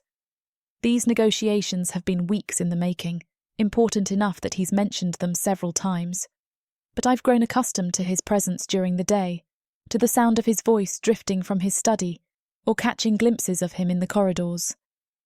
"Will you be working late?" The question slips out before I can stop it, and I immediately feel foolish for asking. His schedule isn't my concern, no matter how much I've come to anticipate our evening conversations in the gardens. "Probably." His dark eyes find mine across the table. "But not too late. These traders like their amaranth, and negotiations always go smoother once they're properly drunk." Nala chooses that moment to successfully grab a piece of fruit, immediately trying to shove the entire thing in her mouth at once. Rovac's quick intervention prevents choking, breaking the fruit into smaller pieces, while she protests the interference with vigorous arm-waving. "Patience," he tells her in that same gentle rumble he uses when she's fussing. "Good things are worth waiting for." The words seem to carry extra weight, though maybe that's wishful thinking on my part. Because lately, I've caught myself watching him more carefully, cataloguing the way his expression softens when Nala smiles at him, the careful distance he maintains between us, like he's afraid of making me uncomfortable, the way his eyes linger on me sometimes when he thinks I'm not looking. Avanor's words from days ago keep echoing in my mind. "He never stopped looking for you." The implications of that statement feel too large to fully grasp. Because if it's true, if Rovac spent 2 years searching for me, then maybe his feelings run deeper than simple concern for a missing servant. Maybe the careful way he touches my hand when passing me tea, the ready laughter at my terrible jokes, the fierce protectiveness in his voice when he talks about Nala. Maybe it all means something more than friendship rebuilt. The thought terrifies and thrills me in equal measure. "I should let you prepare for your meeting," I say, starting to rise as Nala fusses in his arms. "Come here, little troublemaker." But when I reach to take my daughter, Rovac's fingers brush mine as he transfers her weight. It's the barest contact, the pad of his thumb against my knuckles, but it sends electricity racing up my arm. For just a moment, neither of us moves. His skin is warm and rough with calluses, and I find myself staring at the contrast between his grey flesh and my warmer bronze. Then Nala squirms impatiently, breaking the spell, and I step back with my heart hammering against my ribs. "Thank you," I manage, settling her against my hip. "For breakfast, for helping with her." "Always." The single word carries weight that makes my breath catch, and when I look up, his black eyes are intense on mine. You know that. I do know it. That's what makes this so complicated, so dangerous to the careful equilibrium I've been trying to maintain. Because Rovac has always been willing to help, always been gentle with me in ways that made it far too easy to imagine something more than master and servant between us. Now, with the formal boundaries of our old relationship dissolved, those old feelings are stirring again, stronger than before, complicated by gratitude and the way he looks at my daughter, like she's precious beyond measure. The rest of the day passes in a blur of mundane tasks made strange by the undercurrent of anticipation thrumming beneath my skin. I tend to laundry and mending while Nala naps, organise the pantry shelves that don't really need organising, pick Aracin blossoms for the house arrangements. Anything to keep my hands busy and my mind from dwelling on the warmth of Rovac's touch this morning. But as evening approaches, I find myself gravitating toward the gardens like I'm drawn by invisible threads. The sun is setting behind the stone walls, painting everything in shades of gold and amber that match the restless energy building in my chest. Nala is finally asleep after a day of unusually good behaviour, and the house feels too quiet, too full of my own scattered thoughts. The fountain provides a focal point for my wandering, its steady splash masking the sound of footsteps on gravel paths. I settle on the stone bench where Rovac held my daughter this afternoon, running my fingers along the worn surface while I try to make sense of the longing that's been growing stronger each day. I missed him. The realization hits with unexpected force, though it shouldn't surprise me. I missed him while I was gone, missed his dry humour and steady presence, missed the way he made me feel safe and valued. But admitting it feels like opening a door I've kept carefully locked, acknowledging feelings I've spent years trying to suppress. Couldn't sleep? His voice from behind me sends my heart into my throat. I turn to find Rovac approaching through the gathering dusk, still dressed for his meetings, but with his formal jacket discarded and his dark hair loose around his shoulders. The sight of him like this, relaxed and unguarded, makes my mouth go dry. Nala finally went down, I explain, scooting over to make room on the bench. I wanted some air. He settles beside me, close enough that I can catch his scent, leather and something darker, more complex. The careful distance he usually maintains seems smaller tonight, or maybe I'm more aware of every inch between us. How did the negotiations go? Better than expected. He leans back against the bench, extending his legs with a satisfied grunt. The Bilganith traders are signing the exclusive rights agreement tomorrow. Means steady work for the docks and better prices on raw materials. The practical benefits should interest me more than they do, but I find myself distracted by the way moonlight catches the silver threading through his black hair. He's handsome in ways that still catch me off guard sometimes. All sharp angles and contained power, softened by the genuine warmth in his eyes when he looks at Nala, when he looks at me. That's good, I manage, though I'm not entirely sure what I'm responding to anymore. We sit in comfortable silence, listening to the fountain and the distant sounds of the city beyond the estate walls. A night breeze stirs the Aracin blossoms, carrying their sweet scent through the garden air. It should be peaceful, this moment of quiet companionship, but I'm too aware of his presence beside me. The steady rhythm of his breathing, the way his hands rest relaxed on his thighs, close enough to touch if I had the courage. Leora. My name on his lips pulls my attention back to his face. Are you happy? Being back here? The question catches me completely off guard, not because it's unexpected, he has every right to wonder, but because it forces me to examine feelings I've been carefully avoiding. Yes, I say without hesitation, then pause to consider the deeper truth.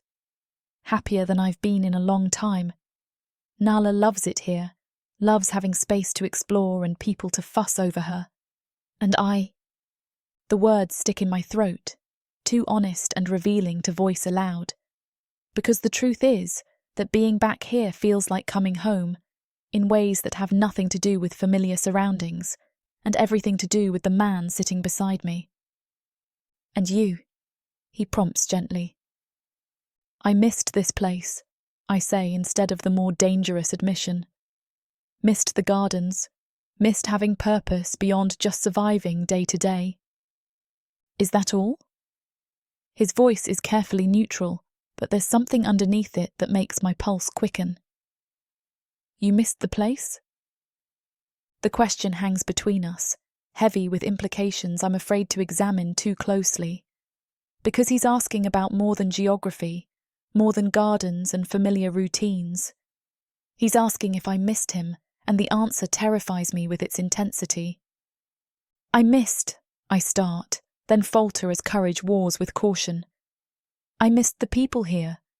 Avanor's terrible jokes, the way the kitchen smells like fresh bread in the mornings. And..." The single word is spoken so quietly I might have imagined it, but when I glance at him, his dark eyes are fixed on mine with an intensity that makes my breath catch. "I missed you," I whisper, the admission dragging itself from somewhere deep in my chest. "I missed talking with you, missed the way you made me laugh even when everything else was falling apart." The silence that follows feels charged with possibility, dangerous in ways that both thrill and terrify me. Because I've just crossed a line I've been carefully avoiding, admitted to feelings that could change everything between us. His hand moves first, just the slightest shift on the stone bench between us. His knuckles brush against mine, the contact so light it could be accidental. Should be accidental. But neither of us pulls away. The touch is electric, sending warmth racing up my arm and settling somewhere low in my stomach. My skin feels hypersensitive where his fingers rest against mine, and I'm suddenly desperately aware of how long it's been since anyone touched me with gentleness instead of demand. "Leora." His voice is rough now, lower than usual in ways that make my name sound like something precious. Important. I turn my hand palm up, a silent invitation, and his fingers slide against mine with deliberate intent. No accident this time, no careful pretense of casual contact. His skin is warm and calloused from sword work, and when his thumb traces across my knuckles, I have to bite back a sound of pure want. The careful distance we've been maintaining crumbles in the space between one heartbeat and the next. I lean closer without conscious decision, drawn by the magnetic pull that's always existed between us, but has never been acknowledged aloud. The scent of him fills my lungs, and when he shifts to face me more fully, his knee brushes against mine through the fabric of our clothes. "I looked for you," he says quietly, his free hand rising to trace the line of my jaw with fingertips that shake slightly. "Every day for 2 years, I looked for you." The confession hits me like a physical blow, confirming what Avanor hinted at, but in Rovac's own words. He searched for me. Spent 2 years trying to find someone who was just a servant in his household. Except I was never just that to him, was I? Rovac. His name comes out breathless, uncertain. "You seemed hesitant when you came back," he continues, his thumb still stroking across my cheekbone with devastating gentleness. "I need you to know that for me, I always wanted you to. I never stopped looking." The space between us has narrowed to inches, his words washing over my face in warm breath that smells like amaranth and something uniquely him. My heart is hammering so hard I'm certain he can hear it, and every instinct is screaming at me to close the remaining distance, to find out if his mouth is as soft as it looks, if kissing him will feel like coming alive after years of merely surviving. But there's still space between us. Still choice. So I lean into his touch, letting my eyes drift closed as his fingers map the curve of my cheek. Permission and invitation wrapped in a single gesture that changes everything.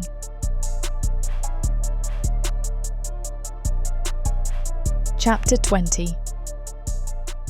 Leora. The moment stretches between us, heavy with 2 years of unspoken longing and the weight of admissions finally voiced. His fingers trace my jaw with reverent touches that make my skin burn, and I can see my own desire reflected in the depths of his black eyes. Leora. He breathes my name like a prayer, and then, like his restraint has snapped, his mouth is on mine.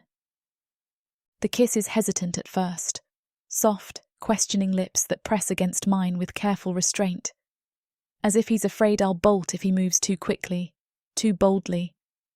But there's nothing gentle about the fire that ignites in my chest, spreading through my veins until I feel like I might combust from the simple contact of his mouth against mine. When I don't pull away, when I press closer instead, something shifts in him.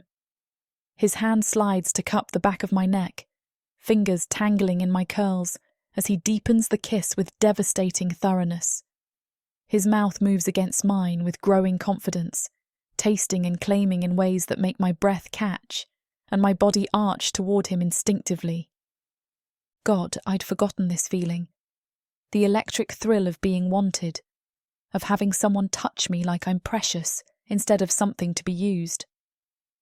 Rovac's lips are softer than I'd imagined, but his kiss is firm and sure now that my response has given him permission to take what he wants. My free hand finds his chest, fingers splaying against the warm expanse beneath his shirt. I can feel his heart hammering against my palm, matching the frantic rhythm of my own pulse as his tongue traces the seam of my lips. When I part for him, the soft groan that rumbles from his chest makes liquid heat pool low in my belly. He tastes like amaranth and desire, dark and intoxicating in ways that make rational thought scatter. When his teeth catch my lower lip in the gentlest bite, I forget how to breathe entirely. "Come here," he murmurs against my mouth, his voice rough with want. Strong hands span my waist, and then I'm being lifted, guided until I'm straddling his lap with my knees bracketing his powerful thighs. Sorry for the interruption. I know you were gearing up for a steamy scene, but it's way too hot for this platform. If we want to keep sharing our stories for free, we have to abide by this platform's guidelines. To get the full unabridged audiobook, go to worldsofprotheka.com.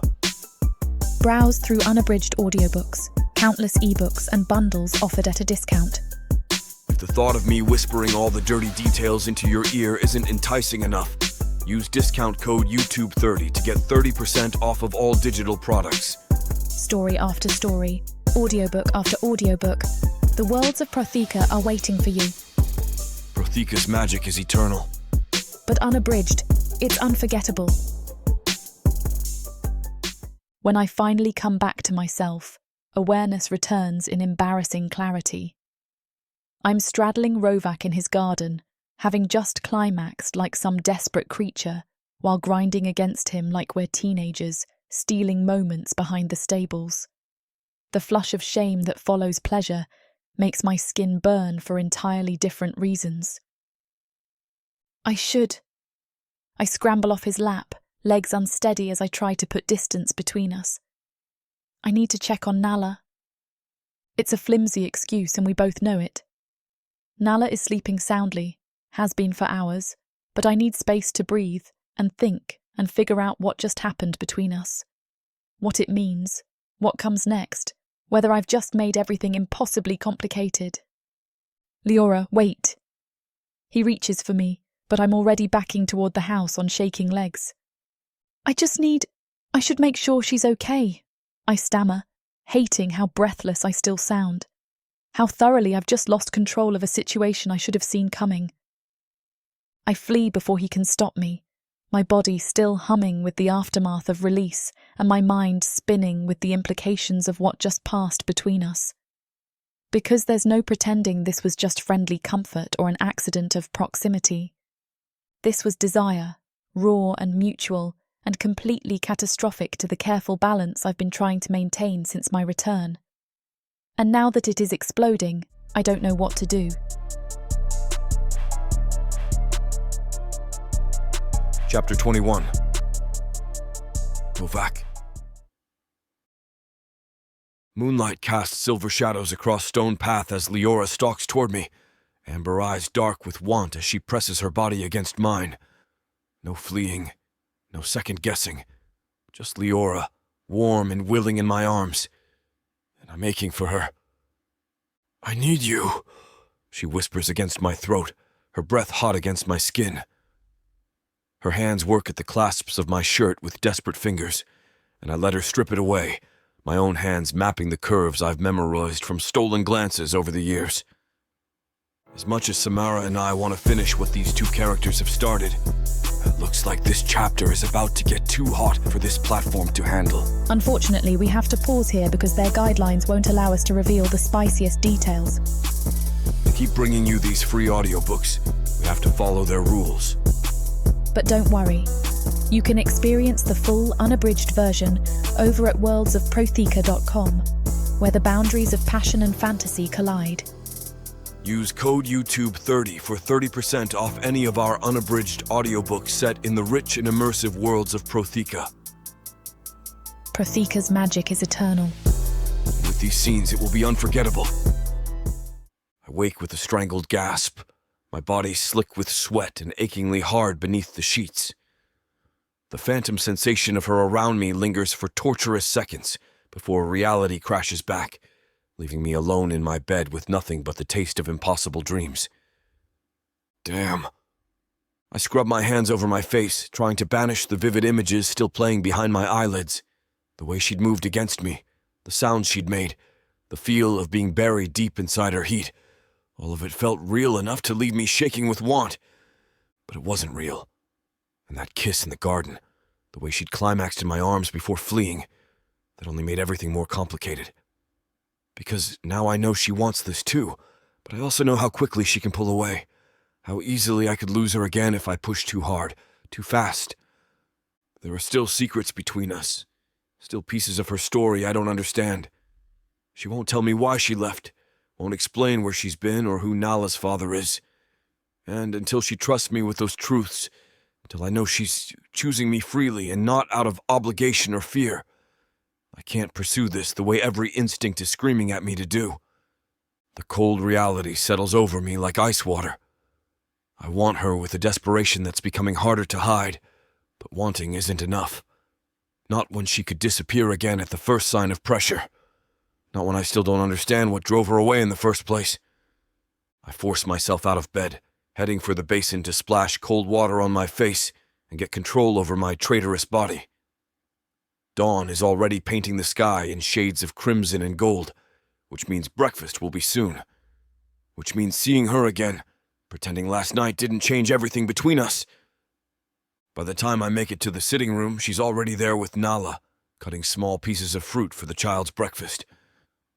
She glances up when I enter, color rising in her cheeks as our eyes meet. The awareness between us crackles like lightning, heavy with unspoken desire, and the memory of her body moving against mine. "Morning," she says quietly, focusing intently on Nala's food. "Morning." My voice comes out rougher than intended, still thick with sleep and dreams and want. I clear my throat, settling into my usual chair across from them. Nala babbles happily, reaching chubby fingers toward me in clear demand for attention. I can't help but smile at her enthusiasm, the way she lights up whenever I'm near. At least with her, things are simple. Uncomplicated affection without the weight of adult desires and fears. "I have something for you," I tell Leora after we've eaten in relative silence, punctuated only by Nala's cheerful chatter. "Both of you, actually." I pull the small wrapped package from my pocket I got while I was out yesterday, setting it on the table between us. Leora eyes it warily as if expecting it might bite her. "You don't need to give me anything." "It's not a gift," I say, though that's only partially true. "It's protection." She unwraps it slowly, revealing the pendant inside. It's a simple piece, dark obsidian carved with protective runes hung on a delicate silver chain. Nothing flashy or obviously valuable, but the magic woven into it is powerful enough to mask her human scent from any demon who might be hunting strays. "What is it?" she asks, running her fingers over the smooth stone. "Concealment charm. It'll hide your scent, make you read as demon to anyone who might be looking for unmarked humans." I keep my voice carefully neutral, not wanting to alarm her. There's a smaller one for Nala, too. The implications sink in immediately. She knows as well as I do what happens to humans caught without proper documentation.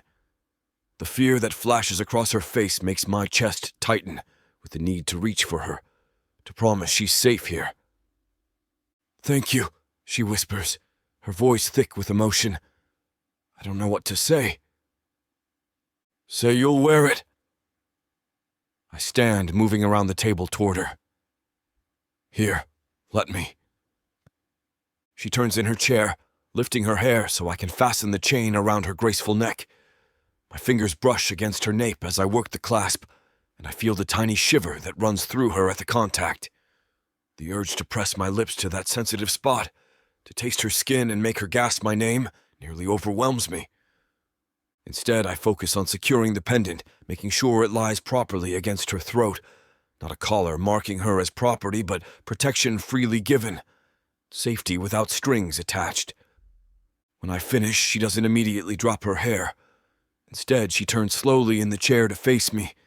And suddenly, we're inches apart, with her looking up at me through those thick lashes. The pendant rests just above the hollow of her throat, gleaming against her bronze skin. "Thank you," she says again, softer this time. Her eyes search my face as if trying to read something there, and I find myself leaning closer without conscious thought. This close, I can see the flecks of gold in her amber eyes, can smell the faint scent of meadowmint from her hair. Her lips part slightly, and for a moment the air between us thrums with possibility, with the memory of last night and the promise of what could be if we both stopped being so careful. I want to kiss her, want to cup her face in my hands and claim her mouth properly this time, without the desperate edge of uncertainty. Want to lift her onto this table and show her exactly how much she means to me. Consequences be damned. But then she turns her head away, breaking the spell. And I remember why I can't. Remember that pushing too hard, too fast, could send her running again. Could cost me the fragile trust we've been rebuilding. I step back, creating distance before I do something we'll both regret. Because that's what last night feels like, a regret for her. One I won't bring up or push. I'm just grateful she's here still. "The small one is for Nala," I manage, my voice steadier than I feel. "Same protections." She nods, still not quite meeting my eyes. "I should get her dressed for the day." It's another retreat, another moment of connection severed before it can fully form. But this time, I let her go without chasing. Because caring for her means respecting her boundaries, even when every instinct screams at me to claim what's mine. Even when the wanting might just kill me. Chapter 22. Leora. I cradle Nala against my chest, rocking slowly in the chair by the window as moonlight spills across her sleeping face. Her tiny fist curls against my collarbone, and her breathing has finally settled into the deep rhythm that tells me she's truly asleep. But my mind won't quiet no matter how peaceful she looks. The memory of Rovac's hands on my skin burns through me like wildfire. The way his fingers had traced along my jaw, so gentle yet possessive. The heat of his mouth moving against mine, claiming me in ways I'd only dreamed of. And then, God's help me, the desperate way I'd pressed against him, seeking friction and release like some wanton creature who'd never learned restraint. I'd climaxed in his arms, actually came apart completely while grinding against him like a woman possessed. The mortification should be overwhelming, but instead, all I can think about is how incredible it felt. How right. My cheeks burn with the memory of it, the way pleasure had built between my legs as I moved against the hard ridge of his arousal, the broken sounds that had escaped my throat, the way his hands had guided my hips as if he understood exactly what I needed. When the climax hit, it had been so intense I'd seen stars, my body clenching and shuddering as waves of sensation crashed through me. But then reality crashed back just as hard, and I'd fled like the coward I am. Nala shifts in my arms, making a soft sound that has me automatically adjusting my hold. My beautiful, perfect daughter, who doesn't deserve to pay for the circumstances of her conception. She's mine in every way that matters, but the brutal truth of how she came to be tears at me like claws. Rovac knows I have a child. He's been nothing but kind to both of us, playing with her and making her laugh in ways that twist something painful in my chest. But he doesn't know the truth about who her father is. Doesn't know that she exists because of violence and shame, that every time I look at those pale gold eyes, I'm reminded of the worst night of my life. Would he still want me if he knew? Would he still look at me with that carefully banked desire if he understood that I'm ruined goods, soiled by another demon's touch in the most brutal way possible? The questions circle through my mind like vultures, picking at every insecurity I've tried to bury. Chan's words echo in my memory, that Rovac's honour wouldn't let him keep me once he knew what had been done to me. That I was worthless now, damaged beyond repair. Logically, I know Rovac isn't Chan. Know that he's shown me nothing but kindness and respect in all the years I've known him. But the fear runs deeper than logic, rooted in shame and trauma that 2 years of distance hasn't managed to heal. Nala's completely limp now, lost in whatever dreams occupy a 1-year-old's mind. Probably something involving the wooden blocks Rovac carved for her, or the way he makes silly faces that send her into fits of giggles. She adores him already, and the feeling seems mutual. Another complication in an already impossible situation. I ease out of the rocking chair carefully, settling her into the small crib that appeared in my room the day after we arrived. Rovac had it made for her without being asked, another small kindness that makes my chest ache with things I can't name. Sleep isn't coming for me tonight. Too much restless energy thrumming under my skin. Too many memories of strong hands and desperate kisses. Maybe some meadowmint tea will help settle my nerves, give me something to focus on besides the way my body still tingles from earlier. The corridors are quiet at this hour, lit only by the occasional torch flickering in its sconce. My bare feet make no sound against the cool stone as I make my way toward the kitchen, grateful for the concealment charm resting against my throat. The obsidian feels warm against my skin, a tangible reminder of Rovac's protection. The kitchen is dim, but not empty.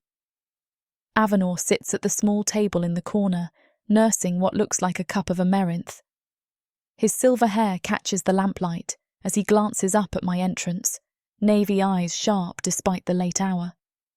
"Can't sleep?" His voice carries that familiar note of dry amusement, but there's genuine concern underneath. "Just wanted some tea." I move toward the cupboards, hyper-aware of his gaze tracking my movements. Avanor sees too much, always has. It's what makes him good at his job and terrible for my peace of mind. "Meadowmints in the blue jar," he says helpfully, then takes another sip of his drink. The silence stretches between us as I prepare the tea, but it's not comfortable. He's waiting for something, probably for me to spill whatever's obviously eating at me. The water takes forever to heat, giving me too much time to think, and him too much time to study me. When I finally settle across from him with my steaming cup, his expression has shifted to something more serious. "All right, what's going on?" I nearly choke on my first sip. "What do you mean?" "Leora." His tone is patient but firm, the one that says he's not buying my deflection.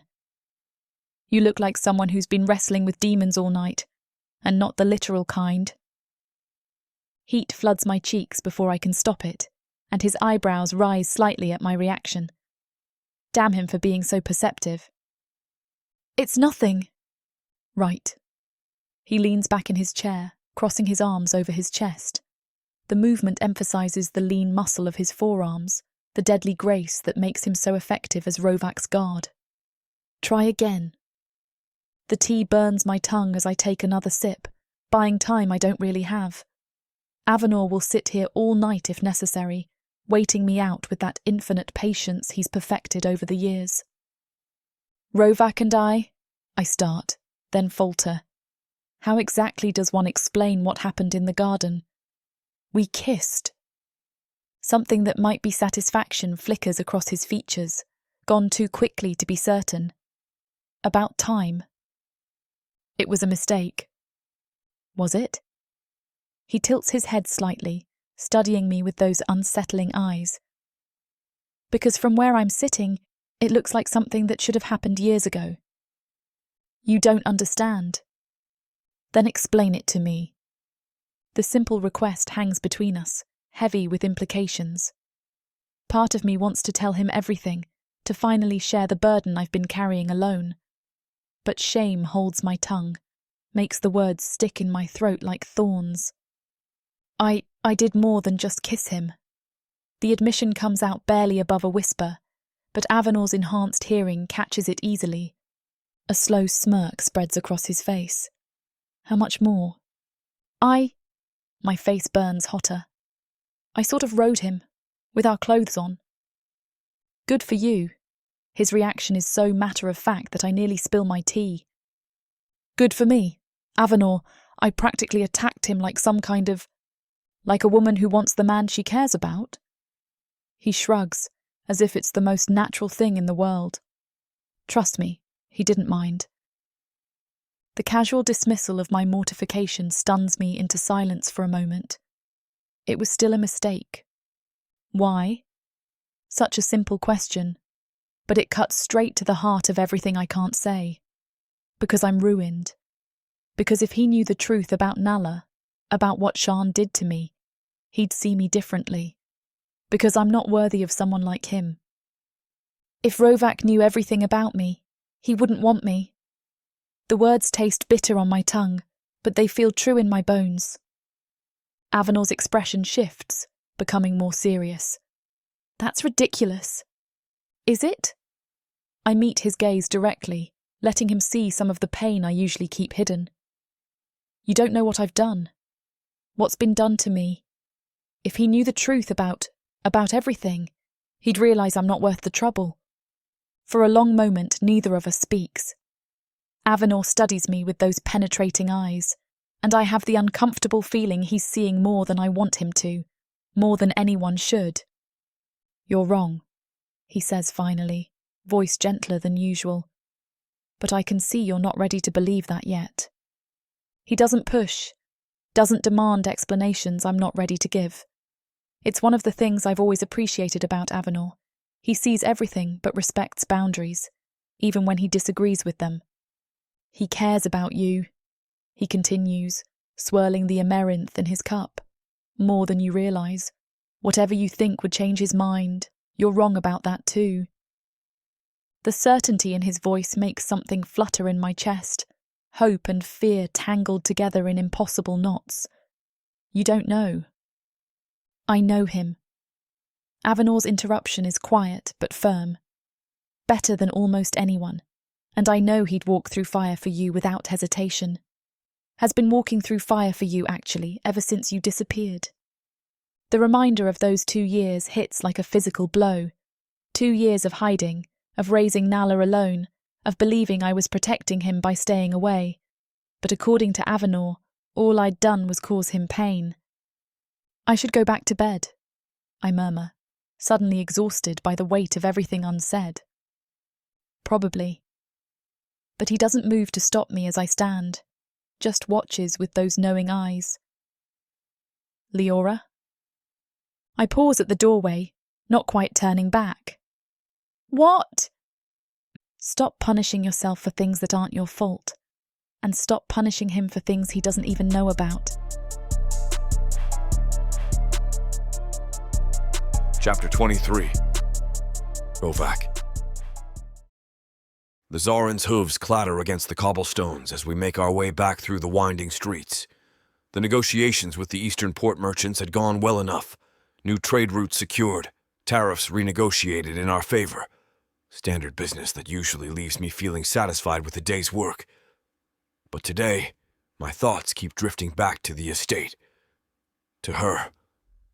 Avanor rides beside me, silver hair catching the late afternoon sun as he navigates his mount through a cluster of street vendors. His posture is relaxed, but I can feel him watching me with that calculating gaze that sees far too much. He's been unusually quiet since we left the trading halls. The Merchants' Guild was more agreeable than expected, I comment, trying to fill the silence that's beginning to feel weighted. Avanor adjusts his reins, guiding his Zarin around a cart loaded with quillnash. They know better than to cross you on shipping routes. We clear the city proper, the road opening up before us as the walls of the city fall behind. The coastal breeze carries the salt tang of the sea and something else, the faint sweetness of arison blossoms blooming along the cliffs. It should be peaceful, this familiar ride home, but restless energy thrums under my skin. You seem happy she's back. The observation comes out of nowhere, casual as breathing, but I know Avanor well enough to recognize the deliberate timing. He's been working up to this conversation for miles. Of course I am. The answer comes too quickly, defensive in a way that makes his mouth twitch slightly. She belongs at the estate. With you. The words hang between us, heavier than they should be. My hands tighten on the reins, and my Zarin snorts in response to the sudden tension. She has a place there, I say carefully. Both of them do. That's not what I meant, and you know it. I glance sideways at him, taking in the sharp angles of his face, the knowing look in those navy eyes. Avanor has never been one to dance around difficult topics, but this feels like dangerous territory even for him. What exactly are you suggesting? I'm suggesting you stop pretending you don't want her. His tone is matter-of-fact, as if we're discussing grain prices instead of the thing that's been eating me alive for years. She's back, Rovac. She's here. Make a move. The suggestion hits like a physical blow, stirring up all the hunger I've been keeping carefully leashed. Images flash through my mind. Leora's soft curves pressed against me in the garden, the way she'd moved on top of me with desperate need, the broken sound she'd made when she came apart in my arms. It's not that simple. Isn't it? Avanor's Zarin sidesteps closer, forcing me to look at him. You want her. She clearly wants you based on what I interrupted in the garden yesterday morning. What's complicated about that? Heat floods my face at the reminder. Finding Leora disheveled and flushed, her scent mixed with mine in ways that had made me hard instantly. The knowledge that she'd been touching herself while thinking of me, that she'd climaxed calling my name. You have no idea what you're talking about. Don't I? His laugh is sharp, humorless. I've watched you pine after her for years. Watched you turn yourself inside out, trying to be noble and restrained. And for what? She's not some fragile thing that's going to shatter if you touch her. My jaw clenches at his words, partly because they hit too close to home. She ran once. What makes you think she won't do it again? The question tastes bitter on my tongue. But it's the fear that keeps me awake at night. The terror that if I push too hard, move too fast, she'll disappear again. And this time, I might not be lucky enough to find her. You think that's why she left? Avanor's voice gentles slightly, losing some of its edge. Because of something you did? Huh. I don't know why she left. The admission scrapes against my throat like broken glass. She won't tell me and I can't force her, but whatever it was, it sent her running for 2 years. I won't be responsible for making her feel that desperate again. We ride in silence for a while, the only sounds the rhythmic hoofbeats and the distant cry of black pitter birds wheeling overhead. My mind churns through the same questions that have been haunting me since she returned. What drove her away? Who was Nala's father? Why did she look at me with such careful distance when I first saw her again? I don't know why she left either, Avanor says finally, his voice uncharacteristically subdued. But I know she's different now. Older, stronger, and I know she's not the same woman who ran away in the middle of the night. What if I'm not worth the risk to her? The question slips out before I can stop it, revealing more vulnerability than I'm comfortable with. What if she stayed away, because she realized she deserved better. Avanor actually laughs at that, the sound harsh in the afternoon air. Better than you? Rovac, you're an idiot if you believe that. I'm a demon, a traitor who deals in violence when necessary. I struggle for words that can encompass everything Leora is. She's gentle, kind. She sees good in things that don't deserve it. She sees good in you. The simple statement lands like a blow, stirring up emotions I'd rather keep buried. Because it's true. Somehow, inexplicably, Leora has always looked at me without fear. Even in those early days when she was just another human servant, she'd met my gaze directly, spoken to me without the cowering deference most showed. She used to, I correct quietly. Before whatever happened to make her leave. She still does. Avanor's certainty grates against my doubts. Rovac, the way she looks at you when she thinks no one's watching, it's like you hung the moon. Hope flares in my chest before I can stamp it down. Hope is a dangerous thing when it comes to Leora. It makes me want to believe in possibilities that might not exist. Even if that's true, pushing her too fast could destroy whatever trust we've rebuilt. I won't risk it. So what's your plan? Pine after her for another decade while pretending you don't want to bury yourself so deep inside her, you forget your own name. The crude imagery hits like a punch to the gut, making my member twitch against my thigh. Because he's right. I do want that. Want to claim every inch of her, to make her mine in every way that matters. The hunger for her has only grown stronger since she's been back, fed by stolen moments and careful touches that never go far enough. My plan is to be patient, to let her set the pace. And if the pace she sets is glacial, I don't have an answer for that. Can't admit that the thought of spending years in this careful dance of restraint might actually kill me. Every morning at breakfast when she smiles at me over her tea, every evening when she lets me help put Nala to bed, every accidental touch that sends fire racing through my veins, it's slowly driving me insane. The estate comes into view as we crest the final hill, its dark stone walls rising against the sky like a fortress. Home, where Leora and Nala are waiting, probably in the garden or Leora's room. The knowledge that they're there, safe and within reach, settles something restless in my chest. Just think about what I said, Avanor murmurs as we approach the gates. Life's too short to waste on noble suffering.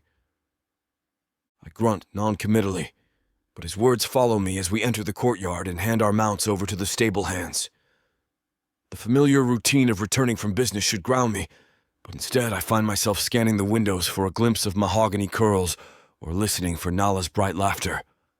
There, in the garden, I can hear Leora's voice carried on the breeze, light and warm in a way that makes my chest tight. Without conscious decision, my feet carry me in that direction, drawn by the magnetic pull that's existed between us since long before I was willing to acknowledge it. I find them on the grass beneath the old Kirill tree, Nala babbling excitedly as she chases a thalavern that's dancing just out of her reach. Her tiny legs pump with determination, pale gold eyes bright with joy as she lurches after her prey. Leora sits nearby, ready to catch her if she falls, but giving her the freedom to explore. The sight of them together, my girls, though I have no right to think of them that way, hits me with devastating force. This is what I could have, what I've been dreaming of without admitting it to myself. A life, a family, everything I never thought I wanted until I met her. Leora looks up as my shadow falls across the grass, and the smile that spreads across her face is like sunlight breaking through clouds. No fear, no hesitation, just genuine pleasure at seeing me. You're back early. The negotiations went quicker than expected. I lower myself to the grass beside her, close enough to catch her scent, but not so close as to crowd her. How has your day been? Good. Nala discovered she can climb onto the garden benches, so that's been an adventure. As if summoned by her name, my little warrior abandons her Thalavern hunt and comes toddling over, arms outstretched in clear demand. I scoop her up without hesitation, settling her against my chest as she babbles something that might be a greeting. "Did you have fun today, little one?" I ask, smoothing down the dark curls that are already escaping from whatever Leora did to contain them this morning. Nala responds with a string of nonsense syllables delivered with great seriousness, as if she's giving me a detailed report of her activities. Her tiny hand pats my horn, still fascinated by the texture despite having done this dozens of times already. Leora laughs at something in Nala's expression, the sound rich and unguarded in a way that makes warmth spread through my chest. This is the woman I fell for, not the careful, guarded version who first returned, but the one who glows when she's truly happy. "She's been trying to tell me something all afternoon," Leora says, shifting closer so she can see Nala's face better. "I think it involves the Thalavern, but I can't quite translate." The casual intimacy of the moment, the three of us together like an actual family, makes something ache in my chest. This is what Avanor meant. This is what I could have if I'm brave enough to reach for it. Nala chooses that moment to grab a handful of my hair and tug experimentally, her face scrunched in concentration. The slight pain grounds me, reminds me that this is real. They're here, both of them, and for now that has to be enough. Even if the wanting is slowly killing me. I adjust Nala's position, letting her explore while keeping her secure, and catch Leora watching me with an expression I can't quite read. There's something soft in her amber eyes, something that makes hope flutter dangerously in my chest. Maybe having them here, happy and safe, could be enough.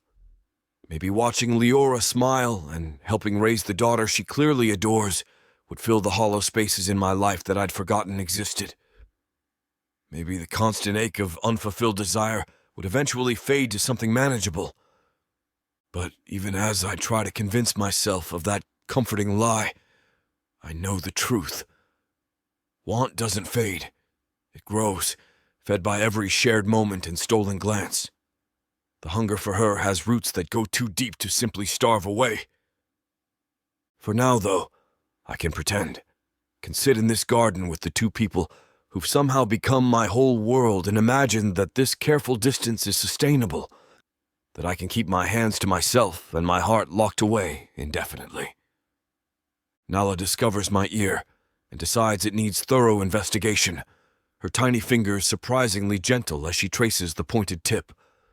Leora reaches over to redirect her before she can grab too hard, and her hand brushes mine in the process. The brief contact sends heat shooting up my arm, and from the way Leora's breath catches, she feels it too. For a moment, we're frozen there. Hands touching, eyes locked, the air between us charged with everything we're not saying. Then Nala makes a demanding sound, breaking the spell, and Leora pulls her hand away.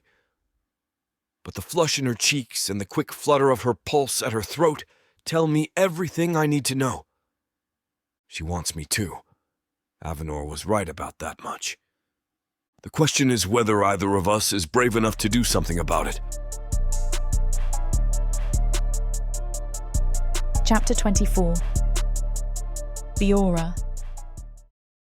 The afternoon light streams through the kitchen windows as I work at the large wooden table, chopping zinthra for tonight's stew. I've started to help in the kitchen again, though Akira gives me a lot of space and doesn't press with questions, and she keeps Tom away because we both know he'd ask them. Nala sits in her high chair nearby, contentedly mashing bits of soft brim bark between her tiny fingers while babbling to herself. She's discovered that dropping pieces on the floor makes satisfying splat sounds, and she grins each time one hits the stone. "Nala, those are for eating, not decorating," I murmur, though I can't help smiling at her pleased expression. She responds with a string of nonsense syllables that sound almost like a defense of her artistic choices. The rhythmic motion of the knife against the cutting board is soothing, familiar. This kitchen has become a sanctuary of sorts, a place where I can lose myself in simple tasks and pretend that the careful peace I've built here is permanent, that nothing will disturb the fragile happiness I've found again. I'm reaching for another zinthra when the voice carries down the hallway from the main entrance. Deep, gravelly, with that particular cadence that I recognise instantly despite trying to forget it for 2 years. "Rovac, good to see you again. I have those bloodstone samples you requested." The knife slips from my suddenly nerveless fingers, clattering against the table. Every muscle in my body goes rigid as ice floods my veins. That voice, his voice, the same smooth tone he'd used to flatter me before dragging me into that room, the same gravelly laugh that had followed me into nightmares for months. John, he's here, in this house. My vision narrows to a pinprick as panic claws its way up my throat. The kitchen suddenly feels too small, too exposed. Anyone could walk in. He could walk in and see me, see Nala, and then... "Mama." Nala's voice sounds far away despite her being right beside me. She must sense my distress, because her babbling has stopped, replaced by that worried little sound she makes when something's wrong. I force my frozen limbs to move, scooping her out of the high chair with trembling hands.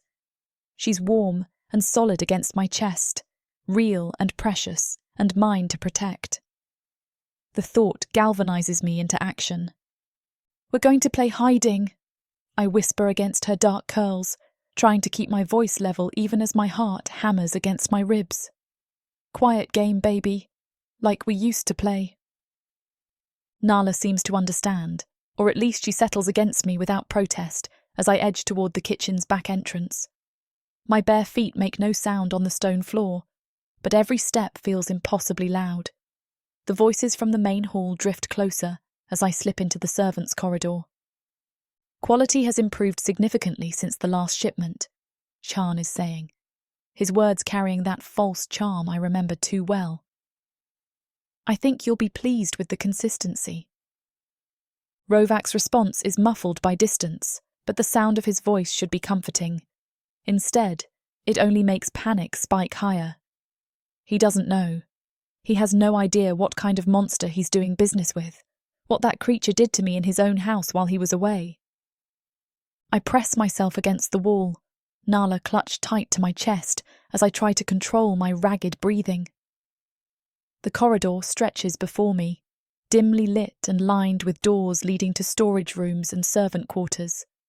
I need to get farther away, somewhere Shan won't accidentally stumble across us if he decides to wander. Each step down the hallway feels like a monumental effort. My legs shake beneath me, threatening to give out entirely as fragments of memory assault me. The weight of him pinning me down, the burn of his hands on my skin. The way he'd smiled while he hurt me, like it was a game he particularly enjoyed. By the time I reach the small storage room at the far end of the corridor, I can barely breathe. Black spots dance at the edges of my vision as I fumble with the door handle, finally managing to slip inside and pull it shut behind us. The room is cramped and windowless, filled with shelves of linens and cleaning supplies. The only light comes from the thin line beneath the door, casting everything in shadow. It feels like being trapped, like being held down, and I have to bite my lip to keep from crying out. Nala squirms in my arms, confused by the sudden change.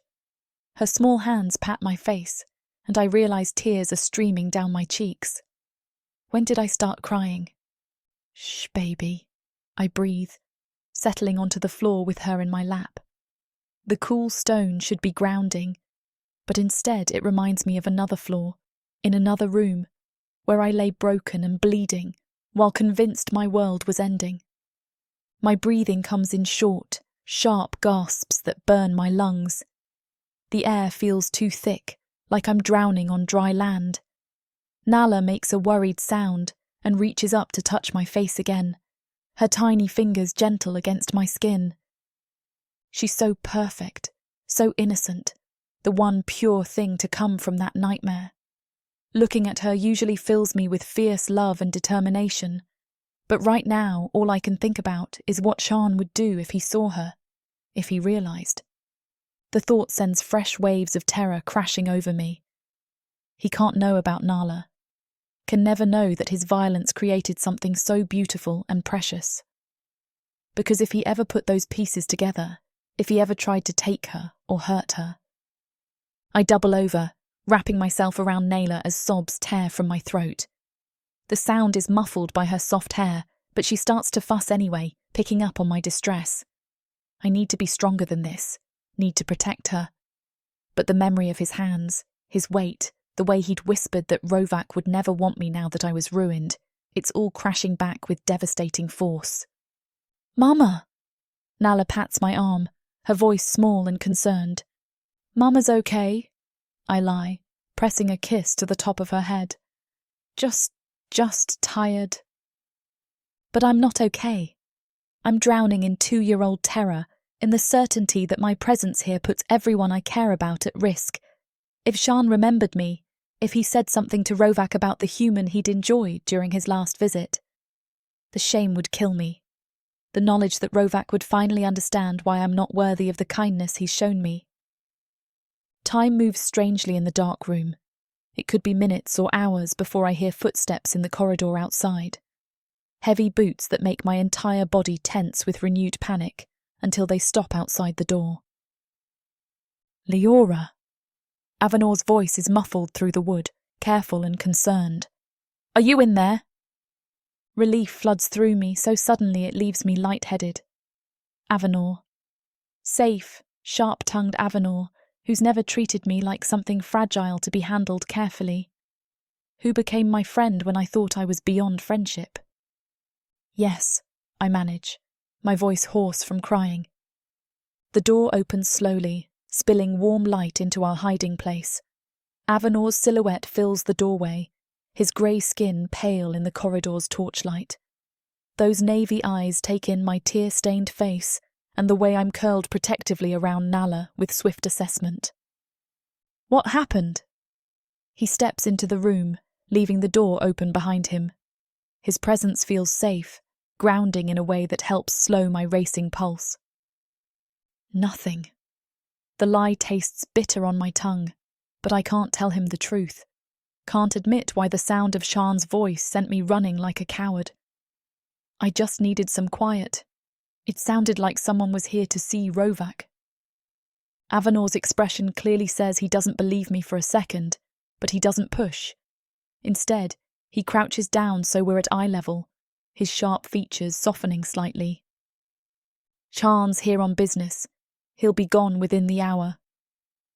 The confirmation that I heard correctly makes my stomach lurch again. He notices my reaction, those two perceptive eyes narrowing as he takes in the way I instinctively tighten my hold on Nala. I nod, not really sure what to say. "I just needed some quiet," I repeat because I can think of nothing better. Avanor studies me for a long moment, and I can practically see him cataloguing everything about me right now. The way my hands shake, the tear tracks on my cheeks, the fact that I'm hiding in a storage room like a trapped animal. But whatever he's thinking, he keeps it to himself. "All right," he says finally, rising to his feet. "Stay here until you're ready, if that makes you feel better. I'll come find you when the coast is clear." He pauses in the doorway, silver hair catching the light as he looks back at me.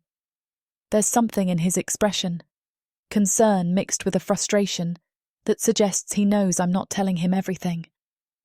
"Leora, if you ever need to talk about anything, I'm here. You know that, right?"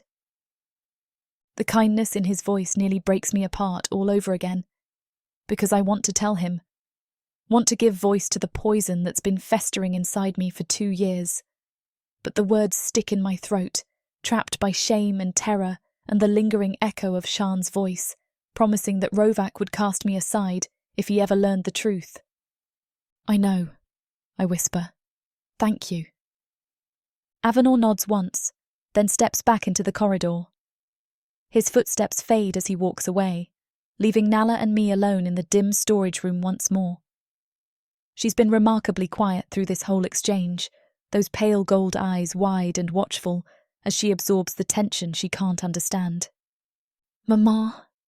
she asks softly, one small hand resting against my chest.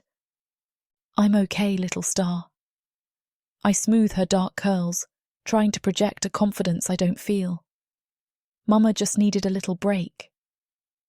But as I sit there in the shadows with my daughter warm against my chest, listening to the distant murmur of voices that includes the one from my nightmares, I know I'm not better.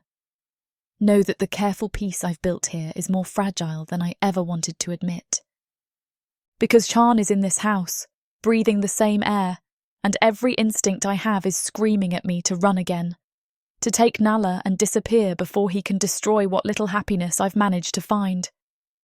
The only thing stopping me is the memory of Rovac's smile this morning, the way he'd looked at Nala with such genuine affection, the careful tenderness in his touch when he'd helped put the necklace around my throat.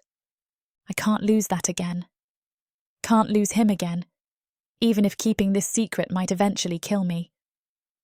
So I'll hide in this storage room until the monster leaves. I'll compose myself and wash the tear stains. Chapter 25. Rovac. The sound of Avanor's boots in the hallway pulls my attention away from the bloodstone samples spread across my desk. Exarn has stepped away to give me time to examine them without his hovering, something I've always preferred about his trading process. But something in my guard's stride has me pulled from my thoughts, my gut churning. "What is it?" I ask without looking up as he enters. "We have a problem." Avanor's voice carries that particular edge it gets when he's trying to stay professional while something eats at him. "It's Leora." My head snaps up, every muscle in my body going tense. The memory of finding her gone 2 years ago, the months of searching, the sleepless nights, it all crashes back with brutal clarity. "Where is she?"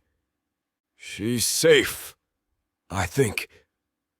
Avanor moves closer to the desk, those navy eyes dark with concern. "But she's hiding in the storage room with Nala, and she's in bad shape, Rovac.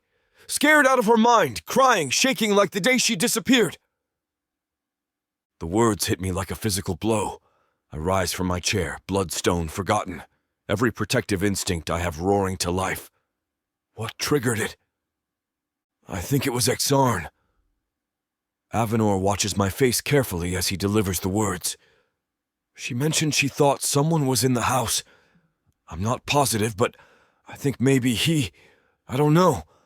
Maybe he makes her uncomfortable." My mind runs over what he said, and suddenly pieces I never wanted to connect start sliding into place with horrifying clarity. Leora's unexplained disappearance. Her return with a daughter whose parentage she's never discussed. The way she flinches away from everyone, the careful distance she maintains even as we've grown close again. And Nala's eyes. Those distinctive pale gold irises that I've seen somewhere before, but could never quite place. Until now. Damn! The curse tears from my throat as understanding crashes over me like a physical weight. Exarn's eyes. Those are Exarn's eyes staring back at me from a little girl that I could easily see as my own. "You see it too."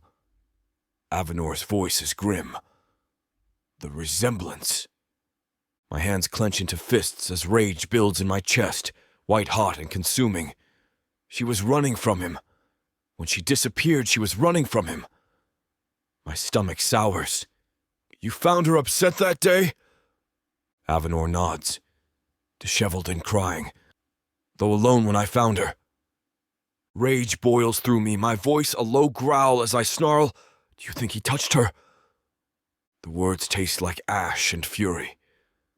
Because I know Leora, know the quiet strength beneath her gentle exterior. She wouldn't have fled from just any demon trying to assert dominance. She wouldn't have hidden for 2 years unless something unspeakable had been done to her. Something that left her pregnant and terrified and convinced she couldn't come home. "I do," Avanor says softly, and instantly I'm on my feet, moving toward the door. "Where is he?" "In the main hall, but you need to think about this." "I have thought about it." My voice comes out as a growl, every syllable dripping with barely contained violence. For 2 damn years I've thought about what could have driven her away. What could have made her so afraid that she'd rather face slavers than stay here. He shakes his head, his eyes gleaming with anger. "Oh, I don't mean for you to think about mercy, but don't be rash." He steps closer, voice deep. "I want you to think this through and make him pay. Not be quick in your anger. That only bolsters me." The walk to the main hall feels both too long and too short. Each step pounds with the rhythm of my rage, building to a crescendo that threatens to tear me apart from the inside. I've killed before in business, in defense, in the heat of negotiation gone wrong, but never like this. Never with this cold, methodical fury that demands not just death, but suffering. Xarn stands near the fireplace, examining one of the tapestries with that smug appreciation he brings to everything he considers beneath him. His coal-colored skin gleams in the firelight, those angular horns casting sharp shadows across his features. He looks exactly as he did 2 years ago, unmarked by guilt or consequence. Those bright gold eyes, Nala's eyes, turn toward me as I enter. His smile is all practiced charm and false warmth. "Rovac, ready to discuss those contracts? I think you'll find the new terms quite favorable." I don't respond immediately. Instead, I take in every detail of his appearance, memorizing the face of the creature who violated what was mine, who hurt Leora so badly that she's still hiding in storage rooms at the mere sound of his voice. "Do you remember one of my servant girls? Leora?" I say quietly, moving closer with measured steps. "You would have seen her 2 years ago when she still worked at this estate." Something flickers across his expression, too quick for most to catch. But I've spent decades reading demon faces across negotiation tables. Satisfaction. The same look he gets when he's brokered a particularly lucrative deal. "I'm afraid I don't recall anyone particularly noteworthy." His laugh is gravelly, dismissive. "Your memory seems selective." I'm close enough now to see the faint scarring along his knuckles, evidence of violence that I now understand might not have been consensual. "Perhaps I can help refresh it." His eyes narrow, calculating. Whatever he sees in my expression makes him take a step back, but it's too late for caution now. "She was that little human of yours, wasn't she?" he says with false casualness, voice taking on a quality that makes my skin crawl. "Pretty little thing. Very accommodating." The word slides off his tongue like poison, carrying implications that make my vision go red around the edges. Because I know Leora, know that any accommodation she might have shown was fear, not desire. Accommodating. I repeat the word slowly, tasting the violence it promises. Interesting choice of words. Xarn shrugs, seemingly unaware that he's just signed his own death warrant. "I had to sample the merchandise, didn't I? After watching you covet that sweet little toy for so long, I was curious what made her special." He says it like he's discussing livestock, like Leora is some object to be tested and discarded, rather than the woman who makes my world brighter just by existing in it. The woman who trusted me to keep her safe while I was away conducting business. Toy. The word comes out as a whisper, but behind it lurks a roar that could shatter stone. "You called her a toy?" "Well, what else would you call a human?" His smile widens, revealing those predatory canines that once seemed merely imposing. Now they look like the tools of violence they've always been. Sweet little Leora played her part perfectly, a bit of struggling at first, but they all come around eventually. That's when I snap. The rational part of my mind, the part that understands politics and consequences and the careful balance of power, simply ceases to exist. All that remains is fury so pure and absolute that it feels like being touched by the divine. My hands close around his throat before he can react, thick fingers finding purchase on that cold, dark skin. His eyes go wide with shock and the beginning of fear as I lift him clear off the ground, his considerable weight meaning nothing against the tide of rage flowing through my limbs. "She wasn't your toy to play with," I snarl, squeezing just enough to cut off his air without crushing his windpipe entirely. "Not yet. Death will come, but slowly. With the kind of methodical precision he showed when he hurt what was mine. He claws at my hands, trying to break my grip, but I've held Tuskrams that fought harder. His struggles only served to fuel the fire burning in my chest, the need to make him understand exactly what he took from me, from her. You want to know what makes her special? I carry him across the room like he weighs nothing, then slam him against the stone wall hard enough to crack the mortar. She trusted me, felt safe in my house, and you destroyed that? His feet scramble for purchase against the unforgiving stone as I lean my full weight into my grip. The gold of his eyes, Nala's gold, stolen and corrupted, begins to dim as oxygen becomes scarce. It was just human, he gasps, voice raw and desperate. She was mine. The words tear from my throat with such force that dust rains down from the ceiling. My human that you never should have gone near. My girl that only trusted me. My voice breaks slightly, thinking of all the moments I should have had with her that his violence stole away. You took her from me. I release his throat just enough to let him draw a ragged breath, watching as understanding finally dawns in those familiar eyes. Fear, real and absolute, replaces his earlier arrogance as he realizes that his wealth and connections won't save him now. Rovac, please, we can work this out. Business is business, but... My fist slams into his face, driving the words back down his throat along with most of his remaining air. The sound he makes is nearly animalistic, all desperate, gasping in pain. Business? I grab a fistful of his slicked-back hair and wrench his head to one side, exposing the thick column of his throat. You think raping women is business? She was just...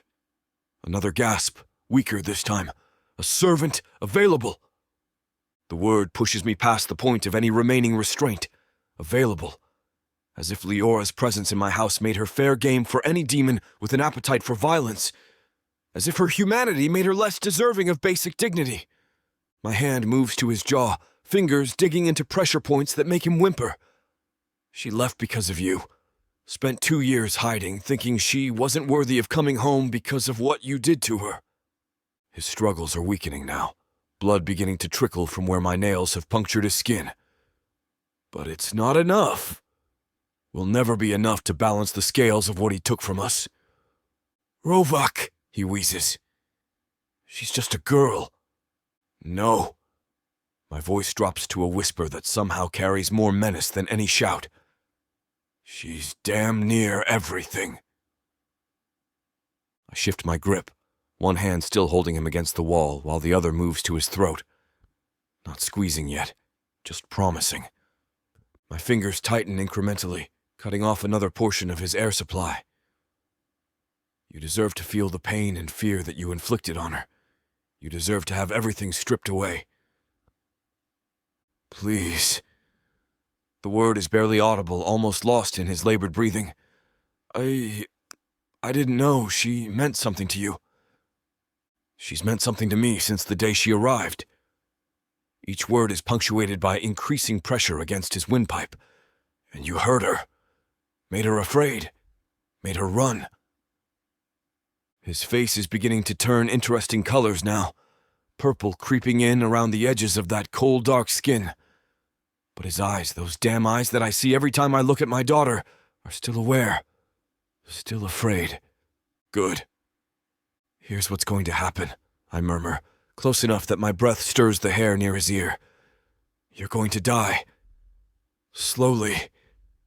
And while you do, you're going to think about what you stole from her. From me. From the life we could have built if you'd kept your hands to yourself. My grip tightens further, cutting off another increment of precious air. He makes a sound like a broken bellows, all desperate wheeze and panic. She's in a storage room right now, I continue in that same conversational tone. Hiding with our daughter because the sound of your voice sent her right back to whatever you put her through. Do you understand what that means? His mouth works soundlessly, trying to form words that won't come. It means you don't just die for what you did. You die for what you're still doing to her, every nightmare, every moment of fear, every time she flinches away from kindness because creatures like you taught her the world isn't safe. The pressure increases again. His struggles are mostly reflex now, uncoordinated spasms as his brain begins to starve. But I'm patient. This needs to be done right. The irony, I muse, watching his eyes begin to bulge, is that you probably thought you were taking something from me, marking what was mine as a way to assert dominance. Another increment of pressure. His hands have stopped clawing at mine, hanging limp at his sides. But all you did was create something precious. My voice softens slightly, thinking of Nala's laugh, her tiny hands patting my face with absolute trust. Something worth protecting with my life. So in a way, I should thank you. His eyes are rolling back now, consciousness flickering like a dying flame. Almost time to finish this. But I won't, I whisper against his ear, because the cost was too high. It shouldn't have taken her pain to give me purpose. I feel the exact moment his windpipe begins to collapse under my grip, the wet, crackling sound of cartilage giving way. His eyes go wide one last time, a flash of pure terror and regret, before beginning to glaze. "You don't touch what's mine!" I tell his dying face, each word carved from granite and rage. Ever. The light fades from those gold eyes, Nala's eyes, but empty now of everything that made them familiar.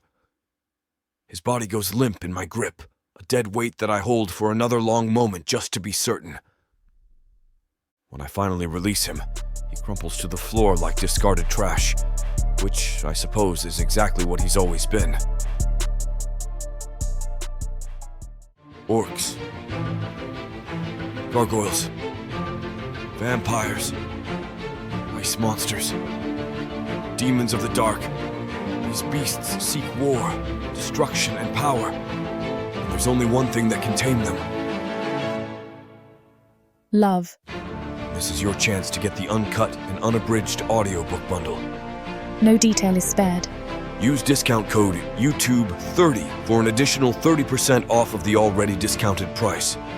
Go to worldsofprotheka.com. Get access to countless audiobooks and discounted bundles where I talk you through every last scene. Protheka's magic is eternal. Audio bundles will make it immersive.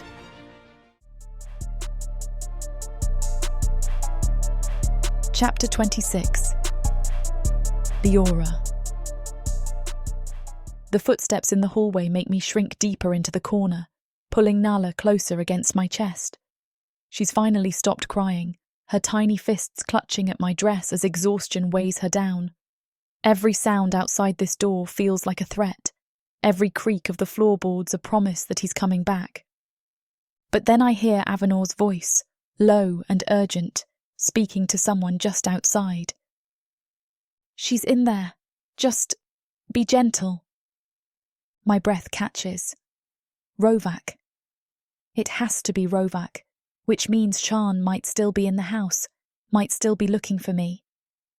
The door handle turns and I press myself harder against the wall, as if I could disappear entirely into the stone. The door swings open, and there he is, Rovac, filling the doorway like a mountain of shadows and safety. But something's wrong. His grey skin is spattered with dark stains that catch the lamplight from the hallway. Blood. Fresh blood covers his hands, his forearms, splashed across the front of his shirt like paint. He's shaking. Not with fear. I've never seen Rovac afraid of anything, but with barely contained fury that makes the air around him feel electric. His pitch-black eyes find mine immediately, and the rage burning there should terrify me, would terrify anyone with sense. Instead, I feel something inside my chest uncurl for the first time in hours. He looks like violence incarnate, like death given form. But the moment his gaze settles on me, huddled in the corner with Nala, his entire expression softens. Leora. My name on his lips sounds like a prayer, broken and reverent. He takes a single step into the room, then stops, hands hovering uncertainly at his sides. "Are you hurt? Did he—" His voice cracks on the words he can't quite force out. I shake my head quickly, the movement jerky and desperate. No, not today. Relief floods his features, but it's complicated by something else. Something that looks almost like guilt. He sinks to his knees just inside the doorway, making himself smaller, less imposing. The blood on his hands gleams wetly as he clasps them together. Leora, I need to ask you something, and I need you to know that whatever the answer is, it doesn't change anything between us. Do you understand? My throat constricts. I know what he's going to ask before the words leave his lips. Have known this moment would come eventually, despite all my careful evasion and silence. Is Shan Nala's father? The question hits like a physical blow. My whole body starts shaking, not the gentle tremor of fear, but violent shudders that make Nala stir against me with a small sound of protest. I can't speak, can't breathe, can't do anything but shake as 2 years of buried shame comes roaring to the surface. Rovac's eyes close for a long moment, his jaw working like he's fighting back words that would only make this worse. When he opens them again, the fury is gone, replaced by something infinitely more devastating. Heartbreak. I should have known. His voice is barely above a whisper, thick with self-recrimination. His reputation, the way he looks at women like they're things to be consumed. I should have known and protected you better. Rovac. He's dead. The words fall between us like stones, final and absolute. I killed him. For what he did to you. For every moment of fear he put you through. For making you run from the only place you should have felt safe. He's dead, and he'll never hurt anyone again. The room seems to tilt around me. Dead. Shan is dead. The creature who haunts my nightmares, who convinced me I was ruined and worthless, who made me believe Rovac could never want me once he knew the truth, gone. Relief hits me like a physical force, so overwhelming that I start crying again. But these tears feel different, cleaner somehow, like they're washing away poison that's been festering in my soul for 2 years. Avanor. Rovac's voice carries that note of command that makes people jump to obey. His guard appears in the doorway immediately, taking in the scene with those sharp navy eyes. Take Nala, Rovac says quietly, never looking away from me. Give us some time to talk. Avanor moves with careful efficiency, his expression gentle as he approaches. Come here, little one, he murmurs to Nala, using the nickname he's given her. Let's go find you something to eat while your mama sorts things out. Nala goes easily enough, still drowsy from her crying. She reaches for Avanor with those tiny hands, babbling something that might be his name. He settles her against his shoulder with practiced ease, shooting us both a look that promises privacy and uninterrupted time.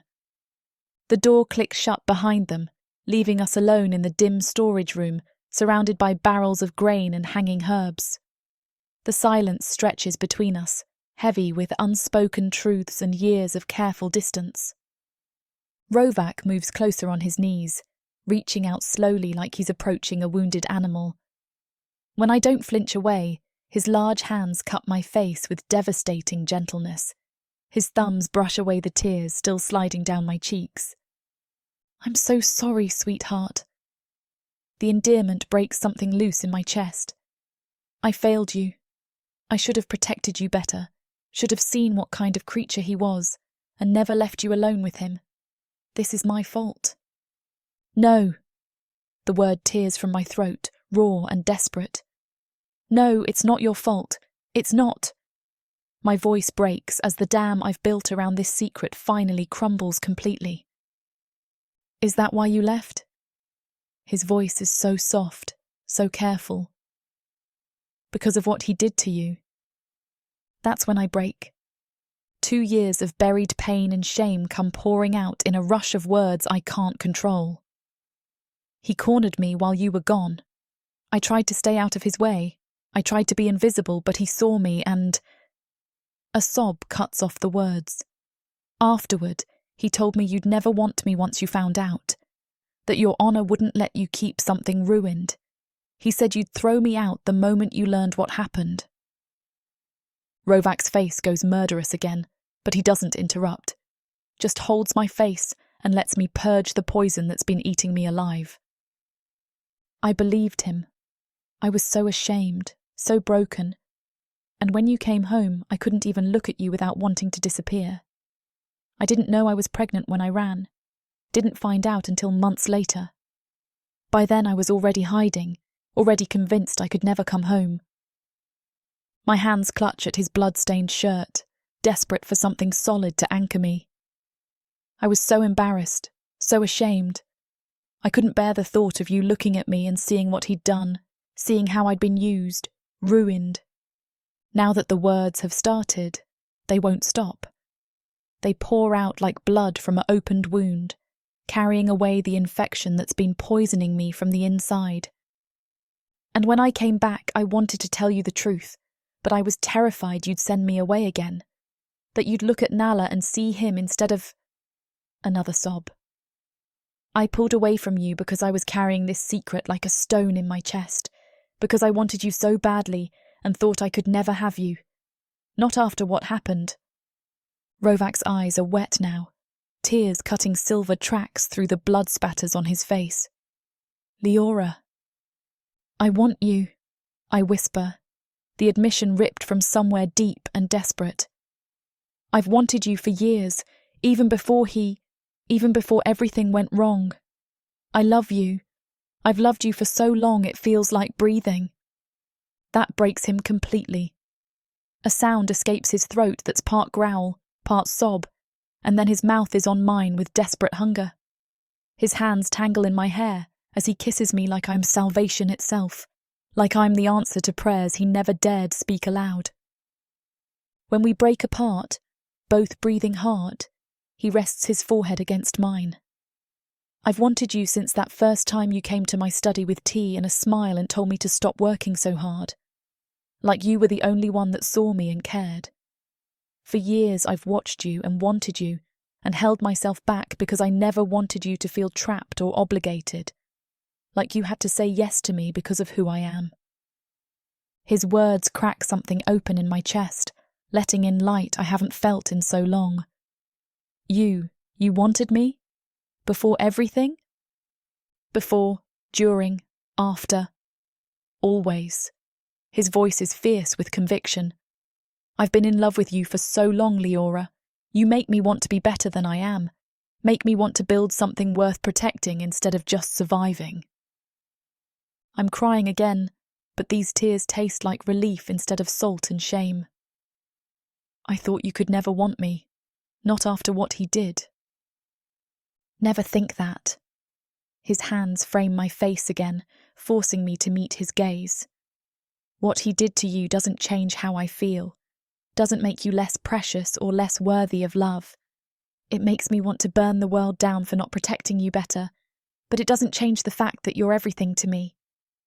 His thumbs trace the curve of my cheekbones with reverent gentleness. You and Nala, you're my favourite girls. My reason for every breath I take. I would die before I let anyone hurt you again, and I will never, ever see you as anything less than perfect. The words wrap around me like armour, like protection against every cruel voice that's whispered I was broken or used or worthless. In his eyes, I see the truth he's offering, not pity or obligation, but genuine love. The kind that sees all your scars and finds you beautiful anyway. Chapter 27. Rovac. 2 years of wanting her, of holding myself back out of respect and fear, crumbles to dust the moment she whispers that she loves me. My hands are still bloody from killing Ixarn, still shaking with leftover rage. But when Leora looks at me like I'm her salvation instead of her destruction, nothing else matters. Come with me. The words escape as a growl. Let me take you to my rooms.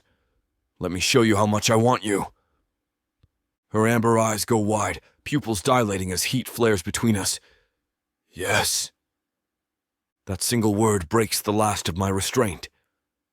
I slide my arms beneath her, lifting her small frame against my chest like she weighs nothing. Her legs wrap around my waist instinctively, her arms circling my neck as she presses her face into the curve of my throat. The walk to my chambers feels endless and instant all at once. Every step sends little jolts of awareness through me. The warmth of her thighs against my sides, the soft puff of her breath against my skin, the way she fits against me like she was made for this. For me.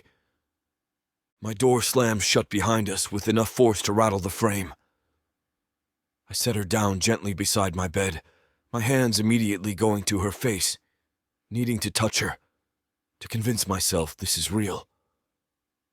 The lamplight catches the bronze undertones in her skin, making her glow like something ethereal. Are you sure? The question scrapes from my throat, rough with need but edged with uncertainty. If we do this, there's no going back for me. You'll be mine completely. Her hands find the blood-stained fabric of my shirt, fingers working at the laces with trembling determination. I've been yours for years. I just didn't know if you'd have me. Damn. The admission hits like a physical blow, stealing what's left of my breath. I capture her hands in mine, bringing them to my lips to press kisses against her knuckles. Always. In every way you'll let me. Her smile transforms her entire face, chasing away the last shadows of shame and fear. When she reaches for my shirt again, I don't stop her. The fabric falls away, baring the scarred expanse of my chest to her gaze. Her fingers trace the old wound across my ribs with reverent touches that make me shudder.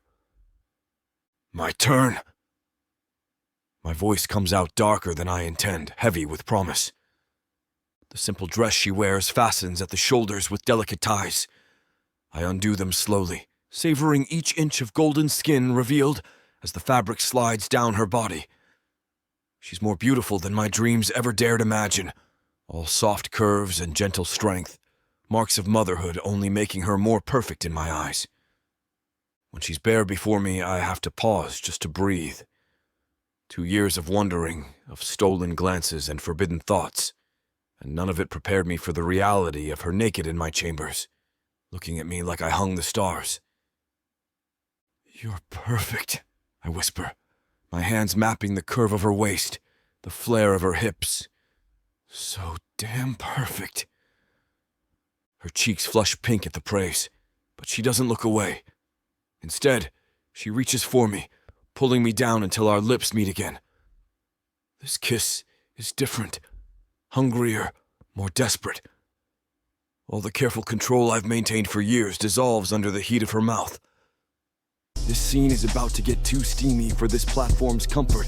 As much as we'd love to keep going, their guidelines say we need to stop here. To continue releasing these free audiobooks on this platform, we've got to play by the rules.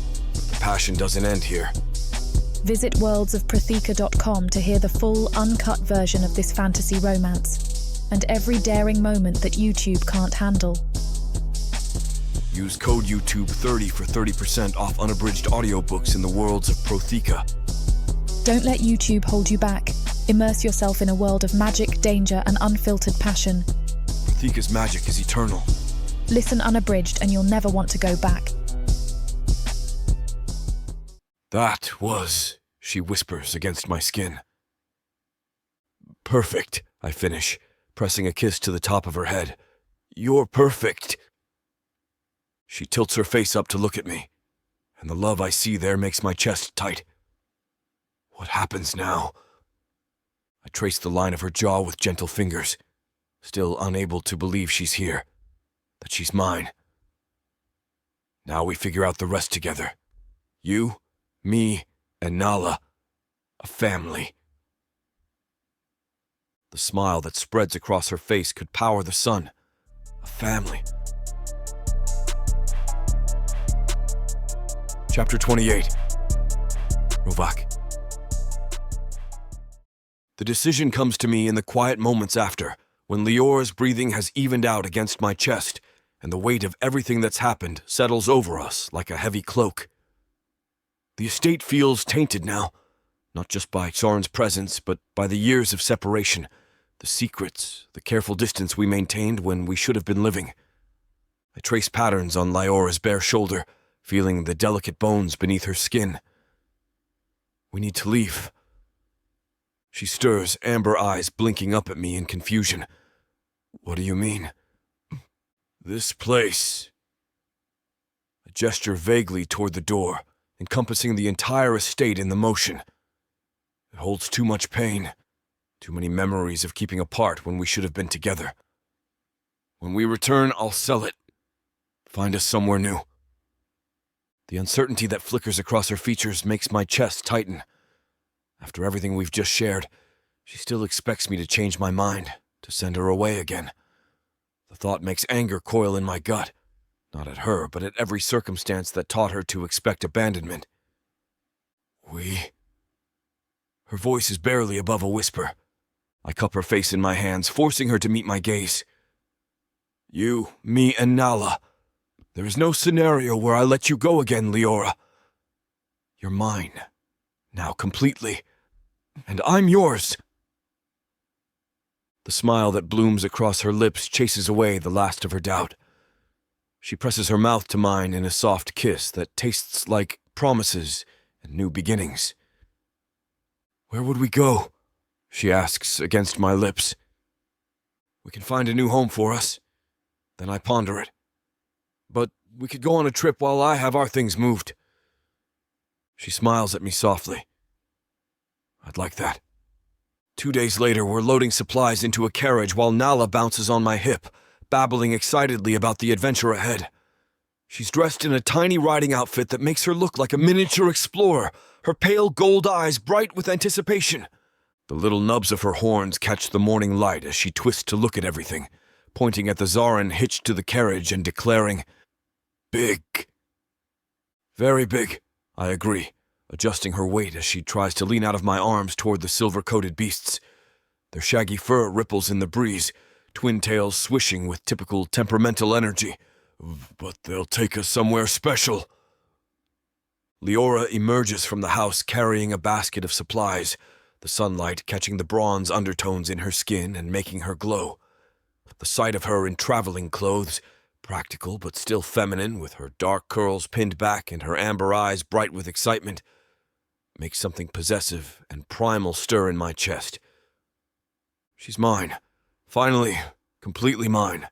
It didn't take us long to find a new estate, and our things will start being moved tomorrow.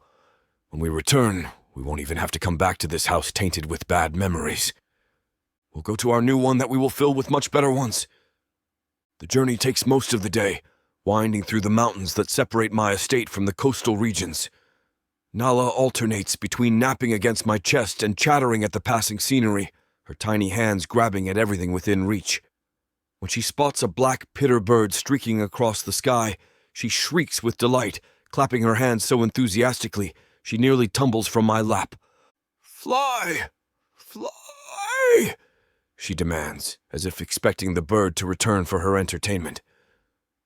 Leora laughs, the sound lighter than I've heard it in years. She's obsessed with anything that moves fast. Last week she chased a Lunix for half an hour before I could catch her. The image of our daughter toddling after a snow-white creature with her determined expression makes my chest warm. All the moments I missed, all the firsts that happened without me. But there will be more. So many more, and I'll be there for every single one. As we crest the final ridge, the ocean spreads out before us like a vast sheet of silver-blue glass. The salt air hits us immediately, carrying the scent of brine and arison blossoms that dot the coastline in patches of vibrant color. Nala's eyes go wide, her mouth forming a perfect "oh" of wonder. "Water, big water!" "The biggest," I murmur against her hair, breathing in the sweet scent of her as she points excitedly at the waves. Leora directs me to a small coastal village where she rented a room during those final months of her pregnancy. The inn is modest but clean, with whitewashed walls and blue shutters that have weathered years of sea spray. The proprietor, a weathered human woman with kind eyes, recognizes Leora immediately. "Well, if it isn't our mysterious guest," she exclaims, wiping flour-dusted hands on her apron. "And look at this little one, so much bigger than when you left." Nala hides her face in my shoulder at the attention, suddenly shy. But when the woman offers her a piece of candied Nyman bean, my daughter's natural curiosity wins out. She accepts the treat with a whispered, "Thank you," that makes the innkeeper beam. We settle into our rooms as the sun begins its descent toward the horizon, painting the sky in shades of amber and rose that echoed the color of Leora's eyes. After a simple meal of fresh fish and local vegetables, we walk down to the beach where the waves lap gently at the shore. Leora's quiet at first, lost in memories I can only imagine. She carries Nala on her hip, pointing out shells and seaweed, but there's a distant quality to her voice that speaks of painful recollections. "She was born during a storm," she finally says, settling onto a piece of driftwood while Nala toddles around our feet, collecting pebbles. "I thought it was fitting. Everything in my life felt like chaos then." I want to pull her against me, to offer comfort for pain I wasn't there to ease.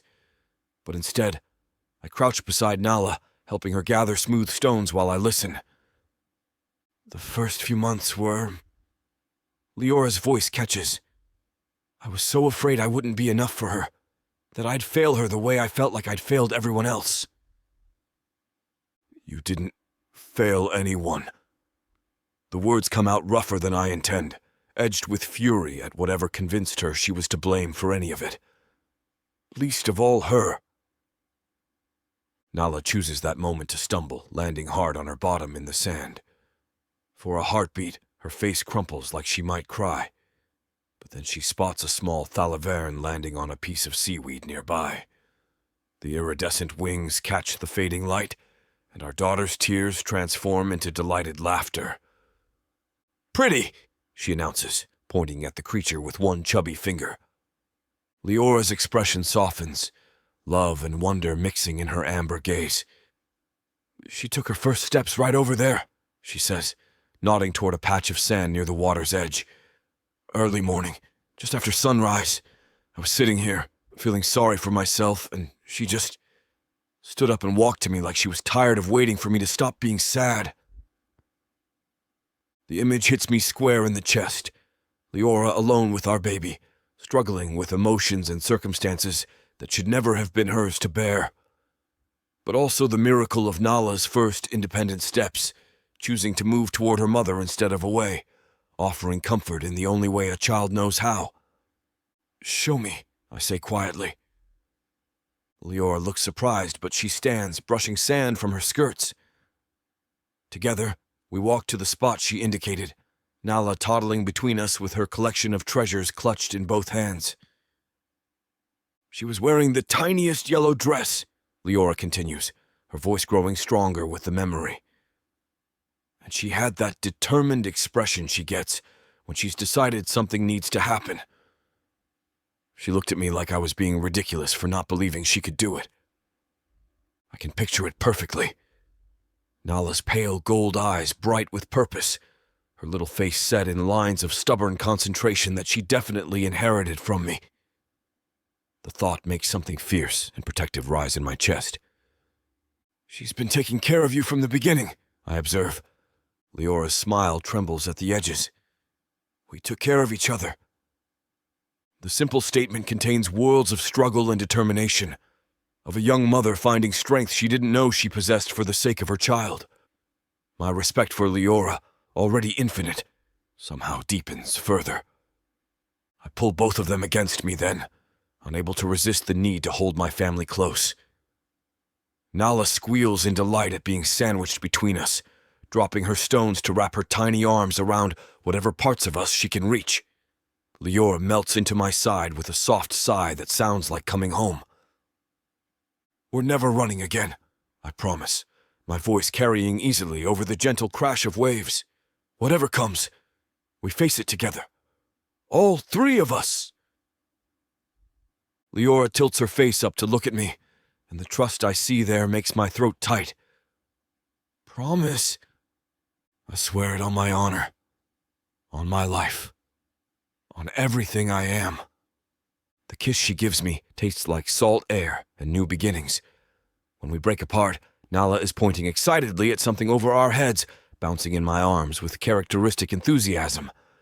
Birds! Birds! I follow her gaze to see a family of black pitter birds wheeling overhead, their sleek forms cutting through the sky with impossible speed and grace. The adult birds call to their young in sharp melodic cries that echo off the water, teaching them the patterns of flight that will carry them across continents. Nala claps her hands together with pure joy, the sound bright and clear in the evening air. Fly! Fly! Just like you, little one, I murmur against her hair, learning to soar. The three of us stand there as the sun sinks lower, painting the world in shades of gold and crimson. The waves whisper against the shore with ancient rhythm, and somewhere in the distance, the arison blossoms release their evening fragrance into the salt-tinged air. For the first time in years, maybe in my entire life, I feel complete. The jagged edges that have defined me for so long have been smoothed by love, by purpose, by the simple miracle of holding my family in my arms as they laugh at birds dancing in the sky. And I'll make sure that this is what we get for the rest of our lives.